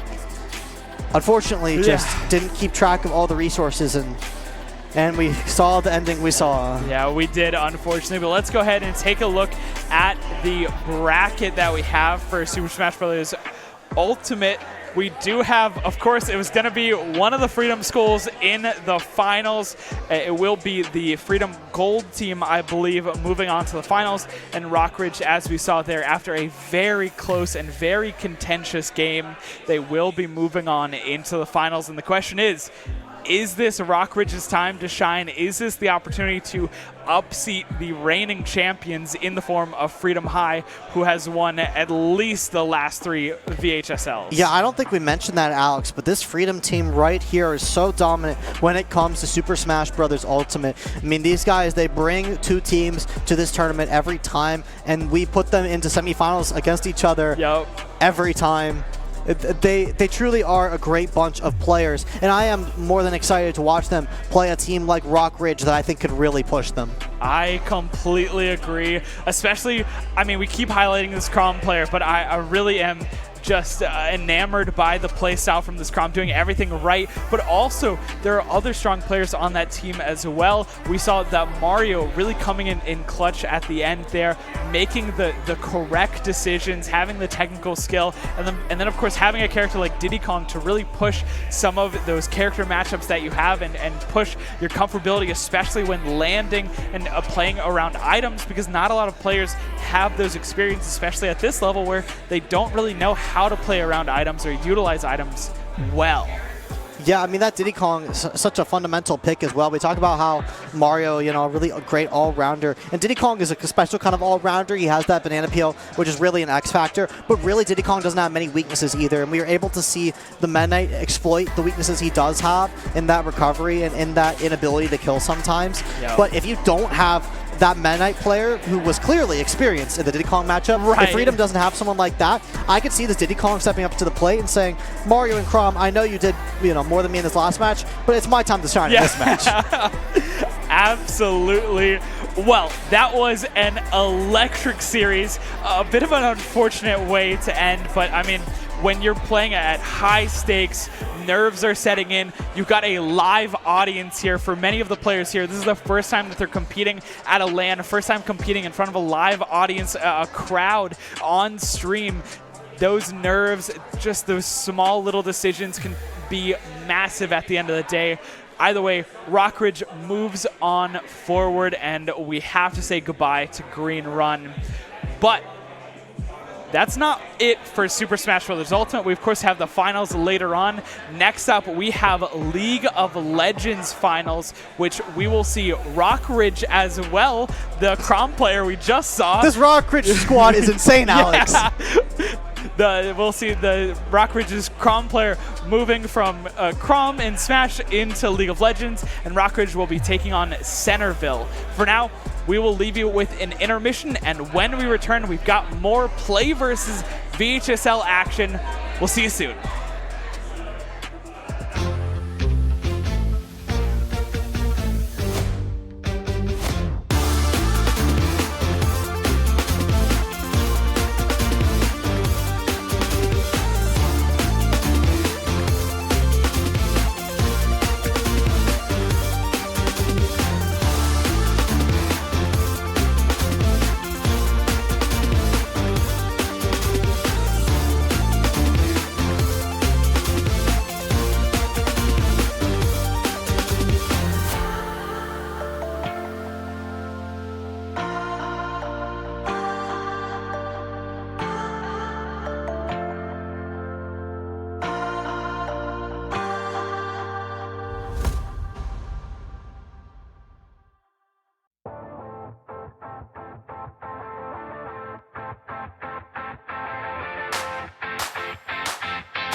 Hello and welcome back to the VHSL Fall Championship here at the Shenandoah Esports Arena in Winchester, Virginia.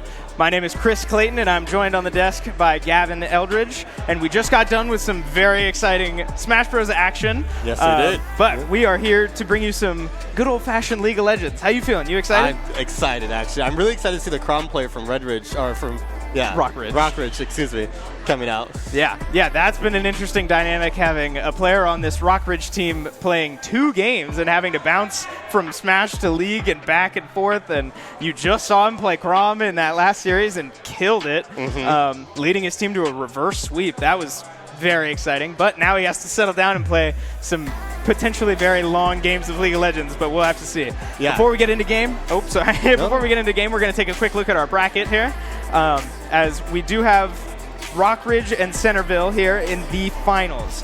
So, you want to tell us about how they got here? I mean, Rockridge really kind of made a statement out of South Lakes. It was really slow, really methodical win.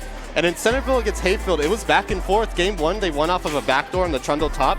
Game 2, it was close all the way till the end. I mean, the Yasuo just got too far ahead. And in Game 3, they slowed it down. They played really, really slow. A 33-minute win, kind of just methodical. So coming into this, I'm expecting both teams to more so play it slow, play it very methodical, just wait for late game, wait for the carries to come online. But it's really exciting. Yeah, and it'll be interesting to see. We did, you got a unique opportunity to watch these semifinal games that we unfortunately weren't able to stream, as other games are obviously always happening all the time here. But yeah, we did see kind of slower, like you said, methodical games, and we'll see if that carries into this series, because these players play some pretty aggressive champs, and we'll get into that as we get into draft. But I'm excited to hear your perspective on how the last games went and how it'll apply to this game. But right, I'm super curious to see like if the nerves are gone now. Like, this is the first game at the LAN. Now we're into their second series, so maybe the nerves go away. I'm not entirely sure, but I'm looking forward to it for sure. Yeah, we'll just have to see. But we should be getting into game here pretty soon. Like we said, we've got Centerville against Rockridge.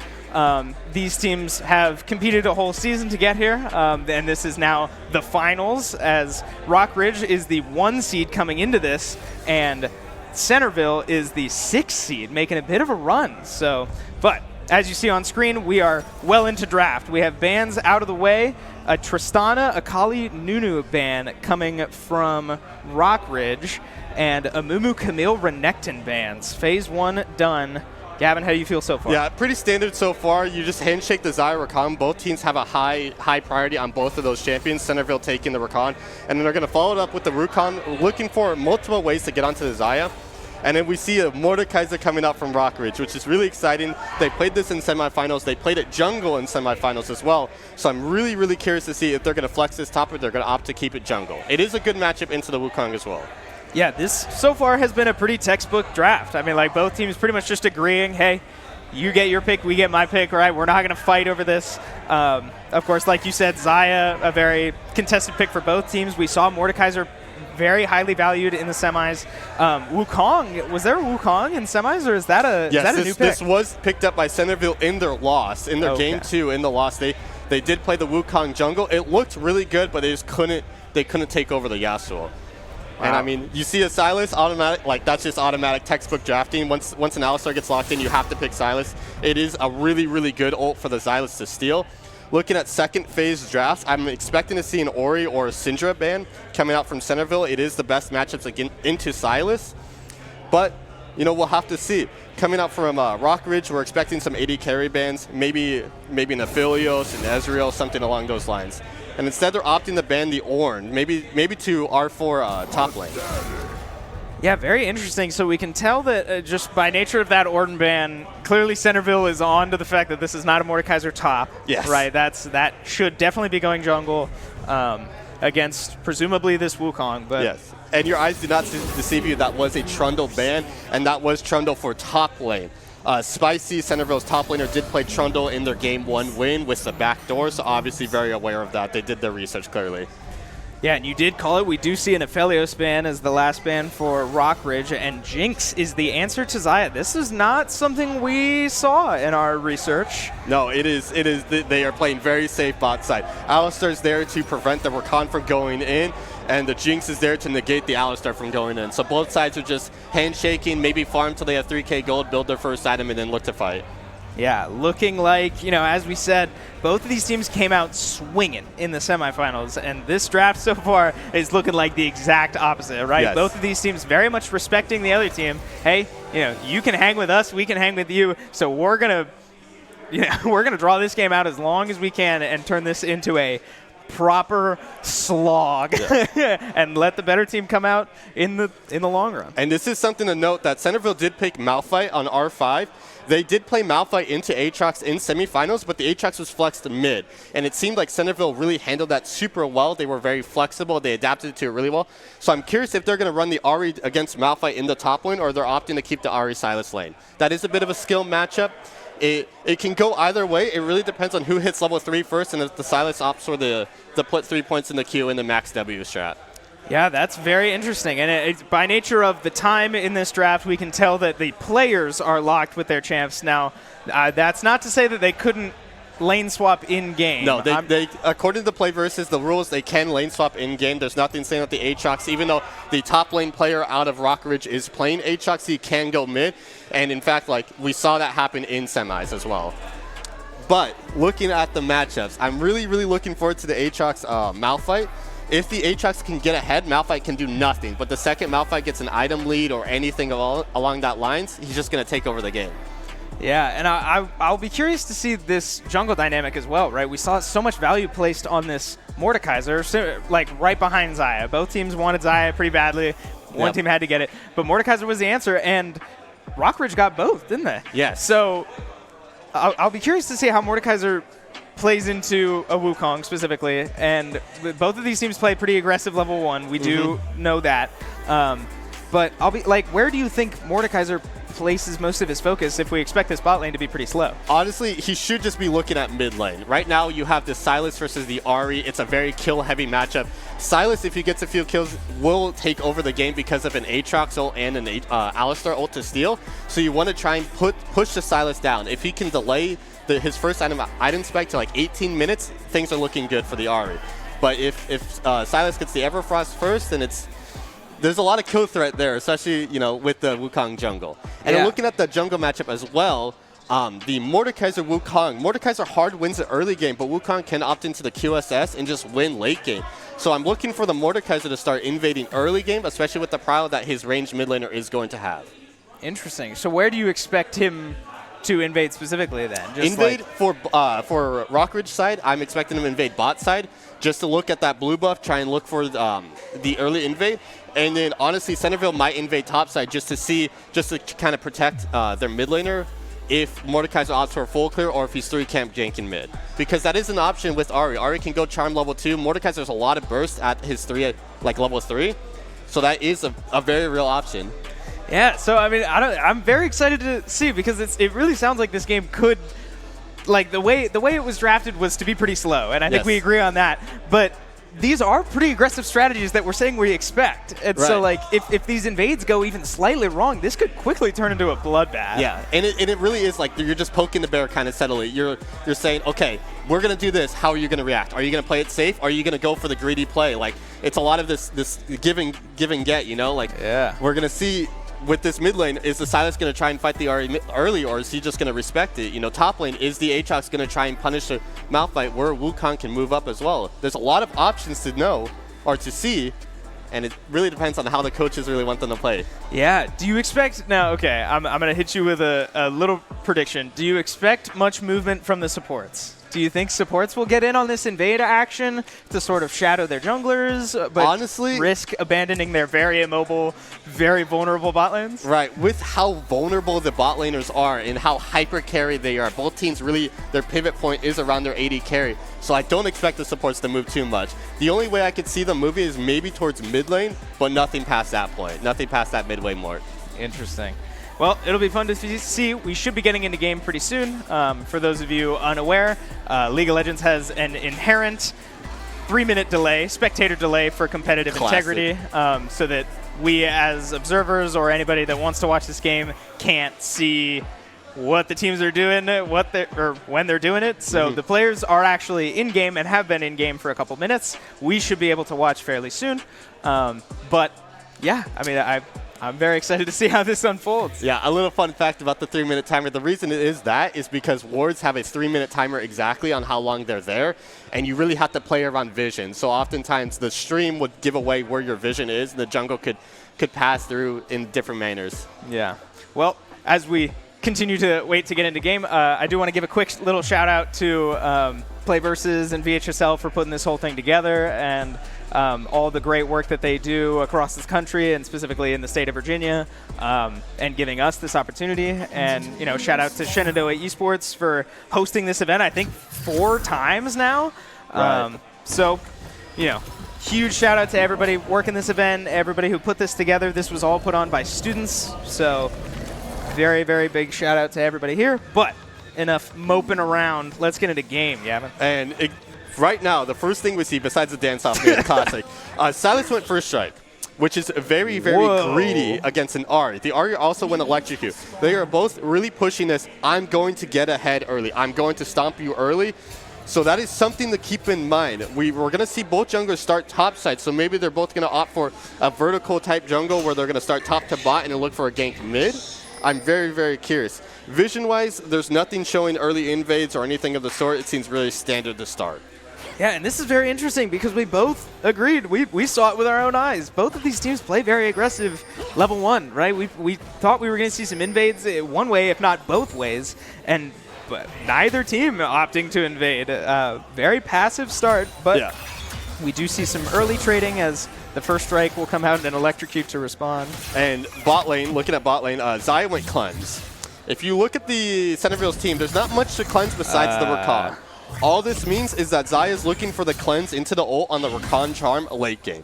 So Xayah is all in on this late game monster. Jinx went Ghost, which is an early game rune. It does scale pretty well into late game, but she's looking for the early resets, maybe around first drag or second drag, looking for these early fights. And again, we see Sylas level 2. This is when Ahri starts to have to be scared, but thankfully Ahri has poked Sylas down enough where he's not going to look for any fights.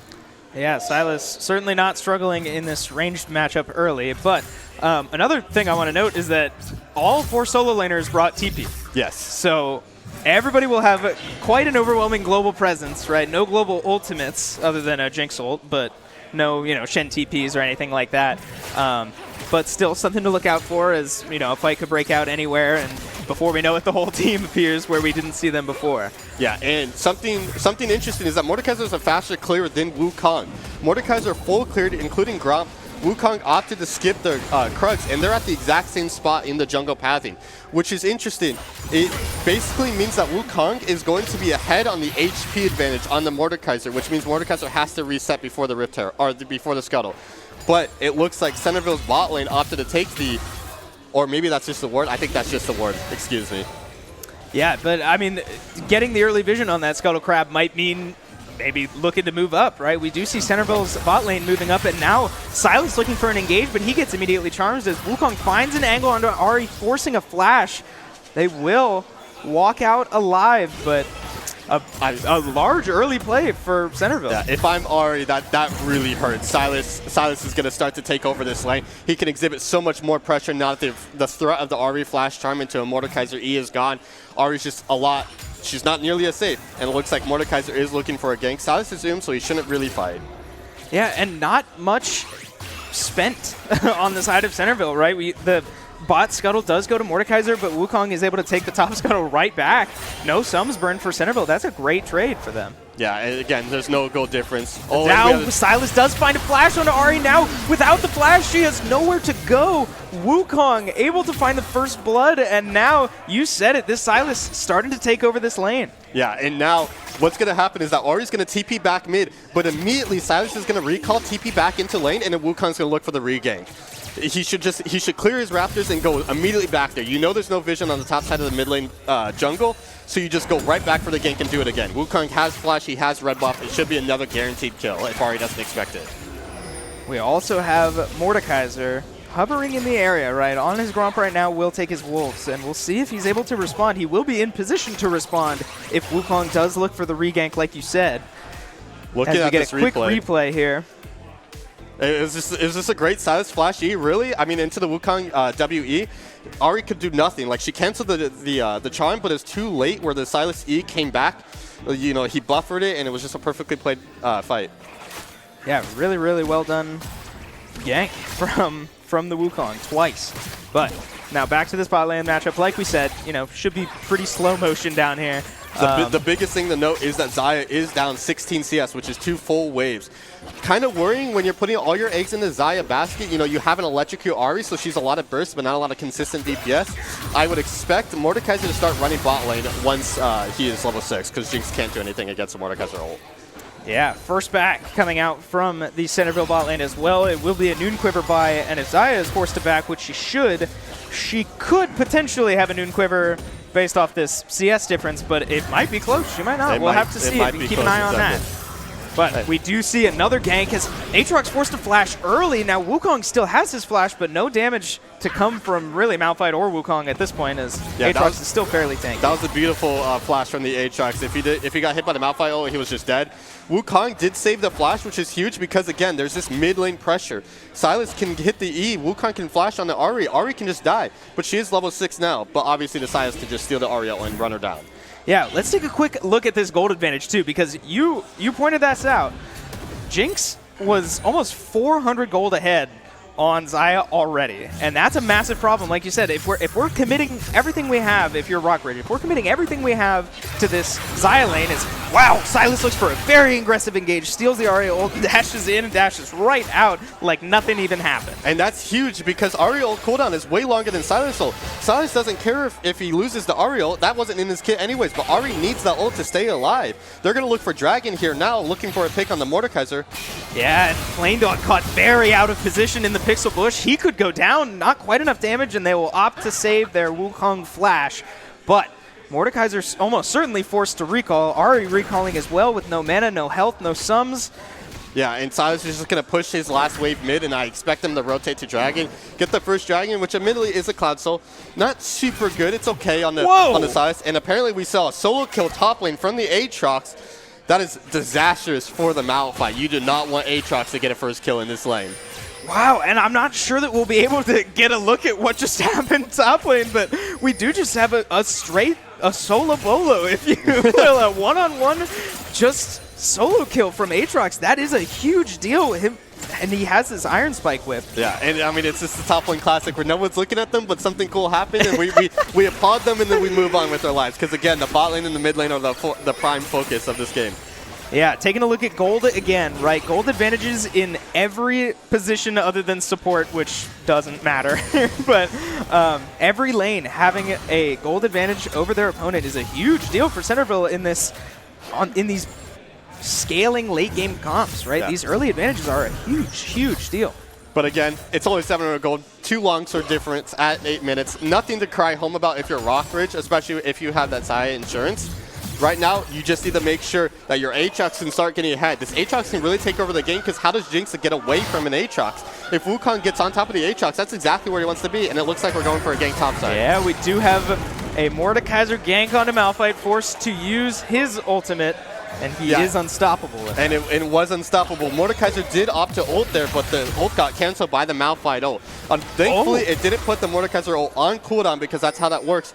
But it was just a well played by Malphite, using the unstoppable to really negate that. Yeah, great observation there, but lots of damage coming down from this Silas now as he is, you said it, taking control of this lane. Yeah, and he's already 800 gold up on the Ahri. He's about to have Everfrost too, I believe. And at that point, he's just going to be looking to gank bot and top. Maybe help out the Malphite. The Malphite and Silas do have a deceptively large amount of damage against the Aatrox, so maybe they can look for a gank there, or they can look to 4-man bot side.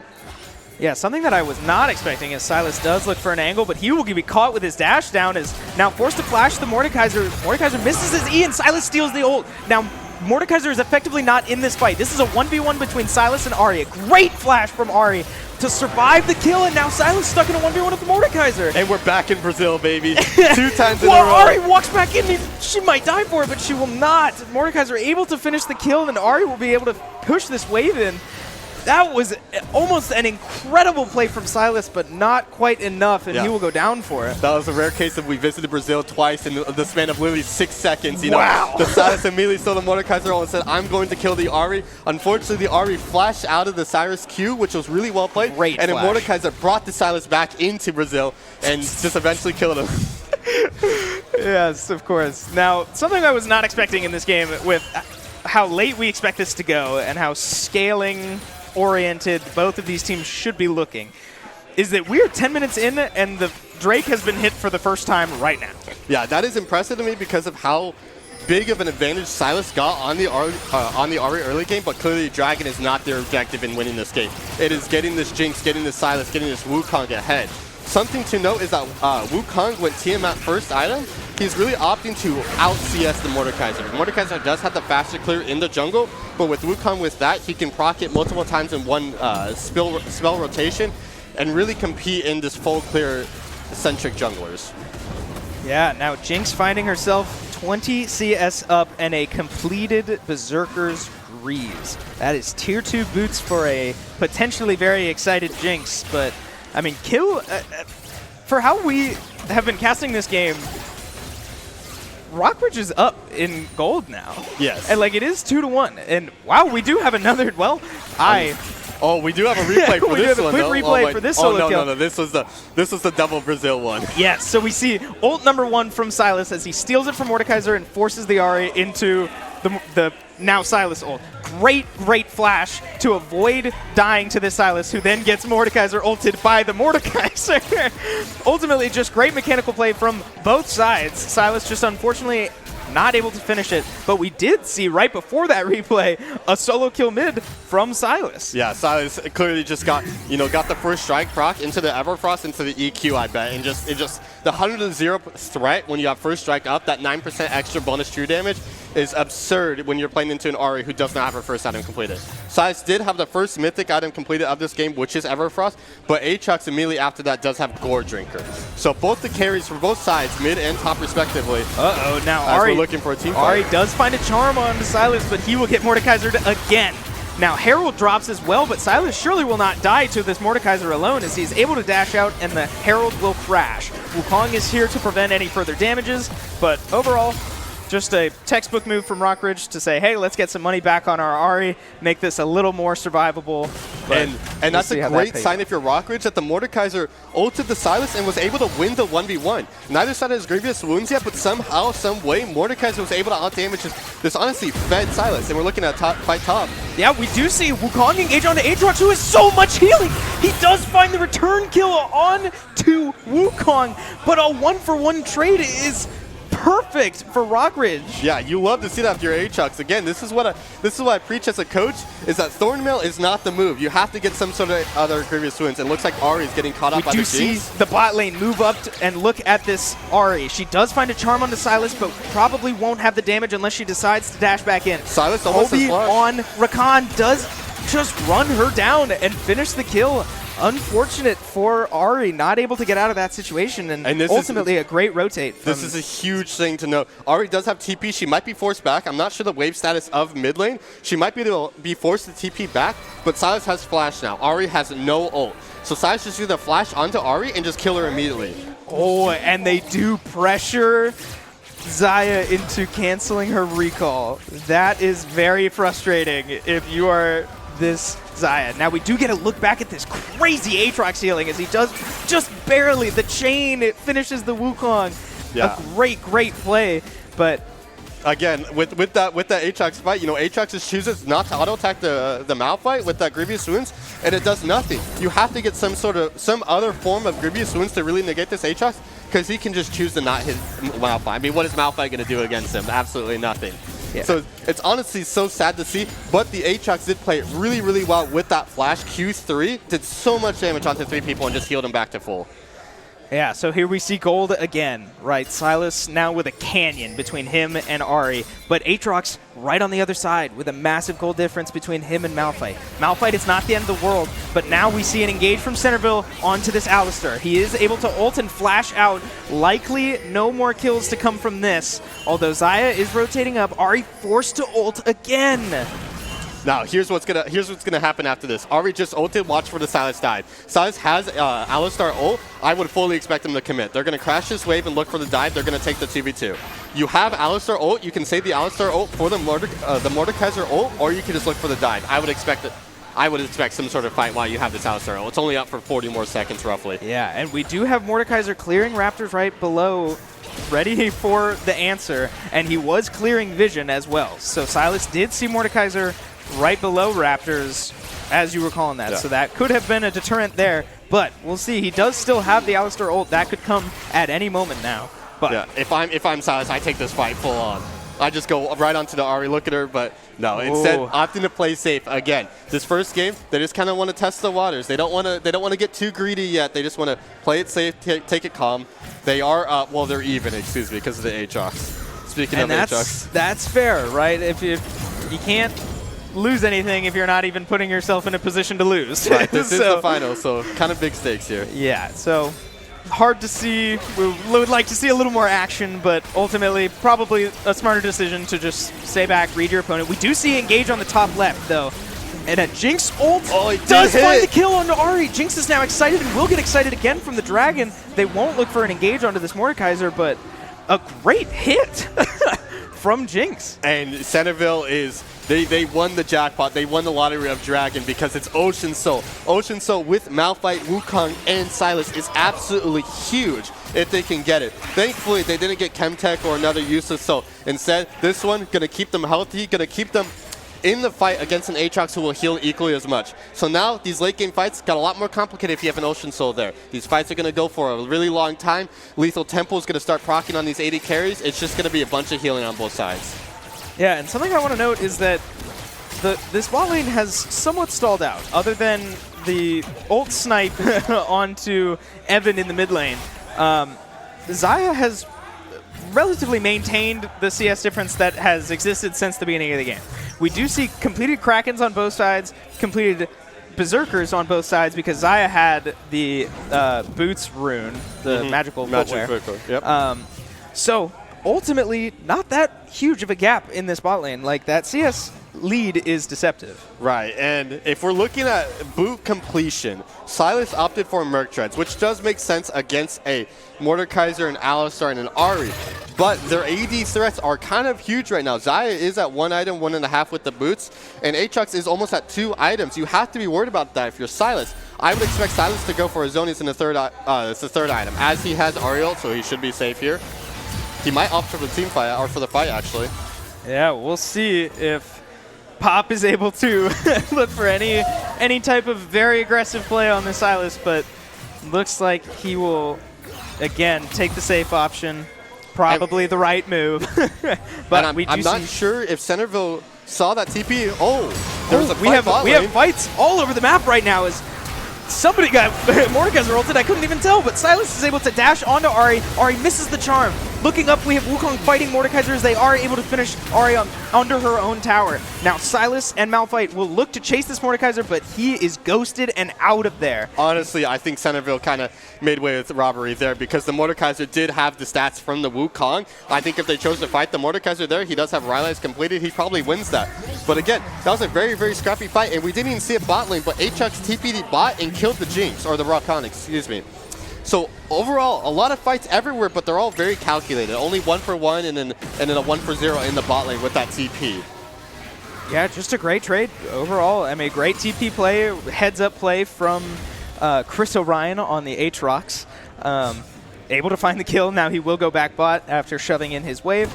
We see a similar cross-map response as Malphite is able to push in his wave and get his reset. Yeah, I'd be curious to see where we are on items now. Yeah, now we have a minute to breathe. We have a minute on Baron, we have 2 minutes on Dragon, and we're going to look at items. Yes, now we do have a completed Shadow Flame on Sylas, as well as a Darksteel. Yes. aggressive buy from Sylas, for those of you who may not know. Darksteel gives you more damage the more kills you get without dying. So he's saying, hey, none of you can kill me. I can steal your Alistar's ult even if you get an opportunity to kill me, and then you won't be able to kill me. Yeah, exactly. And Sylas hopefully is building Zonia's third item. If he gets that, he's going to be a late game monster. Jinx is halfway to her IE, and respectively Xayah is also halfway to her item that I like. Navori, thank you. And we see a fight with the Sylas stealing the Mordekaiser ult. We're about to see some Brazils.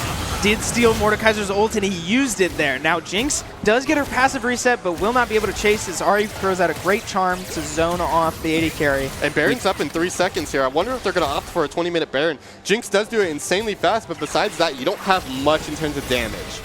Yeah, and we'll see. I mean, like, without this Mordekaiser on the side of Rockridge, Aatrox is kind of your only hope. Xayah does not have a completed Navori, so her damage is lacking just a little bit. And look at where the Aatrox is. He's on the flank right now. He can E over this wall or Blast Blade over this wall. Look for him to pop off here. Now Sylas does find an engage and a almost one-shot onto Ahri, but she will get out. Now Aatrox goes over the wall, and a Wukong ult will knock up Xayah and find the kill. Ahri is effectively out of this fight. Sylas is still alive. Sylas is able to steal the Alistar ult and stay alive and continue chasing as they look to finish this Aatrox in the backline. And a flash Q from Malphite will do the job. And out of everyone in this fight, I really want to highlight Dami on the Jinx. She played that fight magnificently. She saw the Aatrox flank as Rockridge's, or Centerville, excuse me, is obviously taking advantage. But she saw the flank from the Aatrox, and she immediately placed her traps there. So Aatrox was forced to flash or E over the traps. and then Jinx flashed away from the Q. She played it phenomenally, she kited perfectly, and she lived because of it. Centerville honestly took that Baron all because of the Jinx. It was fantastically played. Yes, very, very well done. And now we will see this game likely snowball pretty hard in favor of Centerville as Mordekaiser gets caught way out of position. Not much damage, though, from the side of Centerville as he ulted his way into a 1v1 against Rakan. Now, the rest of Rockridge has shown up, and they will look for an engage. Silas engages, but he will go down likely. Look at his eye. Yeah, now wait for a Jinx reset. They're not able to get it. Rakan will go down. Ahri finding resets on her ult, finding charms onto Alistar. Jinx will go down. Disaster strikes for Centerville. Yeah, and Jinx just wasn't there. It was a little ambitious from Centerville to walk there. Jinx went top side to clear the top wave first before she was in that fight, so she was there slightly too late, and Xayah got there first. Xayah did die in the end, but she got so much free gold there. The Everfrost into the three-man pullback from the Mordekaiser was fantastically played. Yeah, and remind me, I don't remember. Was Jinx able to recall after the Baron, or did they run straight to Dragon? No, they ran straight to Dragon. Jinx had to go top lane to clear that wave first, and then she was there. She was there 5 or 6 seconds after the Xayah. By the time the Mordekaiser ult ran out onto the Rakan, Jinx still wasn't there. Rakan had a beautiful engage with the Charm W, but Jinx just wasn't there. There was no consistent damage. Something else to note is that Wukong just completed his first item. He was sitting on 4 components for the Divine Sunderer. No completed item yet. Little greedy from Centerville, but a fantastic outplay by Rockridge to really take advantage of that. Yeah, and just like that, Rockridge is ahead in gold. I mean, right as I started the sentence of this should start snowballing out of control in favor of Centerville, boom. It's gone like it never even happened. Now, right, all of these great engages. Jinx just now got here. She can't put any damage in right now. She's too slow into the fight. Xayah already killed the Silas, which was a huge part. She also looked to auto-attack the Mordekaiser when he had like 100 HP, but it looked like it went onto Alistar instead as Mordekaiser was able to walk out, preventing Jinx from getting a single reset in this entire fight. Yeah. Ultimately, disaster. Worst case scenario for Centerville in that fight. But again, maybe it's the nerves, you know, a slight misclick. Alistar is a big body, a big unit on the field, so, you know, misclicks are pretty common onto him. It's just really unfortunate. Now, how does Centerville come back into this game? You have Radiant Virtue completed on Rakan now, so there's a lot of healing out of there. Jinx has spiked with the IE, which is a stronger spike than the Voria on the Xayah. Silas is almost at death cap on his 3rd item. He's going for the greedy build, but he's saying, all right, I'm going to take the Alistar ult. I'm going to live forever. I don't need Zhonya's. I can win the fight by myself. So really curious to see when he gets the death cap compared to the rest of the game. And really, in these fights, we've been able to see Rockridge relatively lock down this Silas, even through an Alistar ult, right? With Alistar knockups and Ahri charms and a Mordekaiser ult and various Aatrox crowd control. All of these fights have started with a Silas engage, usually getting pulled by Mordekaiser. Yeah, and again, that brings the point of you got to pay your taxes. You got to build QSS on your carries. It's 1,300 gold. It sucks. It diminishes your return as Aatrox is looking at a fight on Silas here. Probably nothing much to come of this, but he does use his Everfrost and will get out, cancels his recall. We'll see what he's able to buy from this, but with objective timers still relatively high, a relatively dead state of this game. Yeah, now is the time for your Jinx and your Silas and probably your Wukong too to build QSS. If Mordekaiser ults Malphite or Rakan, you are happy as long as they got their engage off first. If they ult before Malphite ults or Rakan's ults, then it's a little doomed. But if you can get it off before then, Mordekaiser has nothing to ult. Basically, all he is he's a walking plus 1,300 at that point. He just made them pay 1,300, fall a little behind, but that's about it. As Aatrox is looking for a big play on Silas here. And we'll see if he's able to finish. Another escape from Silas, not much action, but Mordekaiser also in position to potentially follow up should Silas respond. Looks like he will opt not to, but we look to control Dragon now. And Silas, again, is almost at the death cap now. I believe he's 700 gold off at this rate based off the waves that he's farmed. He's looking to get that before the Baron's up, which I think he will be able to get. Right now, if you are Rockridge, you need to be contesting his size off of these waves. Aatrox needs to push him off, that way he cannot farm this whole wave and get death cap. Another thing to note as we're looking for a fight, but I'm pretty sure Silas is slippery enough. Now, Silas will steal the Aatrox ult, but we have a TP coming in from Ahri. Can they finish the Aatrox fast enough as we have another TP coming from Malphite? This turned into a 3v2 from a 1v1. Yeah, and we see the Alistar moving in as well, but honestly, everyone's just going to get away. You trade a TP for TP, you're kind of happy. A Malphite TP is way more impactful than an Ahri TP. But again, You saw it right there. There is no grievous wounds on Wukong or Silas or anyone else. Everybody's healing so much that there's basically no damage to exist. Yeah, now, I mean, like, fighting over Dragon Control is so critical. Ahri has great positioning and misses a charm on the backline. Now, we do have an engage in bot lane as Malphite uses his ult onto Aatrox. Can they finish him fast enough? No, he heals for 1,500 HP. He will not go down. Rakan finds a huge engage, big knock-up into his charm. Now, watch Jinx. Wait for a reset. It's not coming. Xayah looking to recall her feathers. She will not, as Mordekaiser gets a kill on Wukong in his ult. And 0 return kills come from Centerville. And for Rockridge, that was a fantastic rocket from Alistar. It saved Ahri's life. Jinx had a rocket coming towards him, critted for 800, but the Alistar rocket had 600 shielding. Jinx could never get a reset off on it. It was so unlucky. Also, again, that Goredrinker probably healed for 1,000 in that single team fight. You put all your eggs into killing Aatrox, but you have no Grievous Wounds to substitute it. He just sits there, tanks it all, has a little bit of armor and magic resist, run the Merc Treads, and he just presses it one ability and heals it all back up. Yeah, and for as much damage as Jinx does, she only gets, or as much damage as Jinx can do, it can only happen if you find that first kill. Her passive is so critical to her team fights. But Jinx is ahead on items right now. She just completed LDR. Xayah does not have LDR yet. So looking at that, Aatrox is opting for this lethal or this lethality build with the Shojin, Goredrinker, and the Last Whisperer. So they're really, really squishy on Rockridge if Jinx can get one reset. All it takes is one, and then it's a party after that. And again, one Grievous Wounds item in this game, and it's on Malphite. Nobody will be able to die on the side of Rockridge, as now we do see Ahri forced to ult in, looking for damage, not much. Centerville will blast cone away, but the zoning control from Centerville is they will go over the wall and look for more. Alistar with a great Q flash, and now Rakan looking for a massive ult. Here comes the Jinx. They got the one kill they needed. Can they get more? She's wailing on this Mordekaiser. He will likely go down, but more healing as he does go into his ult with Silas. Not able to finish it. Can they finish the Mordekaiser on the other side? He's healing a lot, but they will get him. And just like before, where Centerville overstepped, this time Rockridge overstepped. You cannot step into the jungle when you have a Wukong Malphite in a sense. That's so much AoE. Pair that with the Jinx rockets. They all went over the wall. They're saying, we're going to kill the Rakan right here, right now. But they didn't know that Jinx was right there as well. Now here's the response. Xayah looking for some autos. Great ult. Huge recall. And Aatrox could kill them all. Wukong gets a big knockup on both of them, and Silas comes just in time. Jinx survives with 200 HP. They will finish this Baron. A great play from Centerville, but to find the kill 1 for 2, I don't know if that's worth it or not. Really, really scary stuff from Centerville. That could almost be disastrous. If Aatrox gets one more reset, he heals and gets a pentakill, frankly.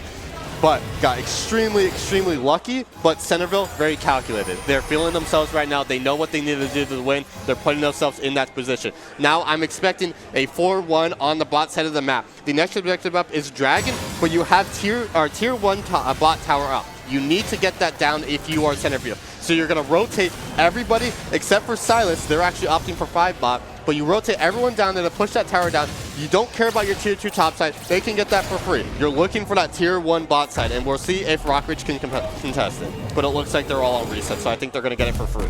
We also have a tier 1 standing in the top side. I just realized that Centerville has only been able to take one turret before that one that we just watched.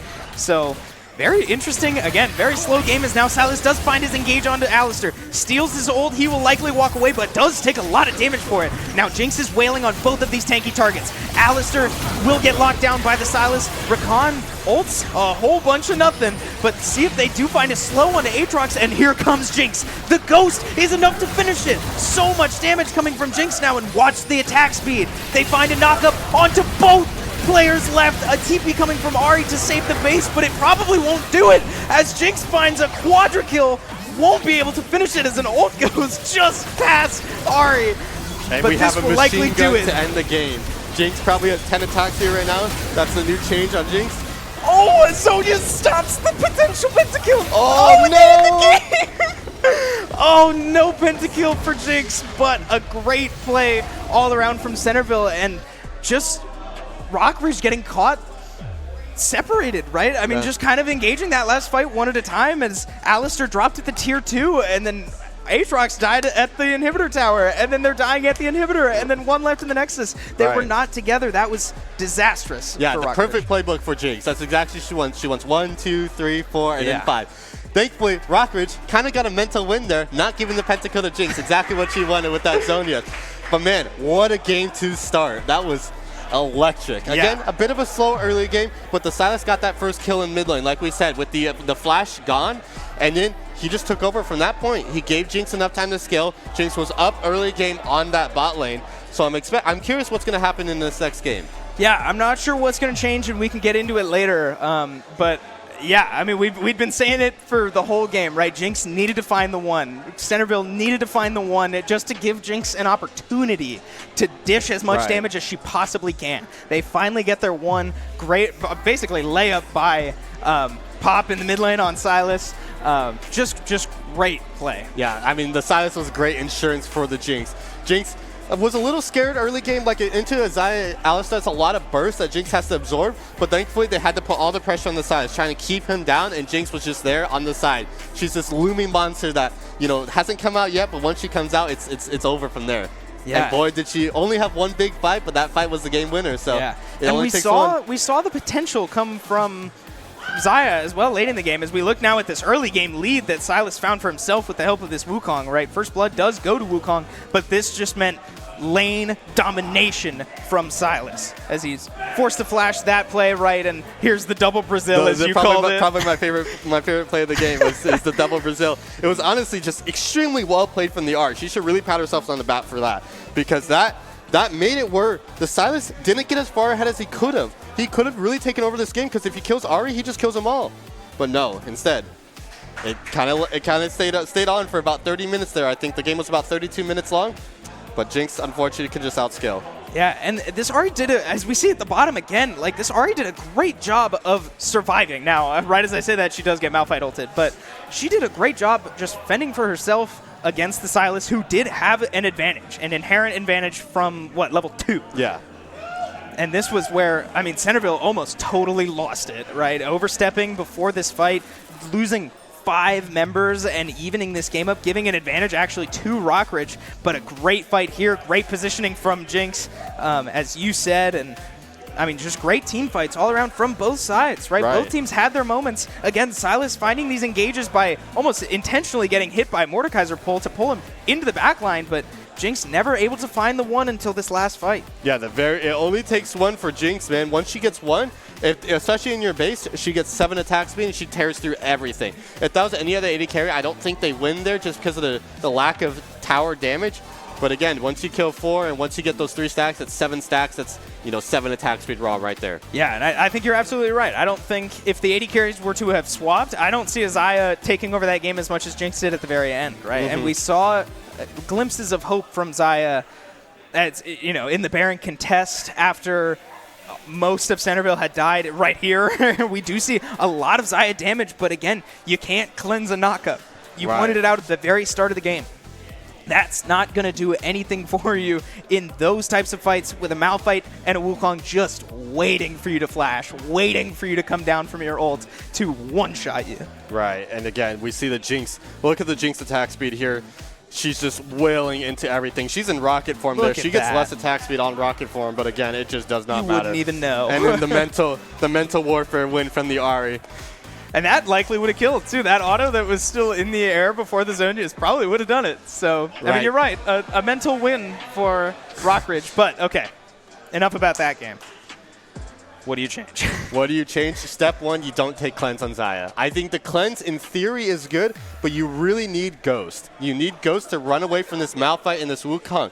But if you're on that case, why don't you just ban the Malphite? If you're banning the Malphite, or if you want to take Alistar again, you just have to ban the Sylas. One of the two. I think taking the Ahri into Sylas was the correct call, but now you learned, okay, the Sylas can win the matchup. Now you can't do that. What's your next backup? They banned the Syndra, so what do you do next? Maybe it's a Talia. Maybe you leave the Sylas up and you take a Talia. I could see that happen. But really, we're looking at mid lane here. We need to see what is the adaptation that Rockridge takes against this mid lane threat. Do you ban the Sylas? Do you take the Sylas? I'm curious what side they're going to get as well, because they get side selection since they lost. That's true. So we'll see if they want to first pick maybe a Rakan, or they first pick the Xayah again. You know, we have this heavy emphasis on a Rakan.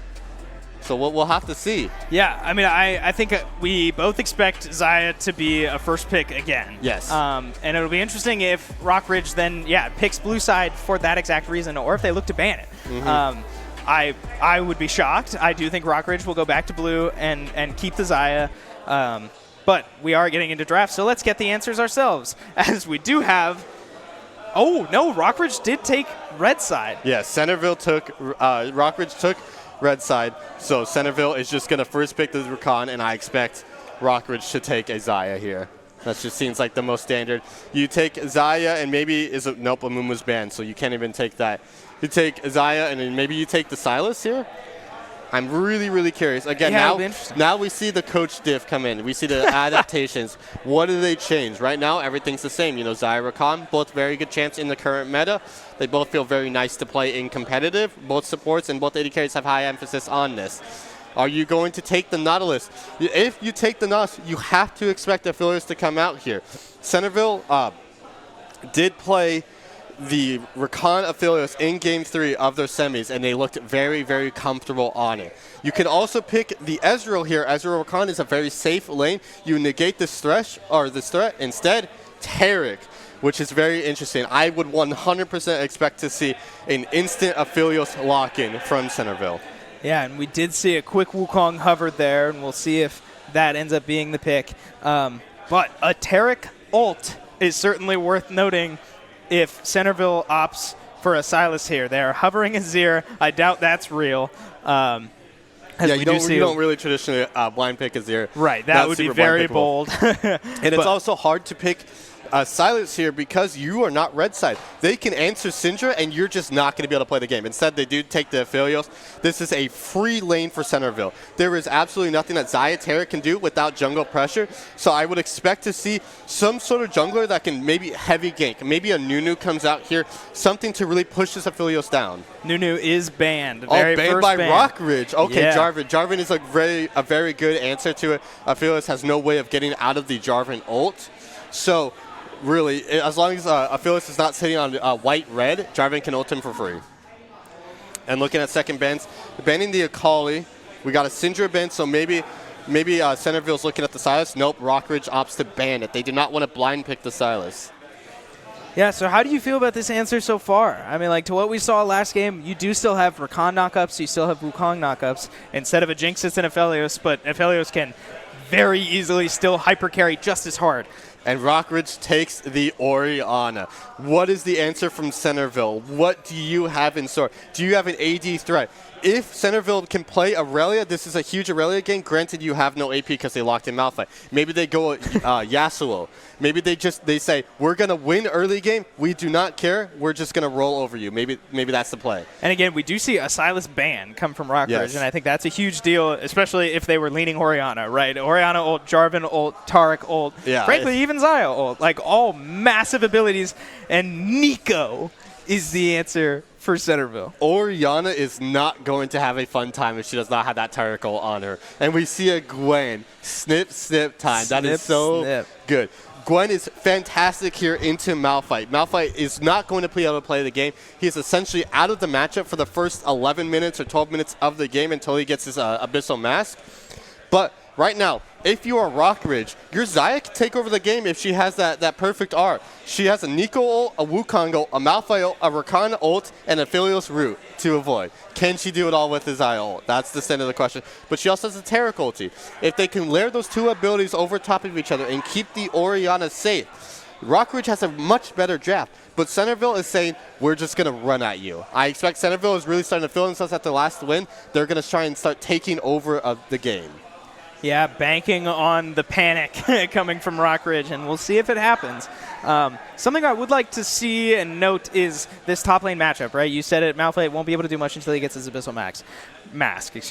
We almost saw Aatrox take control of the game just as hard as Silas did. Right. So I would love to see if this Gwen is able to do something similar, except maybe not feel as dependent on your AD carry to finish the job, right? We can absolutely see a Gwen come tear through a team with a Zaya to help out again. Yeah, and you have Gwen. Gwen is a much safer champion opposed to Aatrox. Aatrox has to kind of build greedy to take over a game. You know, he has to get that Sheraldias, he has to get the Gore Drinker. Not a lot of resistances, but Gwen opts for a Rift Maker. She has the immunity. She has a bunch more healing. She has mobility.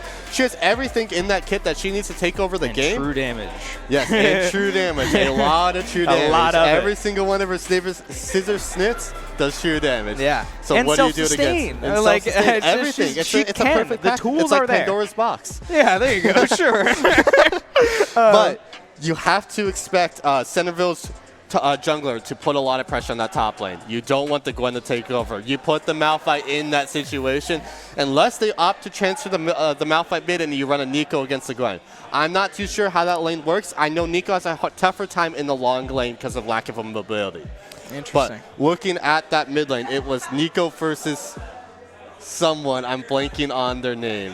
Orianna. We got there in the end. Nico versus Orianna. Not a lot's gonna happen there, frankly. They're just gonna AFK wave clear. You know, we're gonna see the exact same thing. We're gonna see QW on the way from Orianna. We're gonna see a EQ wave on the way from Nico. It's gonna be very boring. Expect them to roam around a lot with these high impact junglers. And in bot lane, should just be a scaling manifesto. You know, with this Taric, they're gonna look to try and win early because Taric does win hard early game. But how do you get on the Aphelios? Aphelios is going to go fleet footwork. He's just going to dodge everything. Yeah, and he's got shields and defensive knock-ups coming in the form of Rakan. He has a bunch of peel, self-peel, exactly. Yeah, Rakan, again, hit. The champ has it all. He has the heal, he has the knock-up, he has the shield, he has the charm. He has everything he needs to get an AD carry like Aphelios into the late game when they're going to be a monster. Yeah. The biggest colors with Aphelios, because, you know, he has 5 different guns. We have to watch her red-white. With a Jarvan, if Aphelios is on red-white, he just ults the Jarvan, and Jarvan disappears. He dissipates. Or even, like, when the red gun goes away, you should be getting green gun, right? Yeah. So we can see a ton of poke damage coming before any of these fights even start, right? We said it that Centerville is looking for more of just a run-you-down kind of comp. And ideally, you'd like the red gun for the movement speed and, you know, your chakras are going crazy. But if that, for whatever reason, doesn't happen and we find ourselves in a bit of a standstill, like if Centerville's at a disadvantage and doesn't feel comfortable, Aphelios could potentially just kind of dip on the red gun and opt for more super long range poke. And later on in the game, that doesn't become poke. Those are long range kills. That's 2 auto attacks and someone's dead. Right. And it could be Orianna. Like, yeah, especially with the turret too. You're going to be on white gun as well. So you place the turret down, the turret auto attacks someone, and then all of a sudden you have 3 auto attacks going straight at someone. It's crazy. A very, very deadly late game. And but a green ult could lead to an auto attack on the entire team. But again, I don't know. Late game is the goal. You have Orianna from Rockridge who needs to get late game. Once she's on 5 items, Aphelios is going to disappear if she's on the same screen. But Aphelios is going to do the same thing. Both of these late game monsters, and we'll see how the rest of the lanes really start to navigate that. How do they keep their lanes in even so that way their carries can go late game? It's very interesting. Something I'm very excited to see will be summoner spells too. Yes. Like what does Aphelios bring to get away from Orianna? Is it going to be Ghost? It is Ghost. Also with the fleet footwork. Yep, with the fleet footwork. Now, as expected against Taric, you always go fleet against Taric because once he starts such a charm, you just auto attack him once and you kind of happy feet on him essentially. You wiggle back and forth and the Taric has to pick one direction and you go the other way. Taric should never hit a stun if you have a fleet footwork AD carry. Another thing to note, which is a little odd, but it's a nice change from the Orianna. She opted for a phase rush. Now, what this means is, no, she's not taking phase rush for the Nico. She's expecting this Rakan, this Malphite, and this Wukong to be in her lane a lot. She understands that she's a late game monster, that she can die early. So, she's going to take phase rush. She's not going to proc it in lane until she sees a Wukong at her. Once she sees a Wukong at her, she puts her whole combo, she QWEs, and she runs away. She's going to do that every single time. Nico has to look for roams. And again, we didn't talk about this with Nico, but it's my favorite time of League of Legends. Can you count to 7?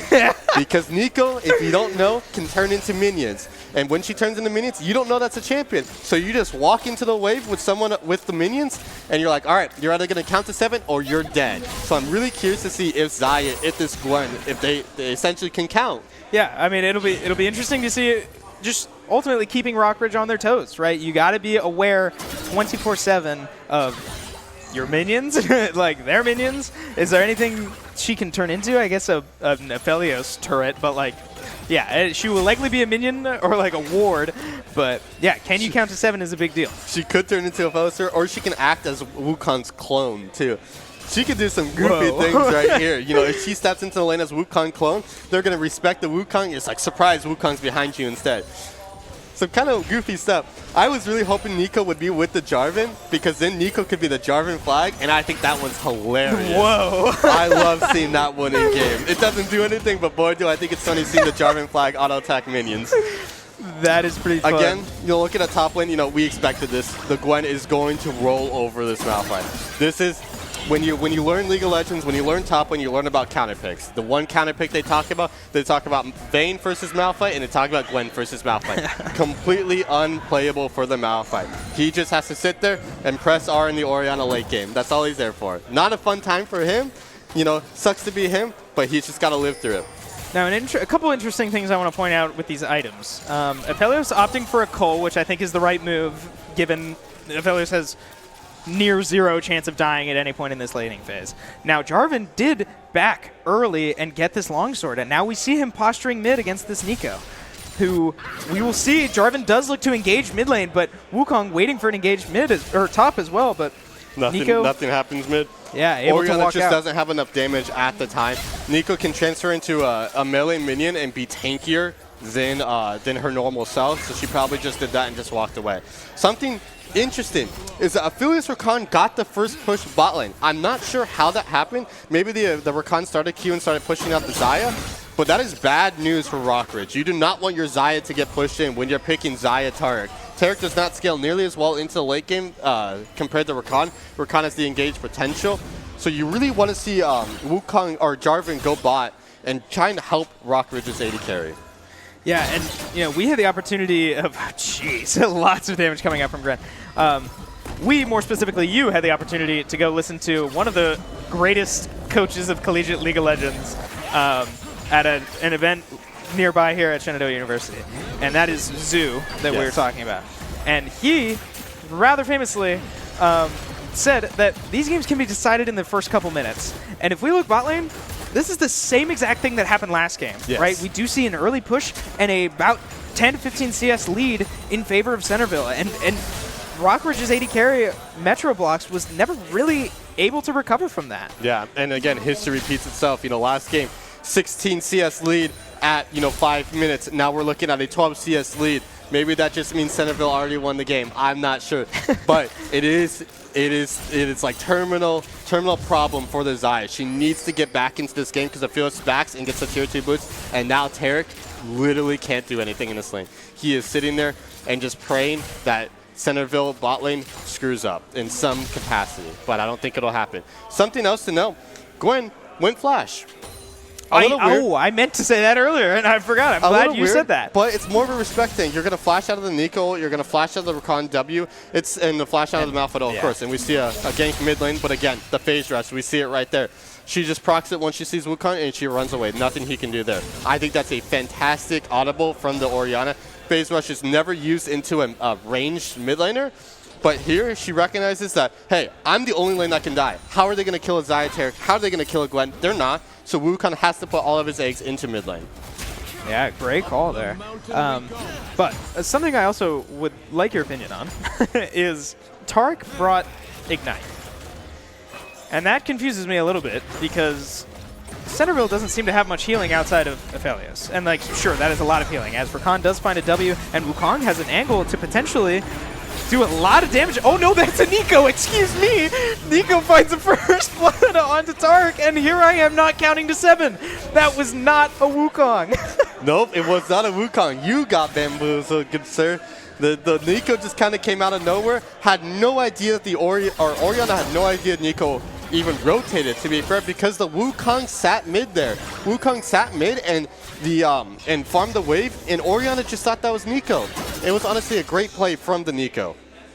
And we see, again, Gwen, non-stop, just chipping it away at this tower. Gets the first split. She even opted for Demolish to really put that split push rush onto the onto the map fight. Once that first tower goes down, Gwen, the entire map is hers.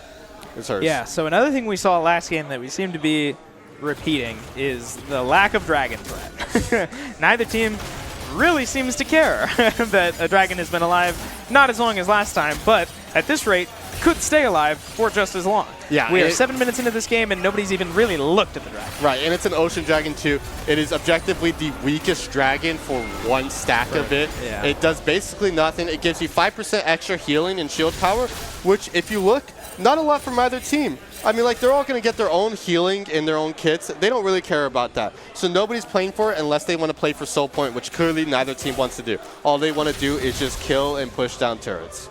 Yeah, it'll be interesting to see just whenever one of these teams just kind of trips and falls into the dragon pit and finds one.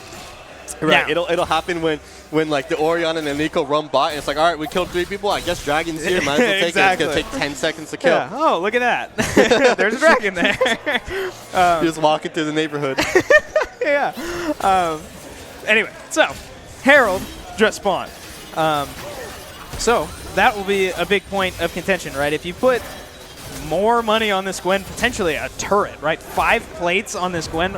Good lord, I don't even want to know how terrifying that has to be to play against if you're Centerville. So I imagine they're going to try to prevent that. Yeah, and Jarvan did pull clear top to bot side, so now he's going to look for a gank bot, maybe, as we're looking at this team fight. Yeah, and there's the Wukong that I said was Wukong, and in fact was not.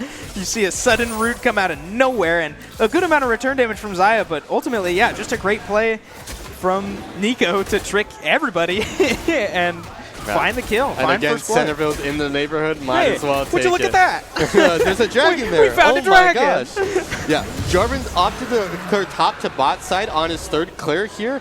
He's looking for a reset now, unless he has to help bot lane on this dive, which could potentially come out. But he's just going to book it top. Gwen's on the reset now, so I expect him to take his Krugs and then go straight to Rift Herald. You see the pings coming out on the Rift Herald as well.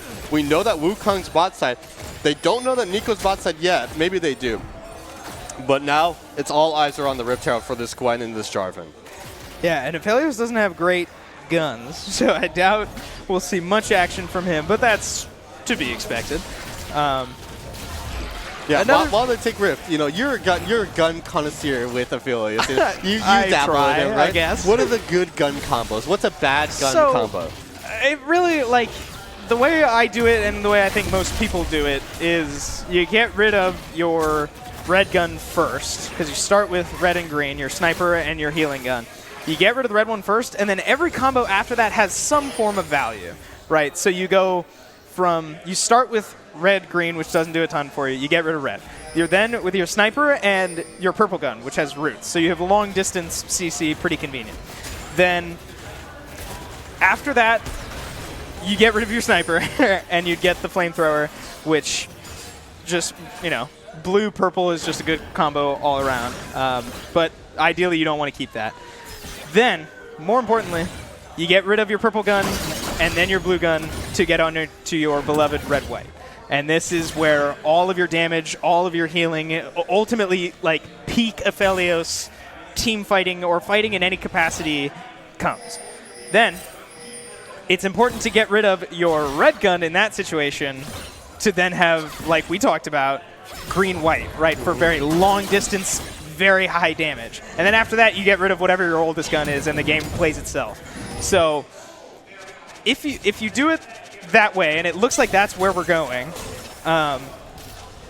Aphelios' guns should pretty much take care of themselves, right? You'll never have a bad gun combo, but there are certainly better ones than others. And a ton of damage from Nico. Gets one clean root. She did opt for the Sork roots first, while the Orianna took the tier. So Nico's doing a bunch of damage to her. But again, Orianna should just wave clear, and not much happens.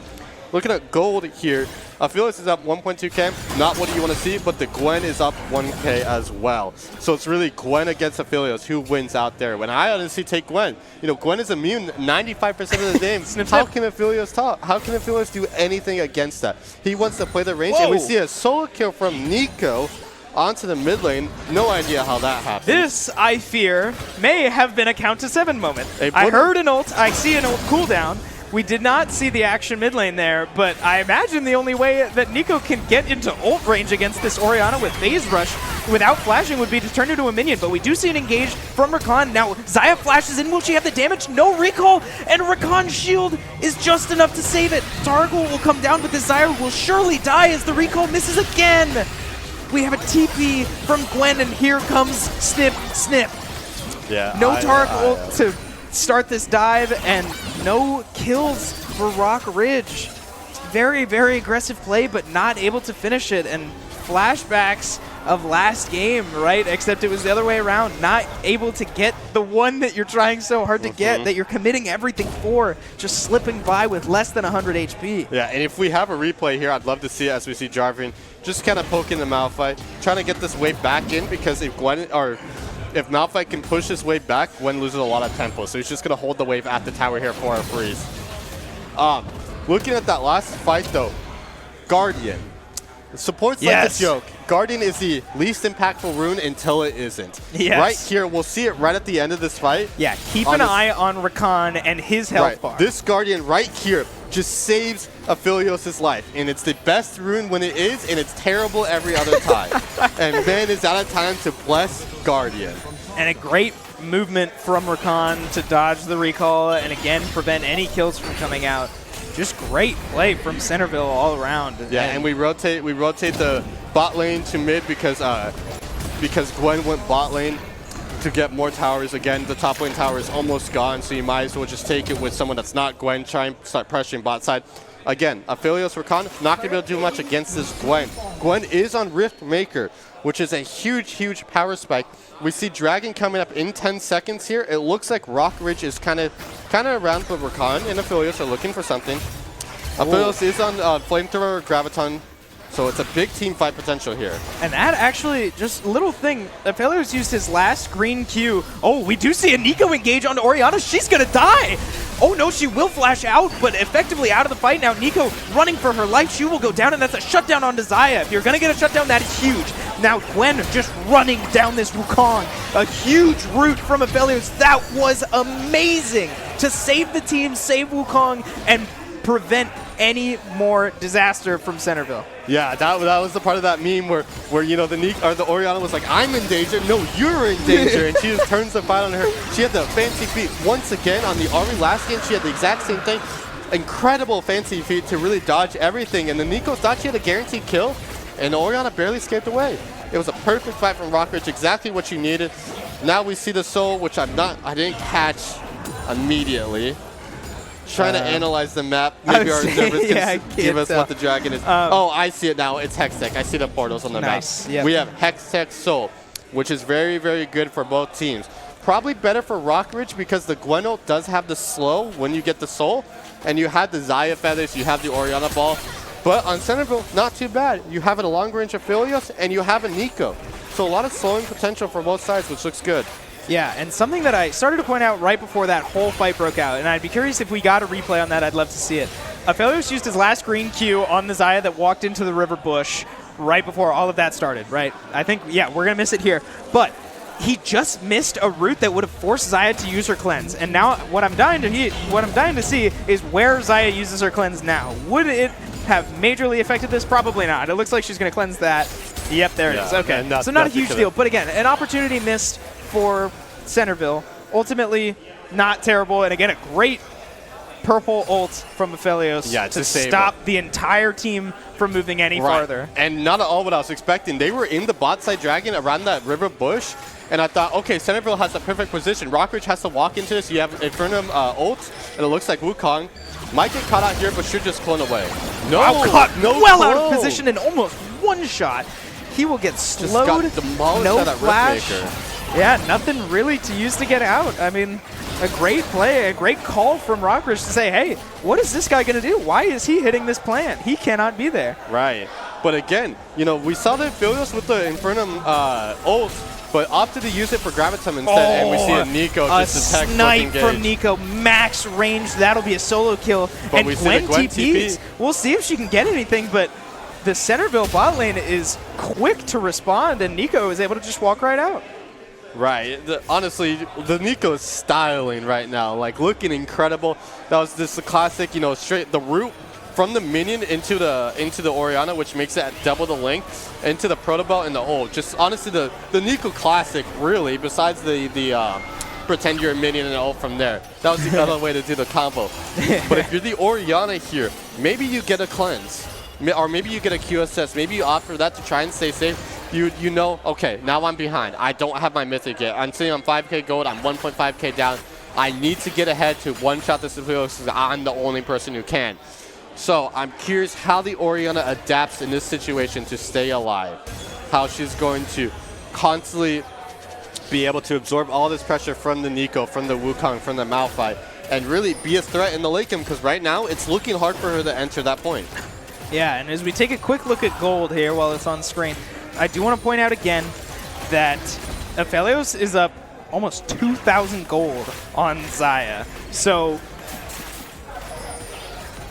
with 0 kills, right, and Aphelios with 2 assists and a shutdown. Yeah, 2k gold is a huge advantage. I'm not entirely sure how that happened. But yeah, a 2k gold advantage is really, really good if you're Centerville, because the Aphelios is kind of your insurance. Nico is ahead right now, yes, but she's gonna fall off at some point. She's not gonna be able to one-shot everyone. But the Aphelios, man, once he gets that green-white, or the red-white, excuse me, he's going to start doing a bunch of damage. So seeing him on 2k gold ahead is huge. The way he got that, by the way, is he got the first Dragon bot lane. Right after that Dragon play, they went straight to Dragon. They gave Aphelios solo first tower gold. That is 1k gold right there, straight into Aphelios' pocket, and 200 gold into everyone else, which is where we see this 3k gold lead coming out from Centerville. Yeah, now we'll start to see this flamethrower damage come down as he gets a red buff. Nico finds another max range snipe on Xayah, forces a cleanse and so much damage. And now, with a dragon coming up in 40 seconds, Xayah with no HP, no cleanse, flash still up. We'll see if Centerville is able to capitalize. Yeah, the Xayah, it's looking rough for her. Something that I do want to note while the teams are getting set up for Dragon here, not much should happen until the Dragon fight. Aphelios went Gale Force, which is interesting. Trying to get away from the Gwen, really, but not much else out of there. Not a lot of damage on the Jarvan, as we see a huge Nico ult come through. Only hits one, though. The Terrigal is out. Caught Jarvan on the very tip, but a huge Taracle will come. We'll see Jarvan ult catch 2, and a massive flamethrower ult does come down from Dami Dami. And now it is a slaughter for Aphelios. He gets all of the flamethrower value, all of those autos hitting so many people, and Jarvan trapped his own team in his jungle, just waiting for an Aphelios lob. Yeah, and the funniest thing about that is that is the type of fight that everyone jokes about. Is how do the casters know what is happening when all 10 health bars are on top of each other and all of a sudden they're all gone? Frankly, we don't really know. We can just assume based off the cooldown. But yeah, just honestly a cluster of damage. And Centerville came out. They just had the healing. They had the item advantage. Aphelios had a beautiful Gale Force there, and Nico obviously laid it up for them. The Terrigal was a little early, expecting the Jarvan to get bursted down quicker, but nothing really came of it. We get the second Dragon for Centerville, which again is okay because it's Hextech Soul, but it's going to be a while on to those. The first Soul potential will be at 30 minutes, which is a ways away for this game. So now, looking at this from Rockridge's perspective, right? You're down 0. Or you're down 1 in the series, and you need to win this game for your season, right? Your season's on the line right now. What, in your opinion, where is Rockridge's path back into this game? Gwen has to use her flash. Gwen and Jarvan both did not flash that team fight, and I think if Gwen flashes out of the Jarvan ulti, she wipes everyone. All eyes are on Gwen. The spotlight's on her. She is 2 items now. Nobody on the other team is building the MR. Malphite opted for the slowing item first. So Gwen, it's all up to her. She can do so much damage. Look how much she chunks Malphite off of 1Q. Oh! They didn't count! Nico finds a huge ult onto the Rockridge bot lane. Disaster again! This Nico is finding huge plays when they matter the most. You gotta go back to basic edition. Pummeling Rockridge into the ground at this point. 1, 2, 3, 4, 5, 6, 7. Wait, 7? Huh? What? You gotta be aware of the 7, the magic number 7. That's the Nico 101 right there, baby. Yeah, great play from Nico, and it'll lead to a Baron for Centerville, right? Surely there's nothing that Rockridge can do about this. We'll see him. Maybe Jarvan looks for a miracle steal. Yeah, but at this point, your season's on the line. You have to look for a miracle steal. I'm really curious to see if he gets it off, but he does have a ward, excuse me. And here it comes. Look at it. All eyes are on him, and he gets it! Jarvan got the steal, and he's going to die for it. But so worth. Potentially saving the game is Planebug on Jarvan stealing Baron. Great play. Stay alive. And that gave 1K gold up to Rockridge. Xayah should be on her second item now, which will be huge, but Aphelios is on 3 items. He's marching down mid lane right now with the Rakan and the Wukong. I expect a full-on team fight to come out right here, right now. Just dive their mid lane. Look at it. It's Xayah and Rakan. What are they going to do against this? But instead, again, play it slow. Play it methodical. Don't overstep, because then you can throw. They want to make this a 2-0. They want to make this a statement game. So they're just instead opting to take the bot side jungle and then look for the resets. Yeah, and let's not forget that Centerville, and as we get a quick replay before I get into that, again, just gotta count. I mean, you just have to. You need to be alert all the time, and a great timing, great steal from Jarvan to keep this game alive and prevent what was likely an inevitable, overwhelming push from Centerville that would likely end the game. Right. But, as we said, all eyes are on this Gwen, right, as we quite literally look at the Gwen. Now, another thing that I want to point out is that this player, this is Chris Orion. This player, let's not forget, about, I don't know, an hour and a half ago, led their team to a reverse sweep in Smash Bros. So, this player is no stranger to clutch moments, no stranger to saying, hey, everybody get behind me. We're going to do this. And if you're not with me, I'm going to do it myself. Right. So we'll see if we can put the Miracle comeback together. But another Nico root is found It was on a beautiful Xayah. respect ult from the cleanse would not have saved her, so it was a good call to just ult there, take the L, and then just walk away. But think about the storyline. If Chris Orion takes his team, takes them onto the second reverse sweep of the season, and then goes back into finals, think about the storyline. But we have Centerville marching down mid lane, hitting at this tower, just knocking, seeing if Rockridge is going to overstep. And here comes the range that we were talking about with Aphelios. Green-white. This Orianna took one auto attack from Aphelios, and she is now at almost half health. Aphelios' guns are about to go away, but again, look at all of these red team's health bars before anything has even happened. Yeah, they are at an immediate disadvantage, and Gwen is marching down bot lane while this is happening, and finds a solo kill! Oh, a huge window has just opened for Rockridge. And the TP got canceled. And it gets canceled. A slaughter mid lane as we miss. Now Chris Orion will be forced into a base race as he just needs to go. There's a TP coming from Nico mid. Will they be enough? Centerville rushing down, running it down their throat. Gwen will not be able to stop it.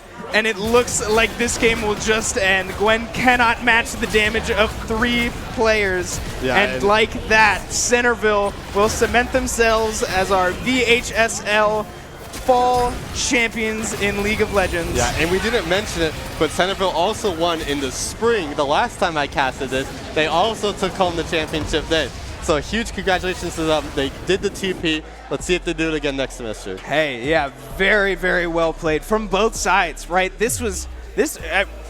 I casted fall this time last year. You casted spring last semester. Those games were not particularly close, right? I mean, really. Centerville rolled last semester, and so huge props to Rockridge for how they played, for making it this far. A great series, a great looks to get here. All around great League of Legends play, and again, congratulations to Centerville. Yeah, that was honestly a fantastic play. It was basically 2 giants constantly clashing against each other. They played very methodical. They would poke at each other, but they wouldn't overstep.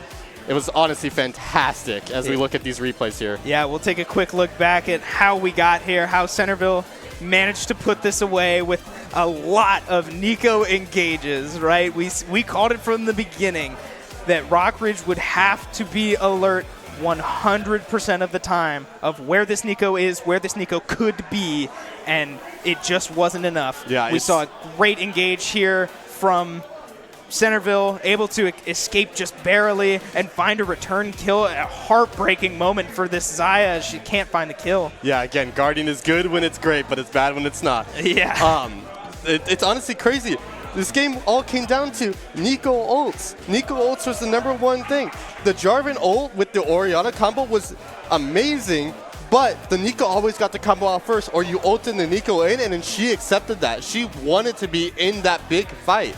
So this all comes down to Nico. Nico played this game incredibly. Look at this route here as well into a beautiful combo, just textbook. Not much you can do with the Orianna there. Yeah, and Nico just could not miss, right? Catching whether it's ults on the very edge. And like you said, just a little trigger happy on the Taric ult in this clip, leading to a massive borderline nuclear Aphelios flamethrower ult. And I mean, it's just a massacre after that, right? The Aphelios dream. You dream about that one. When you tell Santa, since you're around Christmas, what you want for Christmas as Aphelios, you want that combo right there. It's a 5-man You want the flamethrower ult. 5-man flamethrower ult right there into the pentakill. Fortunately, the pentakill did not happen. We did not see the pentakill today. But again, basically the same thing. Yeah, and the shout out to Jarvan this steal. So great effort to say we are not out of this game yet from Planevlog to get the steal, stay in the game. Gwen finding the solo kill, almost opening the base, but yeah, big props to her for looking for the base race. She accepted, like, it's very hard for us to come back in the game. I'm gonna base race. I'm gonna put the team on my back, try and put them back in. Unfortunately, not the way it went out this time. Yeah, and a great call too from Centerville of Spicy on the Malphite saying, "Oh my God, I'm dying," and Centerville saying, "Okay, we need to end the game, right? We need to kill all of them now." Yeah, like go and they now. did. Like we weren't able to catch that team fight because naturally you can only look one place at one time, and that map was perfectly split. Right. But a great play from Centerville to say, "Hey, we need to end now," and they do. They execute, and they're able to win. So with that, we're going to take a quick look at our bracket, remind ourselves of how we got here. Again, congratulations to Centerville. Taking down the #1 seed, man. Number 6 versus #1. David versus Goliath.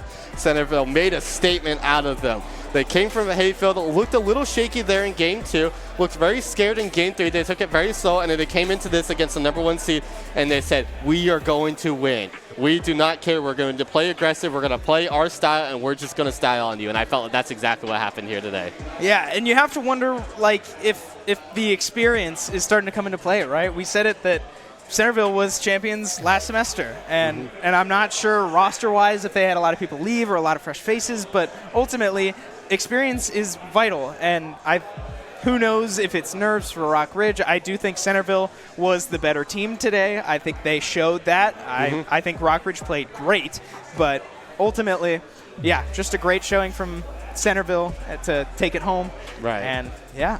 And a huge shout out to them. I know that they have 3 seniors on their team and 2 juniors, or maybe it's 4 seniors. But most of them are gone after this year. But at least they took home another championship. We'll look to see them in the next semester as well. Yeah, Centerville's starting to get pretty used to staying here on top. We'll see if they can continue, as theoretically they should have one more semester unless they're graduating at wacky times because college. Or no, this is high school. No, this is high school. Come on. I'm backwards. Yeah, so we'll see if they make a return next semester. But otherwise, that will do it for us. We are going to throw it back to Smash for those finals. Hopefully, those of you who saw the series right before we came on the desk, Rockridge is not done. Nope. Chris O'Ryan went up and thrust his team into the finals by himself. So that'll be interesting to see if he can, shake this league loss off and go into Smash and say, hey, all right, this is my game. Yeah, lead him to victory. Yeah, we'll see. But you will have to stay tuned to find out. So don't go anywhere. That'll do it for us. Thank you so much for watching. Hey, be a friend, tell a friend something nice. It could make their day. And we'll see you on the other side.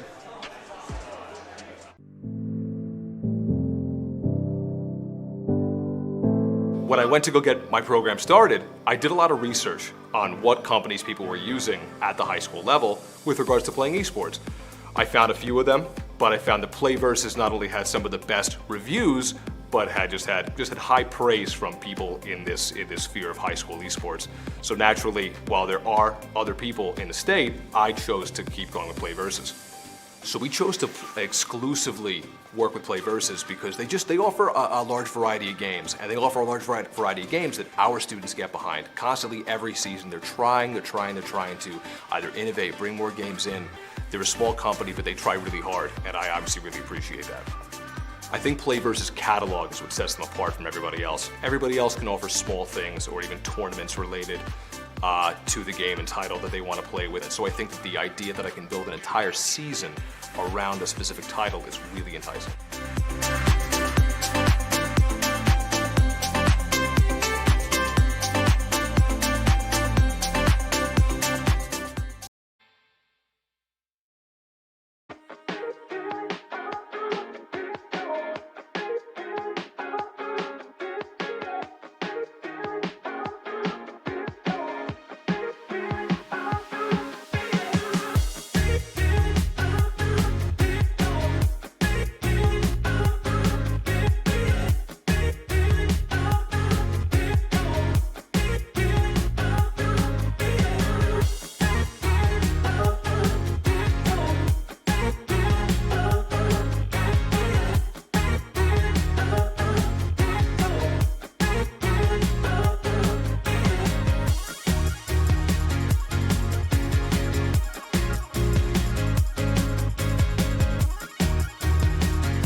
Hello and welcome back. Thank you all so much for joining us. I hope you enjoyed that wonderful League of Legends finals action. And once again, we go from one Rockridge team to another, as we have just saw Rockridge versus Centerville, and now we are about to see Super Smash Bros. Ultimate. We're going to see Rockridge versus Freedom High School. This, of course, is Play versus VHSL Fall of 2023. I, of course, am Alexander T. Kresek, and joining me on the desk is very possibly the best Yoshi player in North America, but most certainly the best Yoshi player in the East Coast. It, of course, is Avery Geisman. Avery, welcome back. It's so great to be here. So great to be on the desk again, Alex, and what better matchup than this? I mean, Freedom versus Rockridge. I don't have to be the one to say it. We all know it. Freedom High School in Super Smash Bros. Ultimate. I mean, what a dynasty, Alex. Just come in here with two teams at seemingly every single semester. I mean, more than once a year. Just bringing two teams to the semifinal every time. I mean, we match them into each other so that we only see one Freedom at the end of the day. But that Freedom seems to always come out on top. And we'll see if Rockridge is the high school to finally take them down. Yeah, I mean, in kind of a twist of fate here, in the past, at least the past two VHSLs, we saw Freedom versus John Champ in the finals. John Champ got knocked out early by Freedom just based on how seedings and how the bracket went. So now Rockridge has their opportunity. They have that moment to strike and to perhaps upset this, as you said, dynasty that Freedom High has really built for themselves, especially when it comes to Super Smash Bros. Ultimate. They are just so dominant. They've been unstoppable for the last couple of years. Yeah, I mean, this Rockridge team has looked very good, though. I wouldn't be surprised if they are the ones to take this Freedom team to the limits. I mean, we were able to watch them before that League of Legends final. We saw some great players coming from Rockridge. We have the Mario, we have the Diddy Kong, and we have the Chrom coming from Rockridge. And I believe what we're going to be seeing on this Freedom side, we're going to be seeing Wario, possibly some Aegis. For those of you who don't watch too much Smash, that's going to be Pyra and Mithra. And then we're also going to be seeing the Jigglypuff. Yep. Yeah, so that little bit atypical pick there in the Puff, but not foreign to the stream. So excited for all those characters to be coming out here to the field. Yeah, but while we have some time, let's take a look at how we got here. Let's take a look at the bracket. So, of course, for the Super Smash Bros. Bracket, one of the biggest upsets of the day, we had Frank Cox versus Rockridge. Of course, Frank Cox coming into this as the #1 seed. Rockridge just showing everyone how dominant and how great of a LAN performance team they are. It is very different from being online on Wi-Fi to being in person, especially for a game like Super Smash Bros. Ultimate. And Rockridge has just come out swinging. They've played phenomenally all day. Avery, you saw the Lansdowne versus Freedom matchup.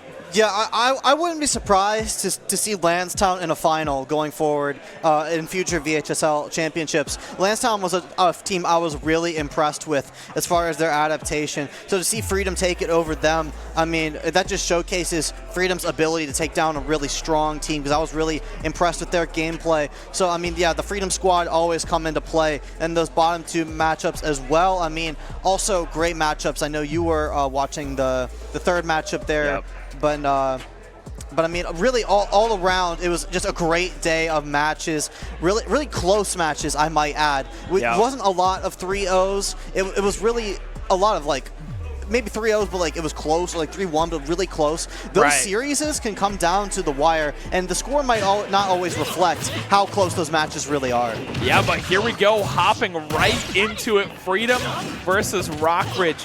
On the side of Freedom, we've got Aegis as expected, and then Rockridge pulling out a character that we haven't seen yet today, which is the Cloud. As I'm looking to Rockridge's players, this is their Diddy Kong player coming in here on Cloud. So a really unique pick here from Rockridge. I'd really love to hear their minds when it came to this pick, because Diddy Kong is a character that can give Aegis some trouble to dash back and punish her with those banana tosses.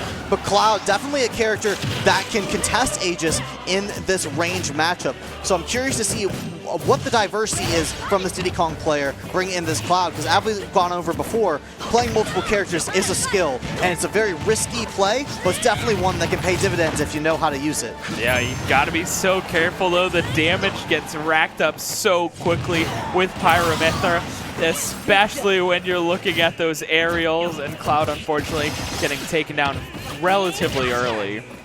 I mean, that Pyra forward air, when you switch to Pyra and you get that extra strength, I mean, that is just so brutal for Cloud. And I mean, the Mithra forward air, super good as well. I mean, that forward air goes at such a good angle for gimping Cloud. You can get underneath him and rise with the forward air. And Cloud, I mean, if he tries to swing back at you, you actually outrange him with Pyra. Such an insane edge guarding ability coming out there from Pyra. I mean, it's such a generous hitbox, right? Yeah. I mean, you can be above him, you can be below him, you can even be in front of him. Yeah. And more likely than not, you're going to outrange that Cloud option. And if he tries to up B, the best Cloud's going to do is trade stocks, because that forward air covers so much space, you can't get close enough to that ledge without that sword just coming out. So the edge guarding ability of Aegis is really important in this matchup. Yeah, I mean, back when, you know, the DLC dropped with Aegis, there's definitely a lot of contention of Aegis potentially just being the best character in the game, and I don't think they've left that conversation for a long time now. Of course, with the rise of Steve, there's more of that kind of conversation of Steve potentially being the best character in the game, but Aegis still a phenomenal character. You've got the speed, you've got the range, you've got the killing power, you've got the 0 to 60 combo potential. Aegis almost has everything, and not to mention you also have the air dodge mechanic too with it as well. So there's just so many tools that Aegis has and brings to the table, and we are going to see this kind of switch back into the Diddy Kong, maybe a character that they're a little more comfortable with, a character at least that they've had some more time today to warm up and practice on.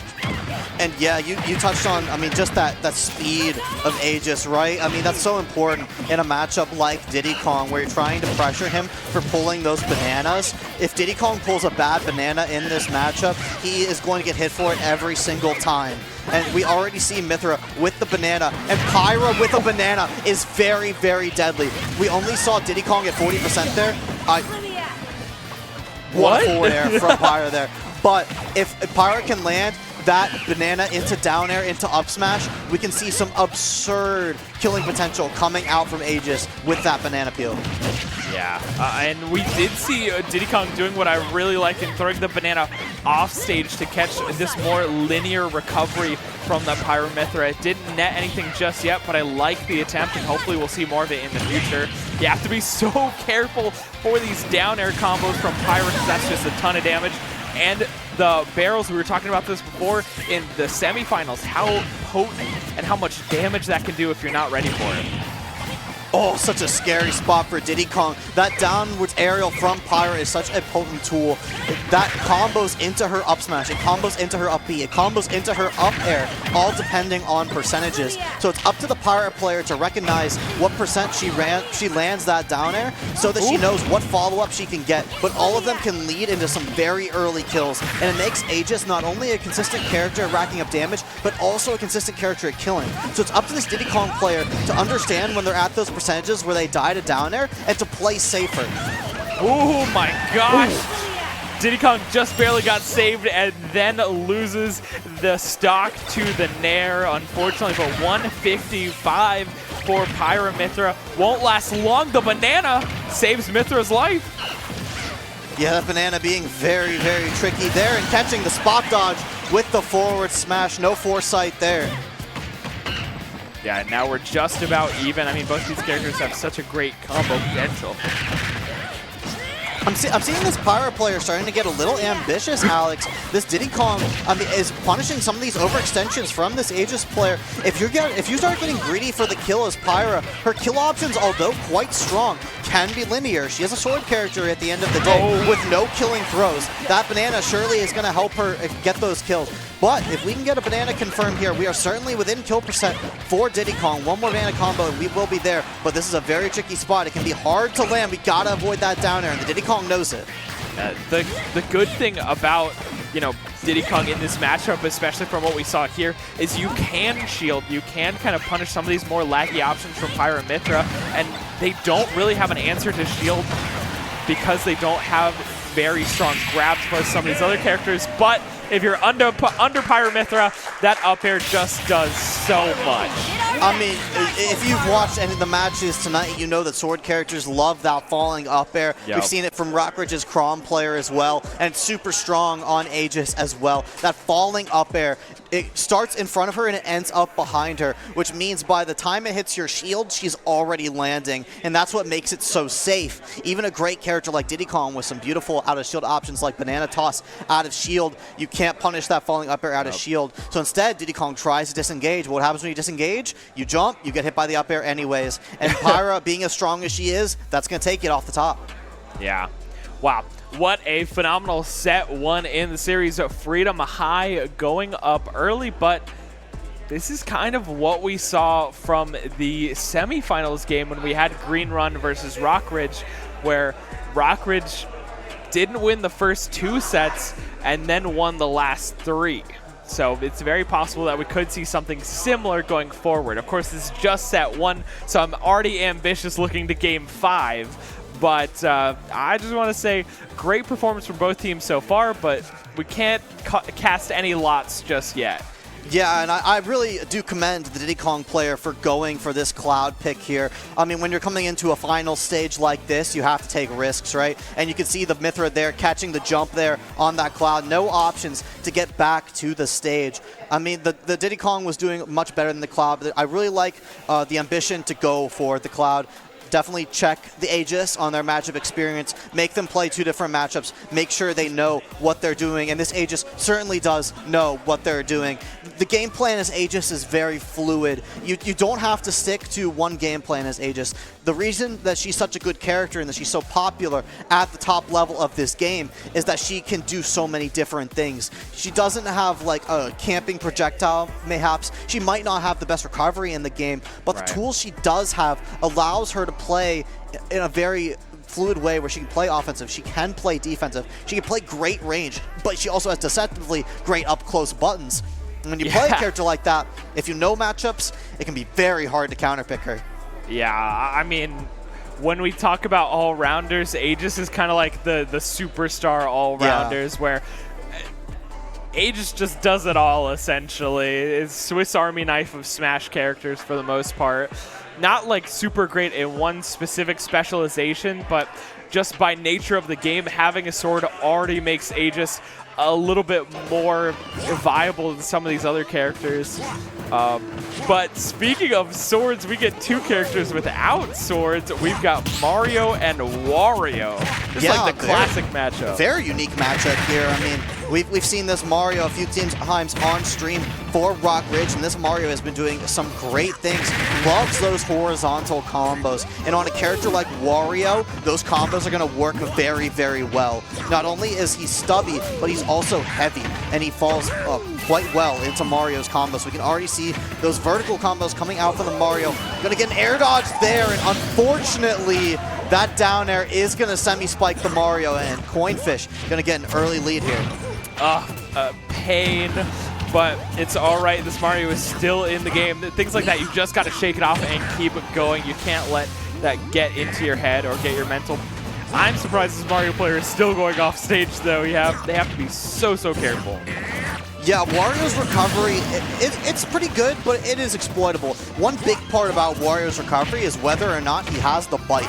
The bike is the only way Wario's ever going to get any kind of horizontal distance on his recovery. So if we ever see a situation where Wario's bike is on the stage and Wario is also off the stage, that is Rockridge's opportunity to go off the stage and edge guard Wario, because he cannot gain any horizontal distance. So we'll see if we see that situation, but when Wario has access to all his tools, he can be tricky to gimp, and you can see just how well Freedom knows the concept of stage control and holding the stage and not being off the stage, as we see them, both of these players really holding the stage and trying to stay in the center.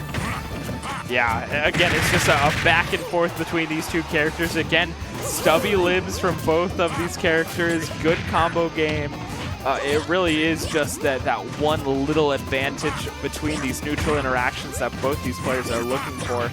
I mean, the big thing, though, for Wario is you have to be always thinking about Waft in the back of your mind.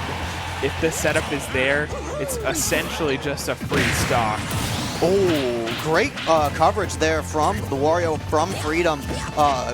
Makes the Mario player feel pressured to choose a get-up option. Be careful! That Waft is charged.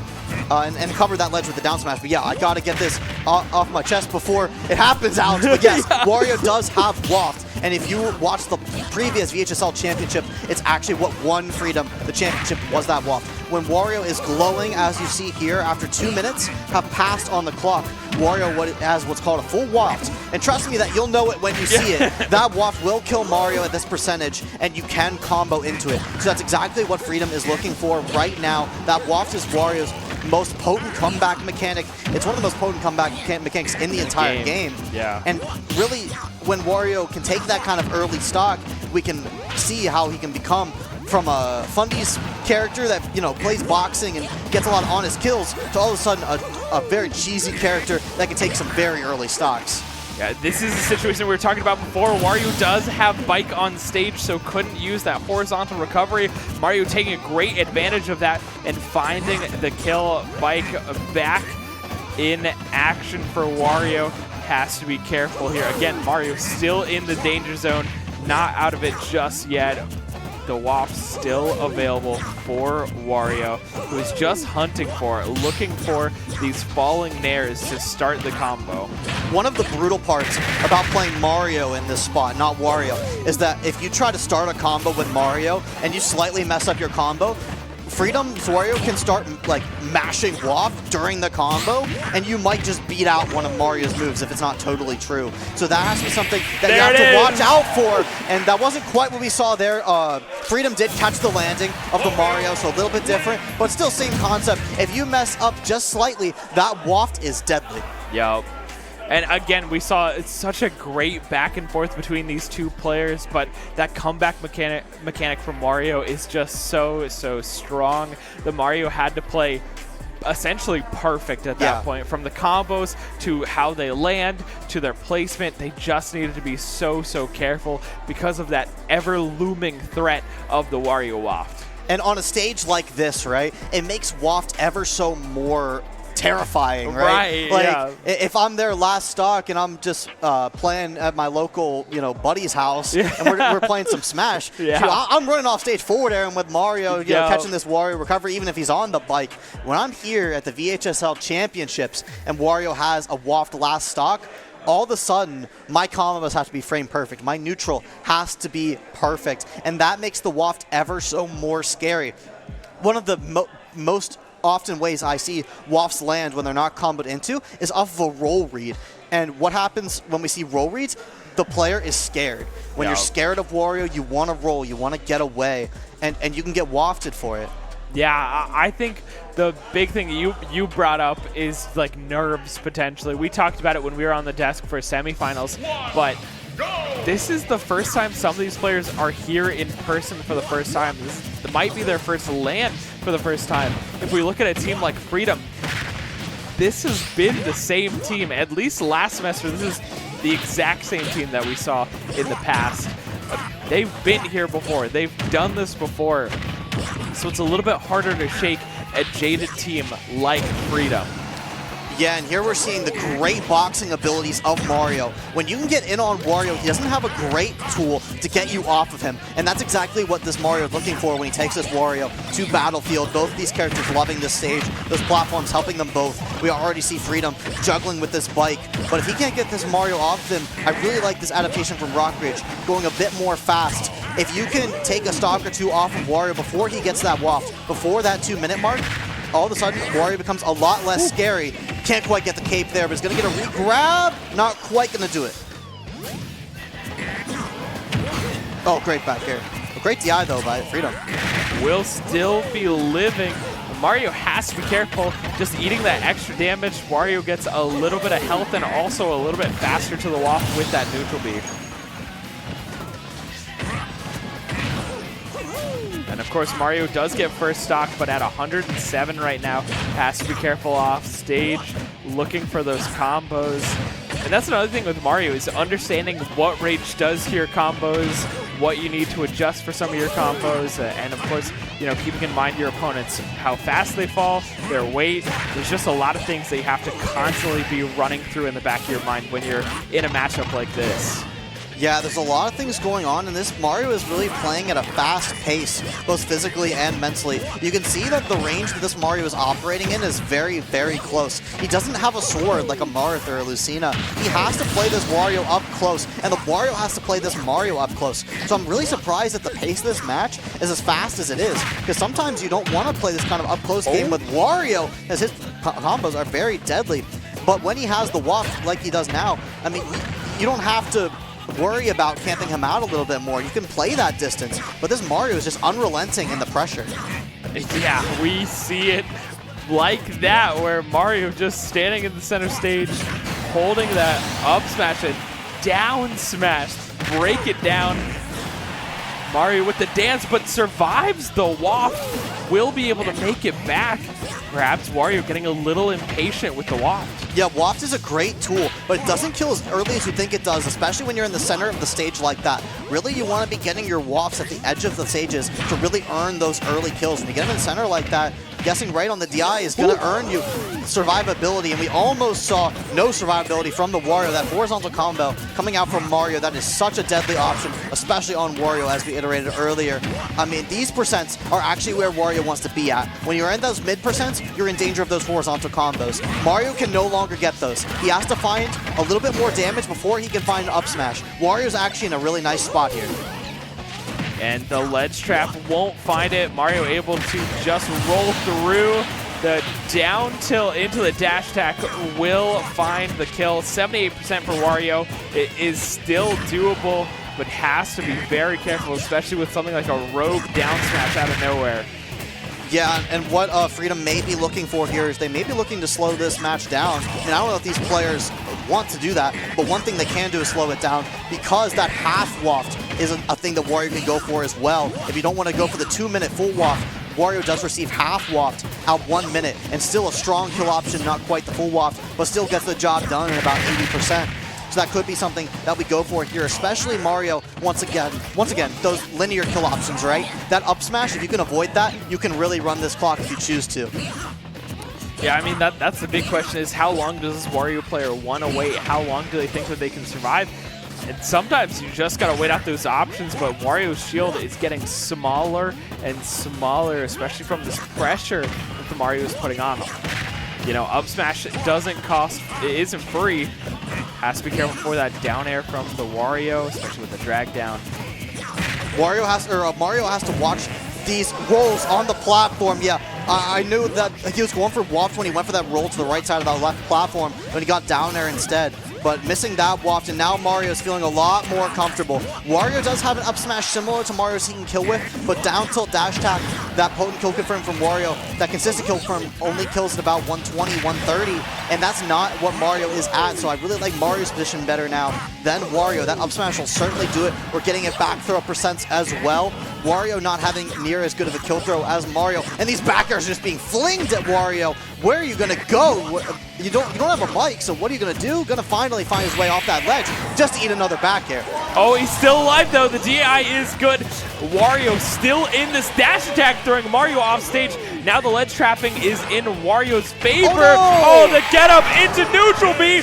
Mario won't survive, and Freedom will win out once again. And oh my gosh, again, victory ripped out of the jaws of defeat. If you're Rockridge, that's a tough pill to swallow. I believe that was the first time that Freedom went for that ledge trap. I believe that was the first time that this Wario player held Chomp at the ledge. And you may be thinking, I mean, the Mario player could just get up attacked. I mean, why'd you do it? I mean, he was just sitting there with a Chomp. It was the first time we saw that option. Yep. And I mean, when you're playing Mario, I mean, neutral get up is such a great option. As I said earlier, Wario's looking for those roll reads. When Wario goes for that killing up smash, he reels his head back, and roll is really scary to do against that kind of option. Because if the Wario player sees you rolling, that up smash is very reactable, and you can get that kind of catch. Neutral get up feels very safe. You're not really going to get back-throwed unless Wario commits to a roll behind you, and Wario wasn't in a position to do that. So neutral get up felt very safe. Jump might have gotten caught as well. It really wasn't a terrible option from the Mario player. But unfortunately, if you're neutral get-upping into that chomp, you are going to die for it. Yeah, I mean, it is deceptively strong. I think people, when they think about things like that, which is considered a command grab, like a grab that will, you know, is an input essentially, they're not thinking about the killing potential, because you think about some of these other command grabs like Ganon's side B, or even the Bowser side B, and I think people just kind of forget about Wario's chomp and how powerful it can be, and the killing potential behind it. You had to factor in his rage as well. Yeah, I mean, rage with Wario too. being at 166%, as your percents rise in Super Smash Bros., your moves deal more knockback. So, I mean, that chomp just exponentially growing as that match goes on, and oftentimes that's why that waft is so potent, because if you land it at high percents, it can really send people flying due to rage. But the ace in the hole is here for Rock Ridge. It's the Chrom player. And it's a Jigglypuff matchup as well. We've talked about this before in the past. It is a battle of air versus land here. Jigglypuff does have nubby limbs similar to Mario, so it is difficult to get into against a character like Chrom, who has this sword. But when it comes to being off stage, Jigglypuff is the king or queen in this situation, where just has so many great options, and it makes it so difficult for Chrom to come back because of how linear this recovery is, as we see here. Now, believe it or not, this is not Rock Ridge's Chrom first time playing a Jigglypuff today. You're versus right. Frank Cox, they sent in their Jigglypuff player, and Rock Ridge's Chrom was able to take it. So to see Freedom High School's Jigglypuff player come out and only take 1% on the first stock is very shocking for Rock Ridge. I mean, this is a matchup where Chrom dominates on the stage, but off stage is Jigglypuff's playground. We're seeing what happens when Jigglypuff lingers in that space where Chrom has to rise. That recovery is very linear. Look at the stalling from the Jigglypuff player from Freedom. Jigglypuff, you know, has many jumps that she can stall and kind of linger underneath that stage, but eventually you have to come up, and that forward tilt is going to find its mark. Yeah, you, Jigglypuff, one of the lightest characters in the game, you will lose your stock very early if you are not careful. And I mean, that was, what, 90 from a forward tilt from Chrom? You just have to be so careful at the ledges here. Yeah, you'll start to think it's unfair when Chrom dies at 20 off stage to a linger in neutral air, but then you'll watch him kill Jigglypuff with a jab back air at 70%, and you'll be like, actually, I don't feel bad anymore. Yeah. This matchup is so volatile. Any of these characters can die so early on. We will probably not see anyone hit max rage unless they are just doing something ungodly here. Jigglypuff almost dying at 80 on the side there. Yeah, I really like that this Freedom Jigglypuff player is going for these edge guards onto Chrom. They're going for the version of the edge guard where you come from the top and try to catch that Chrom up B. That is a very dangerous game to play. That up B is very volatile. It can catch you and drag you the whole way down. So I want to make sure that Freedom Jigglypuff player is very careful when they go for those kind of edge guards, because we might see a kill at 0 from it. But not going to happen if we stay on this stage. Yeah, something that they changed for Jigglypuff is that down air. It has multiple hits. Oh my god! That's what happens when you do it right, Alex. There it is. But I do want to talk about those dare loops. Jigglypuff kind of using the little feet to kick. You can catch your opponent into a dare loop situation where you just keep catching them if you're reading their DI correctly. So DI, of course, you know, the direction that they're holding their stick will choose which way their character falls out of the move at the end. And Jigglypuff, if kind of reading correctly their opponent, can continue to follow them with the dare loop and rack up a good amount of percentage and even confirm into certain moves like forward air and duress. Yeah, I'm glad you brought up that forward air, Alex, because that is so important for this kind of matchup where dare sends you right in front of Jigglypuff, and you get that fair to take you off stage. But you're not going to end up off stage if we're on a long stage like Town and City, which this Chrom player has not lost on yet. I'm speechless here. I don't know how does he keep getting away with it? Yeah, I want this Chrom never to lose on Town and City, just so these people learn their lesson. Don't take Chrom to this stage. Well, right now the Jigglypuff is doing a phenomenal job on this stage. 83% and only 20% answered so far. Now off stage, good air dodge. Again, this Jigglypuff is looking for that top of the recovery, and Chrom can do nothing. He has no jump, and he just falls to his demise. This is the reason we don't see Chrom very often at high levels of play. Oh, here's the Dare Loops, Alex. Hold on. My gosh. gosh. I'll say what I have to say in a minute. Oh! The rest missed, unfortunately. All right, I thought he got it. My fault. Thought he got it. Wow, I mean, so stylish. This is why I picked up the character, because I love things like that. As you said, Alex, the Dare Loops can't only lead into forward air, they can lead into rest. Yes. And that's exactly what we saw Jigglypuff go in there. Rest, Jigglypuff's signature move. If it lands, it will instantly kill. And that falling up air is what combos into it. And that's exactly what the Jigglypuff is fiending for. And that jab back air is so good on Town and City. But even Jigglypuff's going to live it from that far into the stage, and no back air needed there. Jab forward air going to clean up that stop. Yeah, falling up air is true around 40% for most characters, so Chrom kind of out of that range, but a late hit fair into rest is just about true always, I think. Just the weak hit where you don't get moved very far, Jigglypuff can take advantage of that and rest almost instantaneously out of that, and that will kill at, I think, 60 and above. Yeah, I mean, we can see what happens when Chrom tries to get too up close to Jigglypuff. Jigglypuff having those moves to just kind of get him off of her. And I mean, you can see how scared the Chrom is every time we go off stage. When this Jigglypuff knows how to edge guard you, you just have to be so careful. It makes you feel like you have to choose defensive options to get back to the stage, but the Puff player is just covering it. I mean, just such control being shown in this match. You might die here. Yep, you're dead. Oh yep, my you're dead. gosh. Oh, and that is the match, Freedom High School, showing off why Chrom is falling off right now. If you know how to edge guard Chrom, you can kill him at any percent. Yes, you can. And wow, again, another dominant performance from Freedom High. A 3-0 and a handshake at the end of the day here. But I really don't want to take anything away from what Rockridge has done coming into today as the lowest seed here, the number 9 seed overall, and just making upset after upset after upset. Not only did they take down the number 1 seed, but they took down almost everyone else that followed them. As we take a look at the bracket here, I mean, Rockridge taking down the number 1 and the number 2 seed, only to eventually run into Freedom, who was the number 3 seed. Frank Cox was undefeated in the regular season until playoffs here, where Rockridge was able to show off their skill and give them their first loss of the season.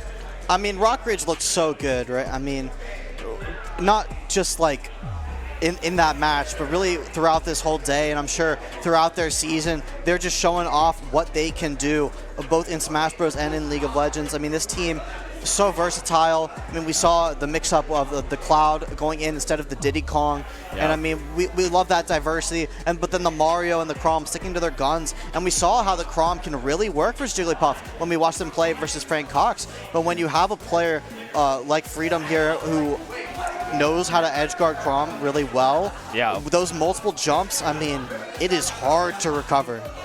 It is so difficult, and something I want to talk about, not to take anything away from Freedom's win here, but we do got to talk about fatigue, especially in a team like Rockridge, who their Chrom player, their star player here, not only was participating in Super Smash Bros. Ultimate, but also League of Legends. I mean, they literally went from Smash semifinals to League finals, back to Smash finals. Insane. Yeah, I mean, I don't want to take away, because all of these players have been here since 8 a.m. today, so they've been here for a while. They've been grinding. They've been, putting in the work. But yeah, what an incredible finish to Smash today. Freedom High, once again, shows off why they have a dynasty in Virginia, why VHSL, when it comes to Smash, it's all Freedom. Yeah, I mean, I was so impressed that Rockridge was able to come out here and give them a match, because, I mean, Freedom just it just seems like they just keep going every year. I mean, like we said, I mean, the same squad, I think, even from last semester too. But I'm really glad there's teams out there that are able to challenge them, but no one can really take them down yet. And I think Rockridge could be a team to look out for in the future. I think so take them too. out. I mean, I'm really, really impressed with this Crom player. We've seen some great things from the Mario player from Rockridge as well. But I mean, this Crom, I mean, I could just see the great ideas from him, but I mean the volatility of the character is real, and in a setting like this, I mean when you're down 2-0 against Freedom, you have to go for those big plays, and when the Jigglypuff is willing to go for big plays as well with the lead, I mean that's why they're here, because they have that confidence. When I'm talking about how this Jigglypuff player is playing a dangerous game by going for those edge guards on Crom up B, it's because I know it from experience. Playing a brawler character when you're trying to challenge that apex of Crom's up B. If you are not very, very precise, you are going to die at 0. Yep. And we didn't see that one time. Right. This Jigglypuff player is precise. And that is why Freedom is able to continue to win these VHSLs. Yeah, I completely agree. Wow, yeah, what an incredible day so far, and it's not over just yet. We've got Rocket League in the wings. The finals will be coming up very shortly. I, of course, have been Alexander T. Kresek. This has been Avery Giesman. Man, it's such a pleasure to be here on the desk. I feel like you have so much good insight here. Yeah, I mean, it's been such a joy. Thank you all for watching. We really appreciate that. We're going to go to a short break, but when we return, we will have the Rocket League Finals. You're not going to want to miss it. We'll be back right after this.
8 have entered, and after this last match, only one shall remain in the VHSL Rocket League Championship. It's Molly and Griffin back on for our final matchup of the day. It has been a full almost 8 hours of esports competition here at Shenandoah University. We've made it down to our final few teams. They've had quite a break between when we first saw them on stream and I believe 10 a.m. this morning for the quarterfinals. True. It is now what? We're looking at nearly 5 to close it out. It's been a long day, and I know that these guys are ready to prove what they've got. Let's go ahead introducing our 2 top squads. Griffin, why don't you take us through it? All right, well, I'm excited for this. I mean, it's going to be a great matchup between these 2 teams.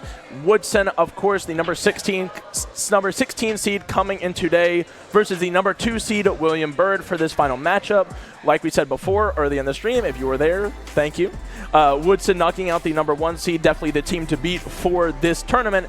William Byrd fighting their way through the bracket as well, both of them rightfully earning their spot in this finals game. Of course, on Woodson, we have their goal scorer, their leader, their Titan, Proto, followed by Cairo and I believe Moko was their third. And then on William Byrd, we have Orang, Kiwi, and PK looking to get both of these rosters underway soon. Yeah, I mean, you got to look at this bracket, and what this screams to me is dominance. Woodson yet to drop a game here at the championship, but that doesn't only follow through today, but also the past few weeks of competition. Griffin, the last time they lost a match was when they played the playoffs against the number 1 seed, knocked them out here at the 16th after losing their first 3 games of the season. And right now, this is them coming on this full arc. They came in second, just so close to that victory in their previous championships back in spring, and now they feel that this is going to be their year. However, William Byrd standing in their way. You hyped him up. You're looking at Proto. Of course, you have Proto on one side. On the other, you have PK, this freshman freestyler coming in to be one of those leading players within this roster. And, you know, we didn't get to see as much of him today, perhaps a little bit nervous when first starting to kick off, but watching them in the semifinals that were played off stream, Mego, he's really starting to step into himself. Absolutely. I had the pleasure of spending time with him after that semifinal matchup, and they said that he wasn't just quite able to get comfortable in this setting. And being a freshman, this is probably his first ever LAN tournament. I'm sure he's played online freestyling tournaments before, but this is his first actual in-person competitive 3v3 Rocket League LAN. And he's having a little trouble getting confident and I guess getting that confidence in himself, getting comfortable. And I'm sure once that happens, every other puzzle piece will just fall right into place and this team will be amazing. And they'll be able to work off of each other in fantastic ways. Here we are, Woodson and William Byrd kicking it off for another best of 7 series. These guys have played a ton of Rocket League today, and this one they know is for all of the marbles the entire season that they have managed to work for. Right now it is William Byrd going down first. Proto is cooking, still hot from games earlier. Absolutely, and what really happened is you can't give Proto time in the middle of that field. He is a very fast player, probably the fastest player on this field right now, and will definitely capitalize on any space that you give him. If you hesitate for even half a second, quarter of a second, it's going to be over.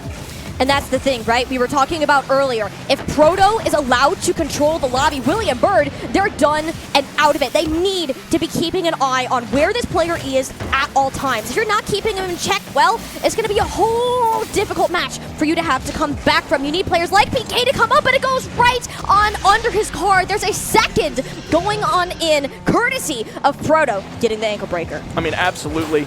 Kind of a slow rotation out from the first man of William Byrd's roster, whereas Proto realizing that he has a 1v1 situation and actually faking the ball underneath PK, the last defender from William Byrd, to put them 2 up in this game.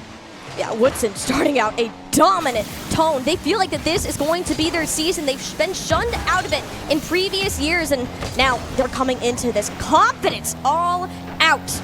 Now, Woodson, they're finding themselves in their defensive end. William Byrd looking to come up with something, but uh-oh, it's Proto. Once again, they control 2v1. That one, he's going to lose out on. Now, can Orang start to get control of this? We saw incredible performances from him earlier today as well. Had 5 goals in a single game. It's Proto-level competition, but Moko coming back in. Woodson just continue to push this divide between William Byrd as the time goes on. Absolutely. I mean, what's really lacking for the William Byrd defense right now is really making connection with the ball and finding each other in that midfield. If they can connect on some of these midfield passes, their offensive strategy will skyrocket through the roof, as well as they need to lock down Proto and Cairo and Moko. Really, the whole roster of Woodson has that capability to get forward and get active in scoring, so they really just need to lock it down and really be like non-readable in their offensive pressure. William Byrd need to take a more unconventional approach to their gameplay. Kiwi, that's a wonderful demolition, but can William Byrd actually turn it into something? No, it's bounced off the backboard right to where Proto was waiting for that one to come on down to him. So they're going to have to try it once again. They're struggling to maintain the control. Once the ball passes this midfield line, it goes over to players like Proto, like Cairo, up for shots such as this, where Orang is there and waiting. We mentioned before that often these first 5 minutes are the ones where the teams start to feel each other out.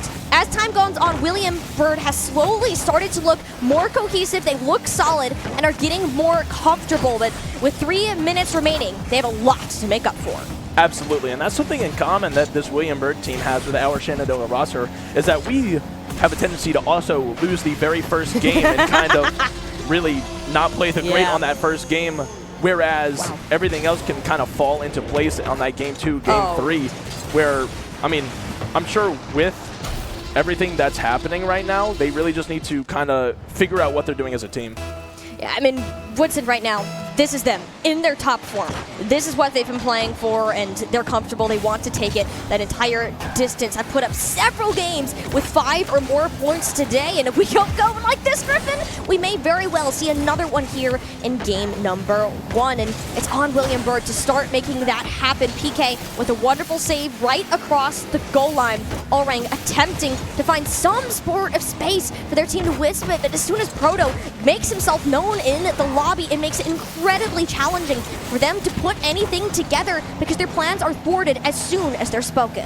Absolutely, and I think that's one thing that we've really been reiterating all game, all series, or all LAN actually, is that these midfield passes connecting on offense and on defense, especially like when you're trying to get a clear, if you can clear it to that teammate, it's going to set up for a lot more successful attempts when you're trying to get into your opponent's attacking third.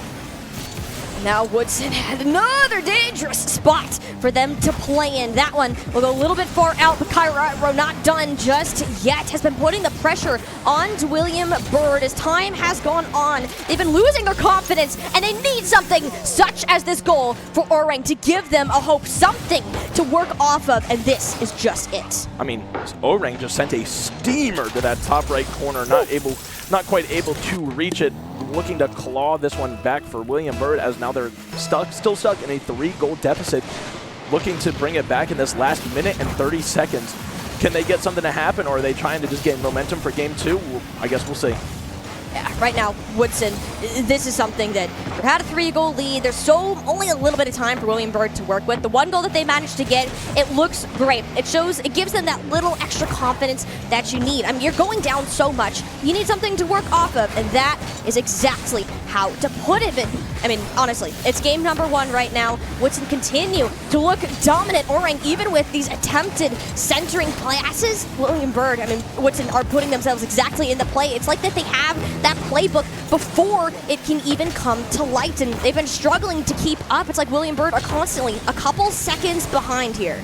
I mean, absolutely. If you really look at it, it looks like that the William Byrd roster is not quite as fast as the Woodson roster, whereas like Proto and Cairo, both of these really fast players, whereas the speed from William Byrd is not quite there. Definitely something that they need to work on if they want to compete with these higher level teams like Woodson, these predominant teams that are constantly in the scene and making plays.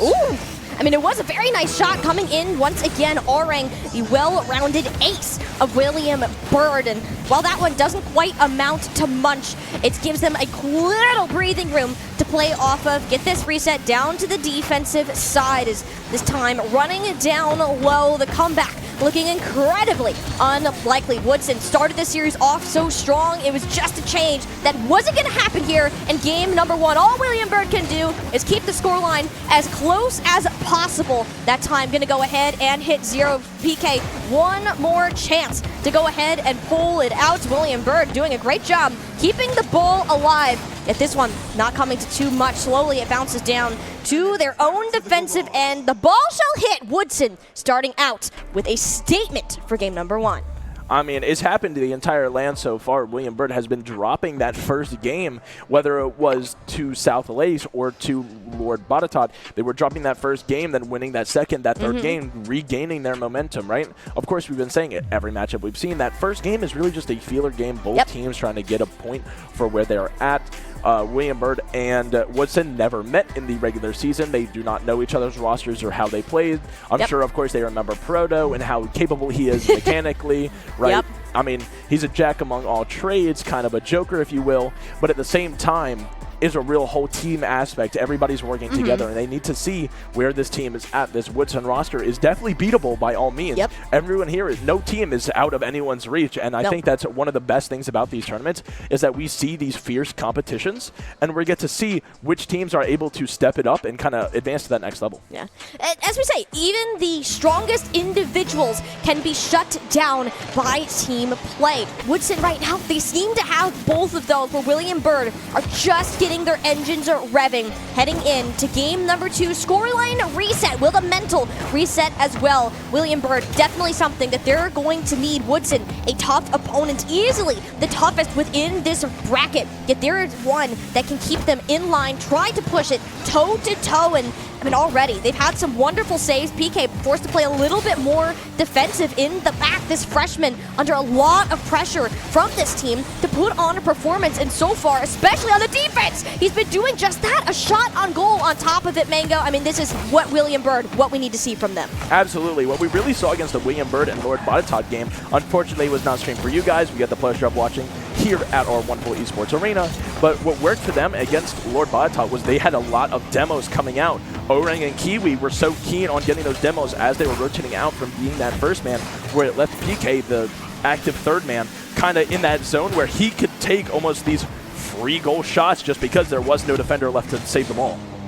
No, and that's where we're seeing these little gaps in the armor from William Byrd that Woodson have been able to pry open and just shove that javelin in. But the longer that we've been watching this, the stronger that they get. William Byrd just needed a little bit more time on this stage. Mango, you mentioned it earlier that they're similar to SU in this way. It takes time for them to get warmed up, to get comfortable, and now that we're actually there, we've made it for such a good amount of time without a point getting scored. And William Byrd have been in dominant control of these shots. That was 1, 2, 3. All fired away. Woodson have really had to step it up on this defensive end. I mean, absolutely. This William Byrd offense so far has been so strong. PK! As PK is going to bury that one on the back post, catching someone slow on the rotation. Proto not able to take 3-point round to that back post, cutting it short to the close post, getting an unfortunate and tough. PK is going to punish that mistake, and this is going to be one up for William Byrd in game 2. What a change from game number 1. This is the William Byrd that we know that can push Woodson to the limits. They're not going to go down without a fight, and a fight that they are certainly bringing out. PK with a wonderful tap in before, but I want to see more of this team play, this coordination. It's all going to start with getting these important touches. Orang has been the biggest one to help set this one up for their team, particularly in that striker position. Now, can they manage to get through Woodson's defense? Notice how much closer Woodson have had to play together. They've been corralling much more. William Byrd have been controlling the area of the field, and as they continue to do this, there's just not any opportunity for Woodson to take that space of their own. Absolutely. What we're seeing, William Byrd has a really big presence on the field right now. On defense, on offense, they are kind of all over the place. At the same time, they're really doing everything they need to and kind of leaving Woodson on these cracks, as that pass across to Cairo is not going to be found. O-Ring looking to clear this one out. But like we said, that overwhelming presence really sets a tone for the game. It kind of says, like, William Byrd's in control right now, as O-Ring's going to be able to snag that one. It sets that they are in control of the game, and Woodson's playing from behind. Has the team swapped? Honestly, I'm convinced this is a whole new game that we are playing right now. Woodson have been struggling against William Byrd's unsurmountable pressure that they have been applying on the field, whether it's on that, and it takes these stellar air dribbles from Proto to even attempt to go past. It's a solo play from downfield, literally from post to post, Griffin. That is what it takes for Woodson to get on the board. I mean, absolutely. That's been one of William Byrd's biggest problems this entire I guess you could say, tournament so far is that they're leaving their third man to dry, out to dry with no boost, where he can't quite get to those balls. And Proto is one of those people that can carry the ball all the way coast to coast, like you said, and he's just going to punish you if you leave your teammate out to dry like that. Yeah, I mean, that's what it was, right? Is that William Bird, they got overcommitted. Granted, how many players are going to pull off what Proto just did? And that's what they need to realize, is you're playing against an incredibly talented set of individuals, and they need to be on their toes, O-Rang, keeping them at bay, putting that line, sitting it in the sand. But it's going to take more than that, tied up with not a whole lot to be able to work with. These teams, they're in desperation mode, essentially resetting the scoreline to 0-0. And this is where things start to get a little crazy. This last minute here often brings out the craziest, some of the best that we'll see in players, but also leaves a lot of room for error. Absolutely. Everyone's kind of barrowed down. I mean, I've always said it, you don't rise to the occasion, you sink to the level of your training, and you kind of are stuck to this point, like how well have you practiced your nerves, your determination, and your technical ability to be able to score in these last minutes. William Bird getting offensive. O-Rang going to flick that one over the last defender and tap in off that near post. Huge for William Bird, as they are now taking the lead in the last 42 seconds of the game, up 2-1. And now, I mean, that was an absolute ankle breaker of a shot. I mean, Woodson, that one, you got to be sent back reeling. You need somebody to come up with O-Rang there. Mr. Consistency to give William Bird that edge. Not done and out of it yet. Woodson have time to pull this one back together, but it's going to take a lot of effort. Proto has to push it past all the defenders. They're just crowding in that net. William Bird, they know they don't have to score again. They're just so focused on denying Woodson in every aspect possible. They're going to look for another shot, but that one makes a lot farther off the crossbar than they anticipated. Now, down in the orange defensive end, a shot coming up over the top. Too early of it a commit. Moko wasn't in position in time to grab that final touch necessary. Now, looking at the sub, 5 seconds to pull it up. The ball in the center. Can Orange get the top? No! Proto denied just at the goal line. This one's hitting the brown, and Mango, we've got ourselves a series. Absolutely. Crucial William Bird striking back in that game 2. My prediction was right. They lost game 1, feeler game, warm-up game, if you will. Looking to strike back in this game 2. Absolutely crucial. Molly, what are your thoughts on that game? What can't be my thoughts on that game? As I said, this is a series. This is the William Bird that we know that can come up to compete. Both of these squads have been shunned out of first places so many times. I believe there was 3 on William Bird's record in their history of competing in VHSL. They think that this is their chance against a Woodson squad who is hungry to come back for that victory. They've run follows through this back, and they are the only ones to have broken that streak so far. One of 2 teams to take a game off of them throughout the entire season. They're here to play, and you need to be watching out for what is yet to come. William Bird, who can come up to help control them? The team play has seriously stepped it up. You kind of hurt me a little bit when you said that we've gotten second 3 times, because I was on that roster every time. That was me. But it's okay. It's okay. Hey, I left it in very capable hands. William Bird, very strong, very formidable opponent for Woodson. Like you said, the only other team besides the #1 seed Lafayette's A team to take a game off of Woodson all season. And like we said, Woodson is that team to beat. You're going to have to step up. It takes good players to be able to beat it, as Kiwi is not going to be able to read that one off the back wall, and Moko is going to tap that one in. Yeah, I mean, look at this. It's Moko setting himself up, putting it off over the top, and it comes down to the smallest things here. We're once again returning to that territory where it's less about these star-level plays, but more finding those weaknesses within your opponent. Woodson just exploited a big transitional error from William Bird, and now they're going to get that early lead off of it. William Bird, historically, when they've gone down first, it can be a little bit more challenging to recover from that. And now's the time to start to break that streak. Absolutely. Like you said, though, this Woodson roster statistically has a lot higher ranked players than the William Bird roster. Proto is that SSL player. I believe Cairo is GC2, GC1, probably a GC2 player. As that one's going to bounce off the crossbar, cleared off the line by Proto. I do not know the rank of Moko, whereas Kiwi, O-Rang, both GC1, GC2 players, and PK, that's solid, another GC1 player, but mainly a freestyler. It gets to that point where these rosters barrow down to about this, almost the same level. And that's the thing, is, once again, it's not about the individual skills. You could be great mechanically, I mean, clearly, if they're that high ranked within the game, but how can you play as a team? Both of these squads have stepped it up. Woodson have, though, relied a lot more on Proto's individual talent for plays like that to come up big, which is why you need PK or somebody else from William Bird to constantly be on that rotation across the goal line, keeping those shots in check. And that's where Woodson, they're becoming predictable. William Bird, they're understanding the patterns and reading that. They need to find some new play to go out of the book because Proto is getting checked in every shot. Absolutely. And we're really seeing a really good job of William Bird here cutting in, trying to block off these passes that Woodson are trying to get in William Bird's defending half. I mean, cutting these passes is one of the biggest things and most useful things, biggest helps that you could do for your team if you are rotating back and you have the chance, as this one's going to dance in front of the net, cleared off. And now in the possession, looking to combine on a pass, not strong enough. Third man for William Bird, caught a little high, but they made it work.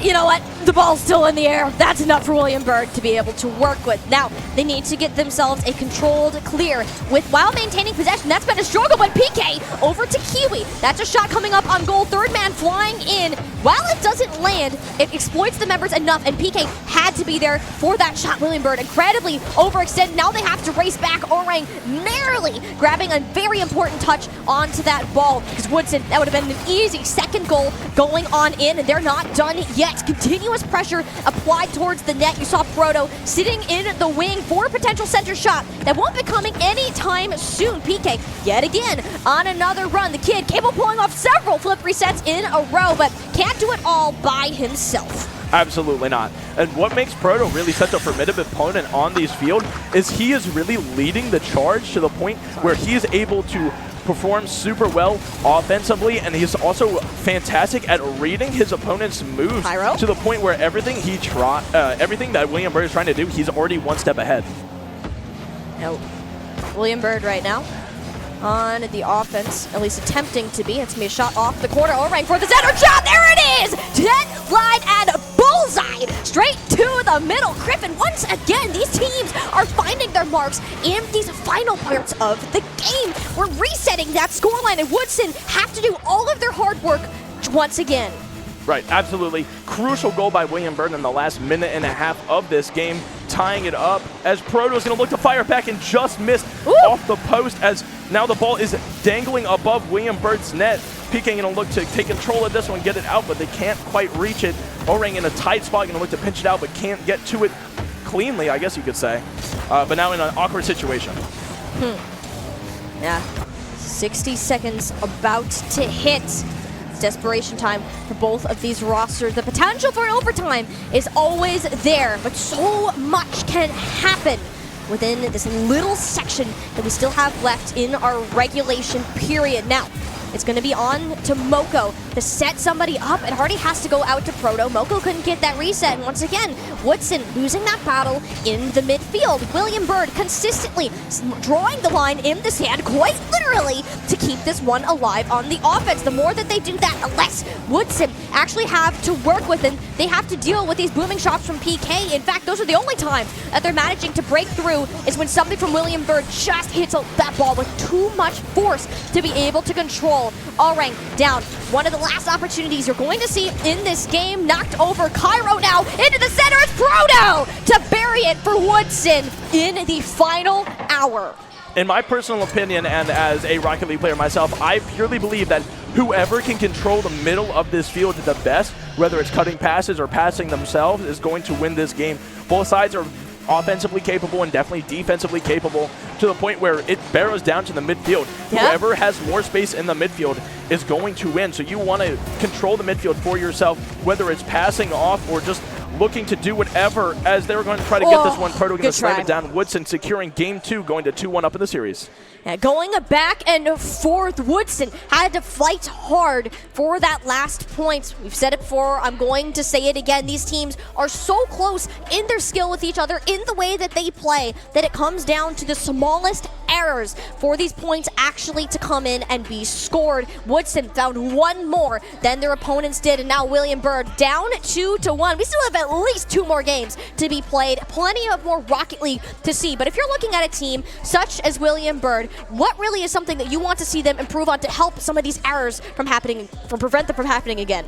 definitely one of the prominent things that is wrong with William Byrd's gameplay is that they are leaving their third man often too far up on the field and with not a lot of boost. We saw it many times where Kiwi was left in that third position, but he didn't have quite enough boost to be able to reach at the height that Proto and Cairo were carrying that ball at, and that led to one of the 2 goals that really, unfortunately, sent William Byrd down into the depths.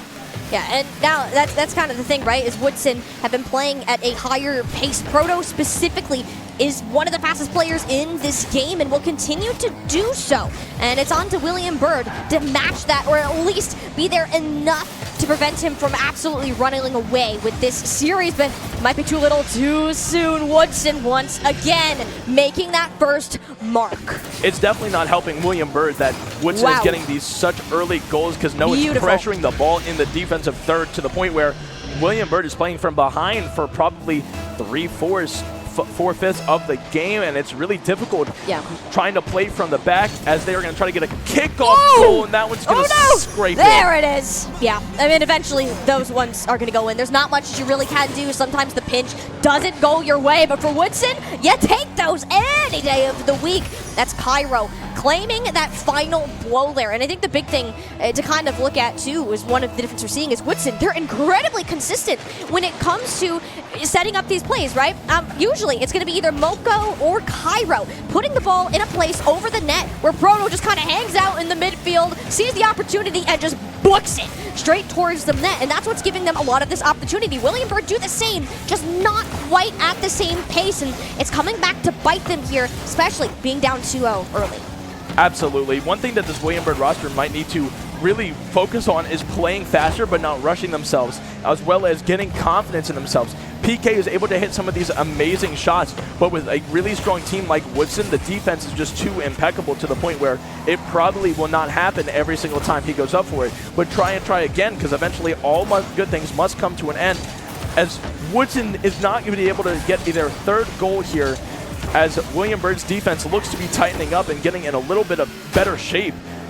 I mean, the only thing in my opinion that they could do better at this point is look to connect on their clears out. And that's something that they actually, ironically, did to Woodson when we look back at Game 2. They're just so incredibly good at choking them out in the midfield. And Woodson, they're just pulling the same feat. William Byrd giving them a strategy to go ahead and pull off 3 now on the board. I mean, Woodson clearly not happy after losing that second round. Absolutely.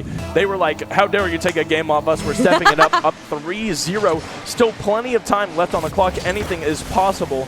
I mean, you really just need to play with confidence, trust your team, and try to hit some of these passes that Woodson is doing so well, right? They're setting each other up for success. They're setting them up, but they need something else. Besides the setup, you can have plan A, but if B and C aren't necessarily in place, well, it doesn't always amount to much. And now William Byrd looking to get a clear. They've been struggling to do so all game, find themselves an opportunity, and it takes a heroic play from Moko to keep William Byrd with no score on the board. Now, PK struggling to get back, had the bump mid-air Griffin. A wonderful physical play from Woodson, denying a save that PK was very close to pulling off. I mean, that is an outstanding play. Cairo throwing that ball up the field, then immediately switching and finding the demo, or bump, I guess you could say, onto PK, allowing that goal to just be completely uncontested and really putting the nail in the coffin for William Byrd. I mean, not only is this game about playing off the ball, but also off the players. Woodson have historically been much more physical in the game that they end up playing. With things like that, William Byrd, yes, they do have good defensive rotations, and it causes, you have to disrupt it some shape or form, or if you're Proto, just have a nice angle off this top corner to just go ahead, slide its way on down into the net. Another 5-point game with this squad. I think we're up to 11. Are we up to 11 already? I think 10 or 11 games that have hit a max or a peak of 5 goals, which is kind of crazy to think about because there haven't been too many games, so to speak of. But William Byrd really needs to find something that's going to work for them, really link up together better as a team, maybe allocate somebody to be more aggressive and one more defensive, because this third man that's coming in from William Byrd is usually just too slow to get to the ball. Cairo and Proto are both super fast players to the point where any player that's on William Byrd is getting outsped, and basically all of their offense that Woodson is trying to pull off is stemming from their speed. Yeah, and you can tell it's kind of getting to William Byrd here. After they've lost those first 2 goals, you can kind of see that mental starting to crumble, especially in a championship game like this. It's so difficult for anybody, whether you are a high school student or not, to keep yourselves at a level position. If your mental is off, your gameplay is going to follow suit, allowing Woodson to kind of start running away with game number 4 here. And, William Byrd still have a little bit more time to work with. I want to see him get a goal on the board, put something there, because even if they do end up going down in this game, you're looking at winning the next 3 in a row to take away that championship. A long, grueling journey to work off of. Orang almost had it, just not quite. Absolutely. Getting 5 goals scored on you and not scoring 1 would definitely be a demoralizer for this William Byrd roster. I mean, that's just something that's so prominent with this Woodson team, is that they are really aggressive and really overwhelmingly present in that midfield. Like I said, whoever has that midfield is able to control it and kind of play to their ability and set their pace rather than having to play to the other teams is going to prevail more times than not. The floodgates have opened for Woodson, and now that's coming in, it's a whole rushing tsunami that just cannot be stopped. You can start to weather it, put a blockade out there as Kiwi will put 1 point on the board, at least for William Byrd in this game. And is a comeback likely? Not really, at least having something to go off of, because this one is far from over. Absolutely. Now, the odds are not looking great for this William Byrd roster. However, there's still a whole nother game to play. And with 1 game to play, anything could happen. I mean, William Byrd just really needs to tighten up their rotations and kind of focus more on connecting on passes or kind of passing the ball in the midfield, because stuff like that is really going to lead to success when it comes to turn on, I guess you could say, offense and just overall presence. Yeah, Woodson right now in far better control. They've had the presence in this game, and, it's forced William Byrd back so much that PK even going for this wonderful freestyle play that we know him so much for. It's not enough to break through the rock-solid defense from Woodson right now. This one set and done. Woodson on match point. After that game, we really saw a lot of overwhelming presence in the midfield, and that's what it really barreled down to, is basically whatever team has more presence in that midfield and is able to work with each other and collect those boost pads and connect more on clears, on passes, is really going to prevail. We saw the overall, individual mechanics coming out from Proto and Cairo, especially from the side of Woodson, to where they were able to kind of slice and dice through the defense of William Byrd, and they outsped them at the same time, to the point where William Byrd was having a tough time trying to keep up. None of William Byrd's clears were bad. It was the fact that they couldn't reach the ball, because whoever was on the ball, whether it be Cairo, Proto, they were so quick and so agile while controlling the ball and moving it around that they weren't able to keep up.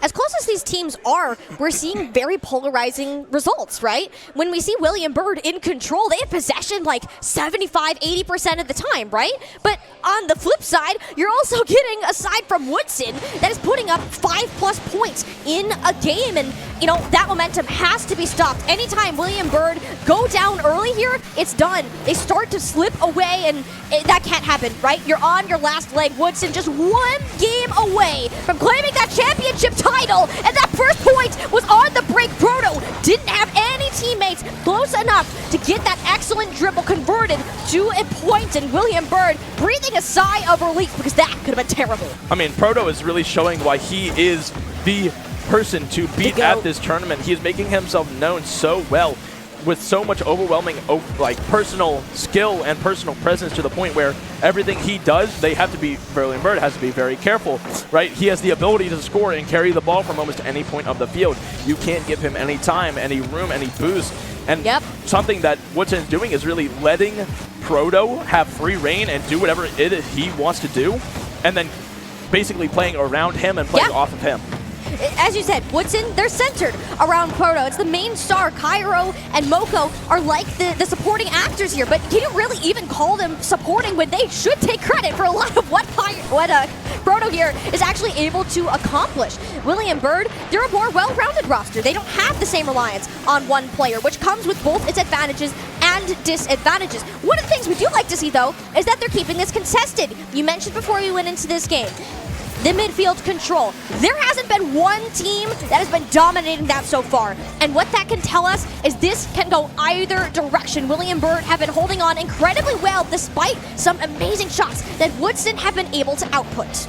Absolutely. Besides that last game, every game that we've seen in this final so far has been so close. And everything that they're really doing is so high level, if you think about it. Like, none of these players are below the rank of GC1, I believe. Yeah. So, I mean, if you really think about it, this is high-level gameplay to almost a really high degree, and everything they're doing, they've been practicing time and time again. Though they've been here before, like you said, they'll probably be back. I mean, overall, no matter the outcome, both teams are going to learn from this experience. Like, William Byrd, this is PK's first ever tournament, I guess you could say, LAN competitive tournament. Kiwi and Orang have been here before. They're not new to this. Yeah, absolutely. And again, it comes down to that experience. You mentioned that, of course, Kiwi and O-Rank, yes, they've been here for a while, and they're doing a good job getting PK integrated into this roster. And now you got to be looking, too, at Woodson. They've also been here for quite some time. I mean, all of these players have been on the LAN, with potentially the exception of Moko here, and that also really starts to show within their gameplay. When you play together for such a long time as they have, these things just start to click. You get a read on each other's style of play, and sometimes that communication isn't even necessary just because of how good you understand each other, and that's what leads to these kind of ping-pongy style games that we're in now. Incredibly neutral, nothing too scary in my screen that wants me to make me scream just yet. That can easily change, knowing we're getting close to that final minutes. Absolutely, and with this final push here, Proto going to tap that one in for Woodson, looking to get their first goal around the 1 minute 40-second mark left on the clock. I mean, this game is going to be a nail-biter. It's right down to the wire. William Byrd still have a fighting chance of bringing this one back. But like you said, William Byrd is not a team with one superstar player that can do everything. Especially when I played on that team, we focused more on getting everyone involved in the play rather than sending one person to do everything and then following it up and kind of playing off him. It's the clash of two play styles. Woodson, thus far, has gotten them up to match point. William Byrd, an incredibly stacked roster to work with, but lacking that one last piece that they need to set themselves apart, to tip the scales into their favor. And just with this, this has got to their last leg. O-Ring has to get it back down, and this is what they needed. This is the team play that we can see. It's not just one player. That touched every single person on William Byrd before it went in. Guys, it's almost like I know what I'm talking about. Look, they used the middle of the field, passed the ball to one another, and they scored. Right? Now it's even game, 0-0. This is now this game could go either way. It could go Woodson's favor, or it could go William Byrd's favor, and they could bring this game to game 6. But like you said before, not having a superstar player is not necessarily a bad thing, because you don't have a player that's really stand-outish, and the defense won't be able to single one person out. Whereas if you do have one superstar player, it's kind of all on them to formulate the plans and get forward and get active. And then it's up to the other two to kind of play support. Yeah. It's like Proto's call to action, essentially. In these final seconds, did a ton of work to get Woodson in the lead for the majority of this game. And now has to be one of the players to set them apart. Give him that shot! But on the other side, William Byrd is none other than O-Rang. The lead snatched at the final 32 seconds. Woodson, can they come back from this? I mean, absolutely beautiful rotation. Dibs off the back post, or the back wall, sorry, to O-Rang, perfectly rotating into that offensive third in the middle. Now Proto here, gonna bait in and go for this air dribble. PK up, able to psycho it, but he needs to get another touch. That's one thing. I'm surprised with how much Proto has scored off the back wall that William Byrd is not defending that more. If you saw earlier, every pass like this right here, Moko's slamming it off the back wall to be tapped in by Proto. Every goal they score, right, is basically Moko or Cairo slamming that ball off the back wall for Proto to jump for, because he knows he controls the aerial gameplay. William Byrd needs somebody on that back wall to clear that off and get control back for themselves. Hey, if it ain't broke, don't fix it. Woodson might have the same thing happening time and time again, but it's gotten them the points. It's tied up the score, and Griffin, unless this one manages to go in the last second, we're looking at our first overtime of the grand finals. I mean, first overtime in Game 5 here. Woodson up 3-1. This game could be anyone's. And William Bird already on defense as there's only 10 seconds off the clock and the ball's already in there defending third. This is all sudden death. It takes so little for a ball to go in. Neither of these teams will want to take these incredibly large risks. Overtime can end in 2 seconds. It can go to 10 minutes. There is really so much to come through. And it's seriously, who is going to mess up first? Who is going to find that critical error to capitalize on? Woodson thus far have been stuck in the blue end, unable to break through. They overextend, and PK is there to strike. I mean, absolutely clinical. PK reading Proto, trying to go to the wall and just dunking him, sending it over Moko's head, looking to bring this to Game 6. I mean, oh yeah, we're casting another game. Oh yeah, we're still going.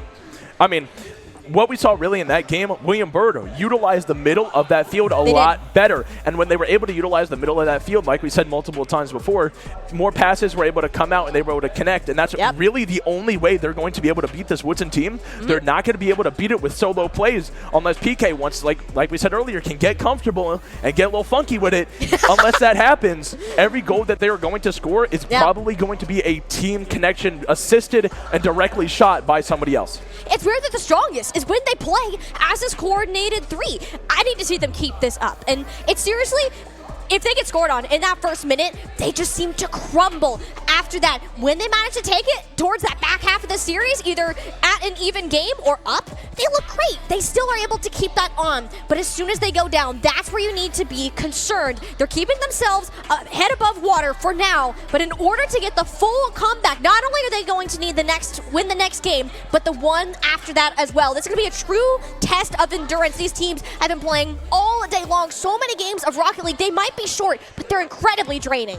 Right, absolutely. With how many games these guys have played of Rocket League so far, it's sure to get draining, right? I tap out after maybe a 2.5, 3 hour session as we're looking to get into Game 6 right here. 5 minutes on the clock per usual. William Bird down by 1 game in the series. Still anybody's game. Match point for Woodson. Like we said, we're going to look to see William Bird utilize the middle of that field more, because if they can utilize the middle of that field and connect on these passes, their success on offense will skyrocket. Yeah, it's not just about one side or the other. Who's controlling that middle ground? Last game, incredibly contested. It wasn't one person. It was always just push and pull back and forth. But as soon as one starts to run away with it, their opponent just can't seem to break through. And, you know, Moko getting a pass over to Proto early on in this game. As we've learned, this first minute can tell us a bunch about the direction that a game is going to take.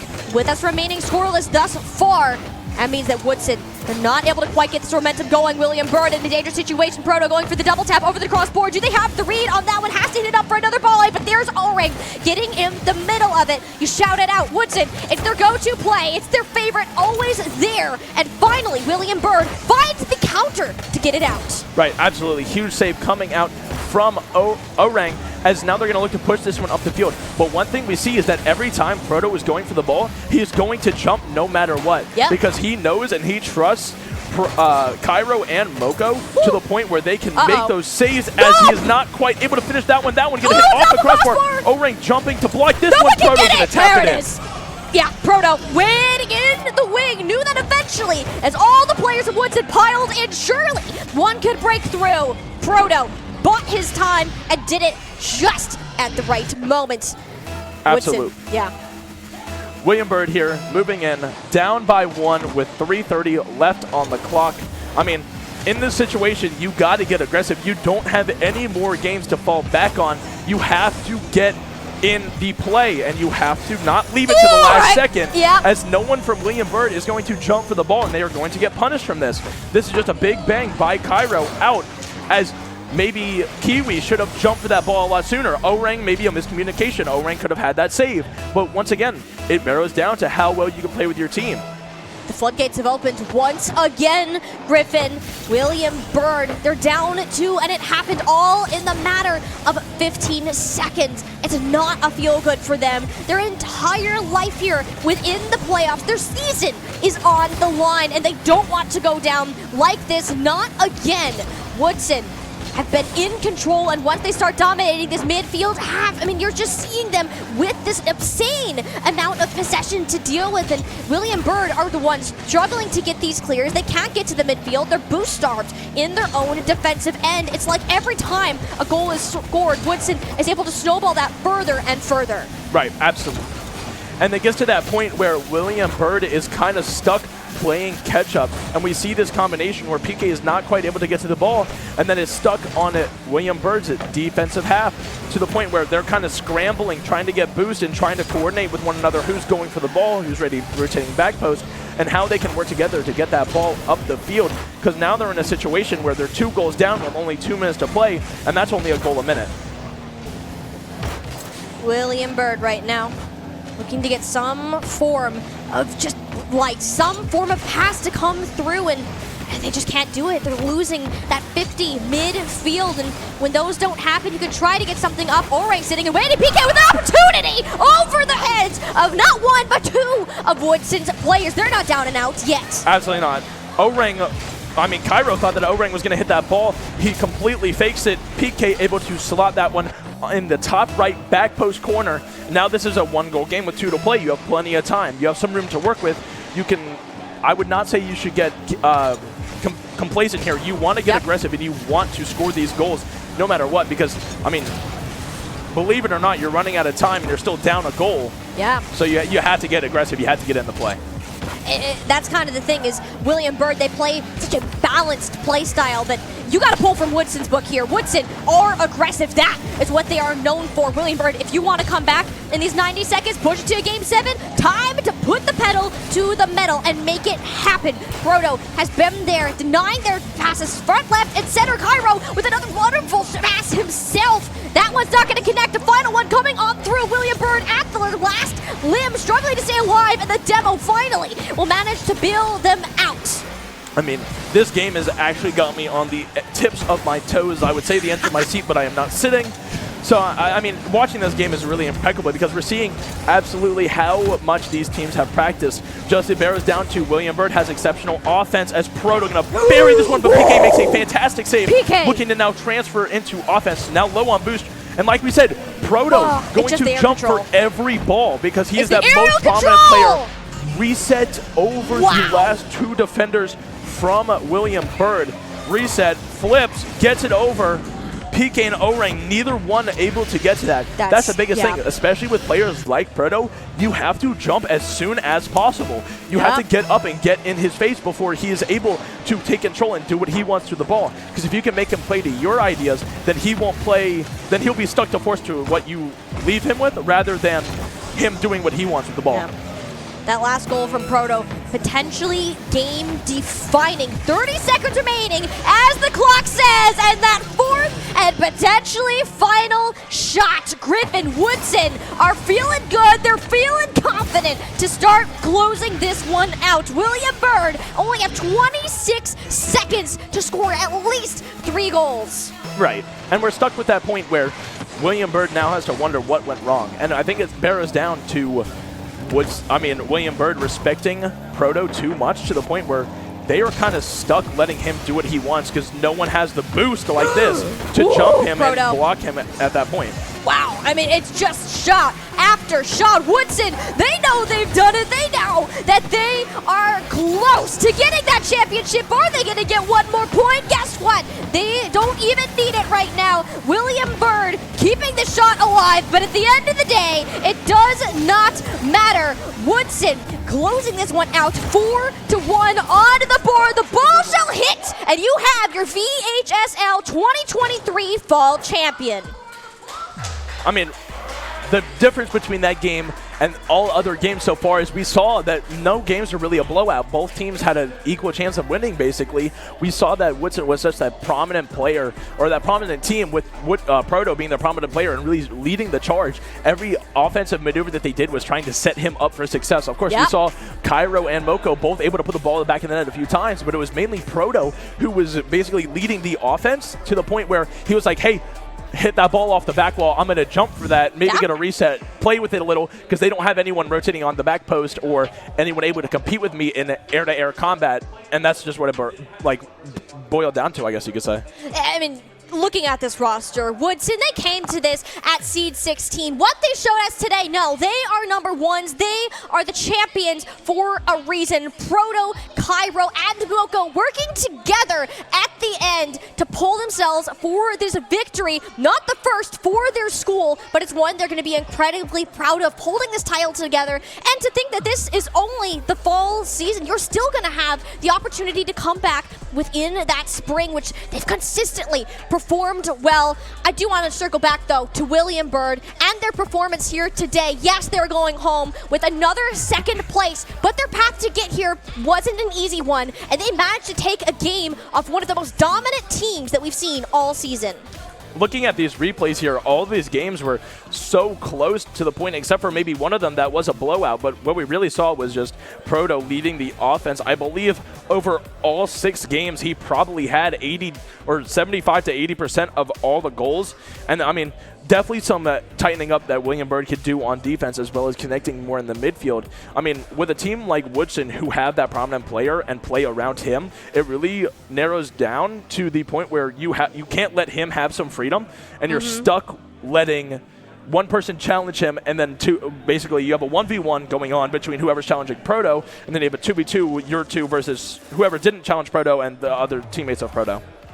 Yeah, this is a squad that has been pretty darn perfect throughout this season. A slight stain on the record from the 2 games dropped today, and, you know, completely ignoring that, Woodson, they are well deserving of the title that they are going to be walking away with. We've had so many teams, we had 8 come into today, starting way back in the morning, warming up, having fun. And I want to circle back to this all again. While this is about the competition and, of course, claiming that title of the state champion, but also think about the experience, the bonding time you're getting with your teammates. You're forming these friends. You're learning how to communicate with people. I mean, that is what esports, especially bringing that to a high school level, is all about. Teams like Woodson and William Byrd are prime examples of these top competitors that you have learning from all of the experience that they have gained today. And, you know, we can go back on these replays and you are just going to see how close these teams were firing back and forth. I'm going to remember that shot particularly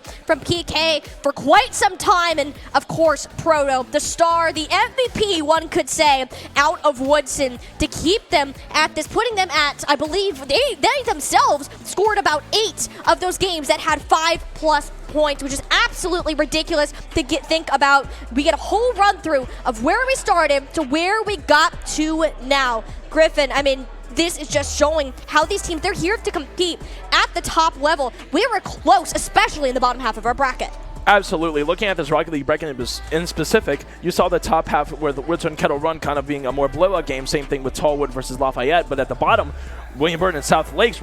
South Lakes' amazing defense gave William Byrd definitely some struggles, where Botetourt and Shenandoah was almost the same kind of thing. And then, once again, Woodson blowing out Tallwood. It wasn't, I mean, the games I heard from Frizzer himself, the best player on Tallwood, that it really narrowed down to the point where he said the games were close. They felt close, but they still got full road, be only by maybe 1 or 2 goals a game. Yep. And then William Byrd versus Botetourt. William Byrd played fantastic that game. I had the pleasure of watching that game in person, and that they played fantastic. And then, like this last game that we just commentated for you guys, Woodson versus William Byrd. And basically this game, Proto really stepped up and kind of became that prominent hand, that prominent leader on the team, really leading that charge on offense and scoring most of the goals for Woodson. Yeah, and of course, we didn't just have Rocket League competition here today. We also had our Super Smash Bros. and League of Legends playing throughout the day through the semifinals. We're going to go ahead and take a look at our Smash bracket. It will be Freedom coming back as the champion for, I believe, the 3rd or 4th season in a row. They continue to be one of the top, if not the top school within VHSL when it comes to the game of Super Smash. We were watching that game in the back. Dominant performance from them to close out the day. Yet another title going home for them. Moving into our League of Legends bracket, we see that Rockridge and South Lakes not so close of a game. Rockridge stepping away 2-0. Hayfield and Centerville, gun of a closer game. That one went to the full game 3. And then I watched the League of Legends game myself in person, and it was such a close game. We had people saying that it could have gone either way. Both the teams were so even, right? Maybe this player was better than this team's player. Maybe like a top laner better than a top laner, and then a middle laner better than a middle laner going the other way around. The other 3 were even. So these teams, Centerville and Rockridge, were both right there. And it just, Centerville had so many good team fights that it was amazing to watch. Yeah, I mean, this is just how high school esports is. It is catered to giving these students the opportunity to compete, and it wouldn't happen without VHSL and Play Versus, giving them the opportunity to do so. And, you know, we wouldn't all be here today in the lovely Shenandoah University Esports Arena. We got students working the broadcast behind the scenes, organizing the tournament, getting all of this set up to you. So thank you to all of our lovely support from the people behind us. And of course, thank you guys for tuning in to supporting these students and these schools as they've made their journey through the VHSL bracket. You have your champions today, and now you guys can go home, get some rest, and we'll go ahead and see you the next time around.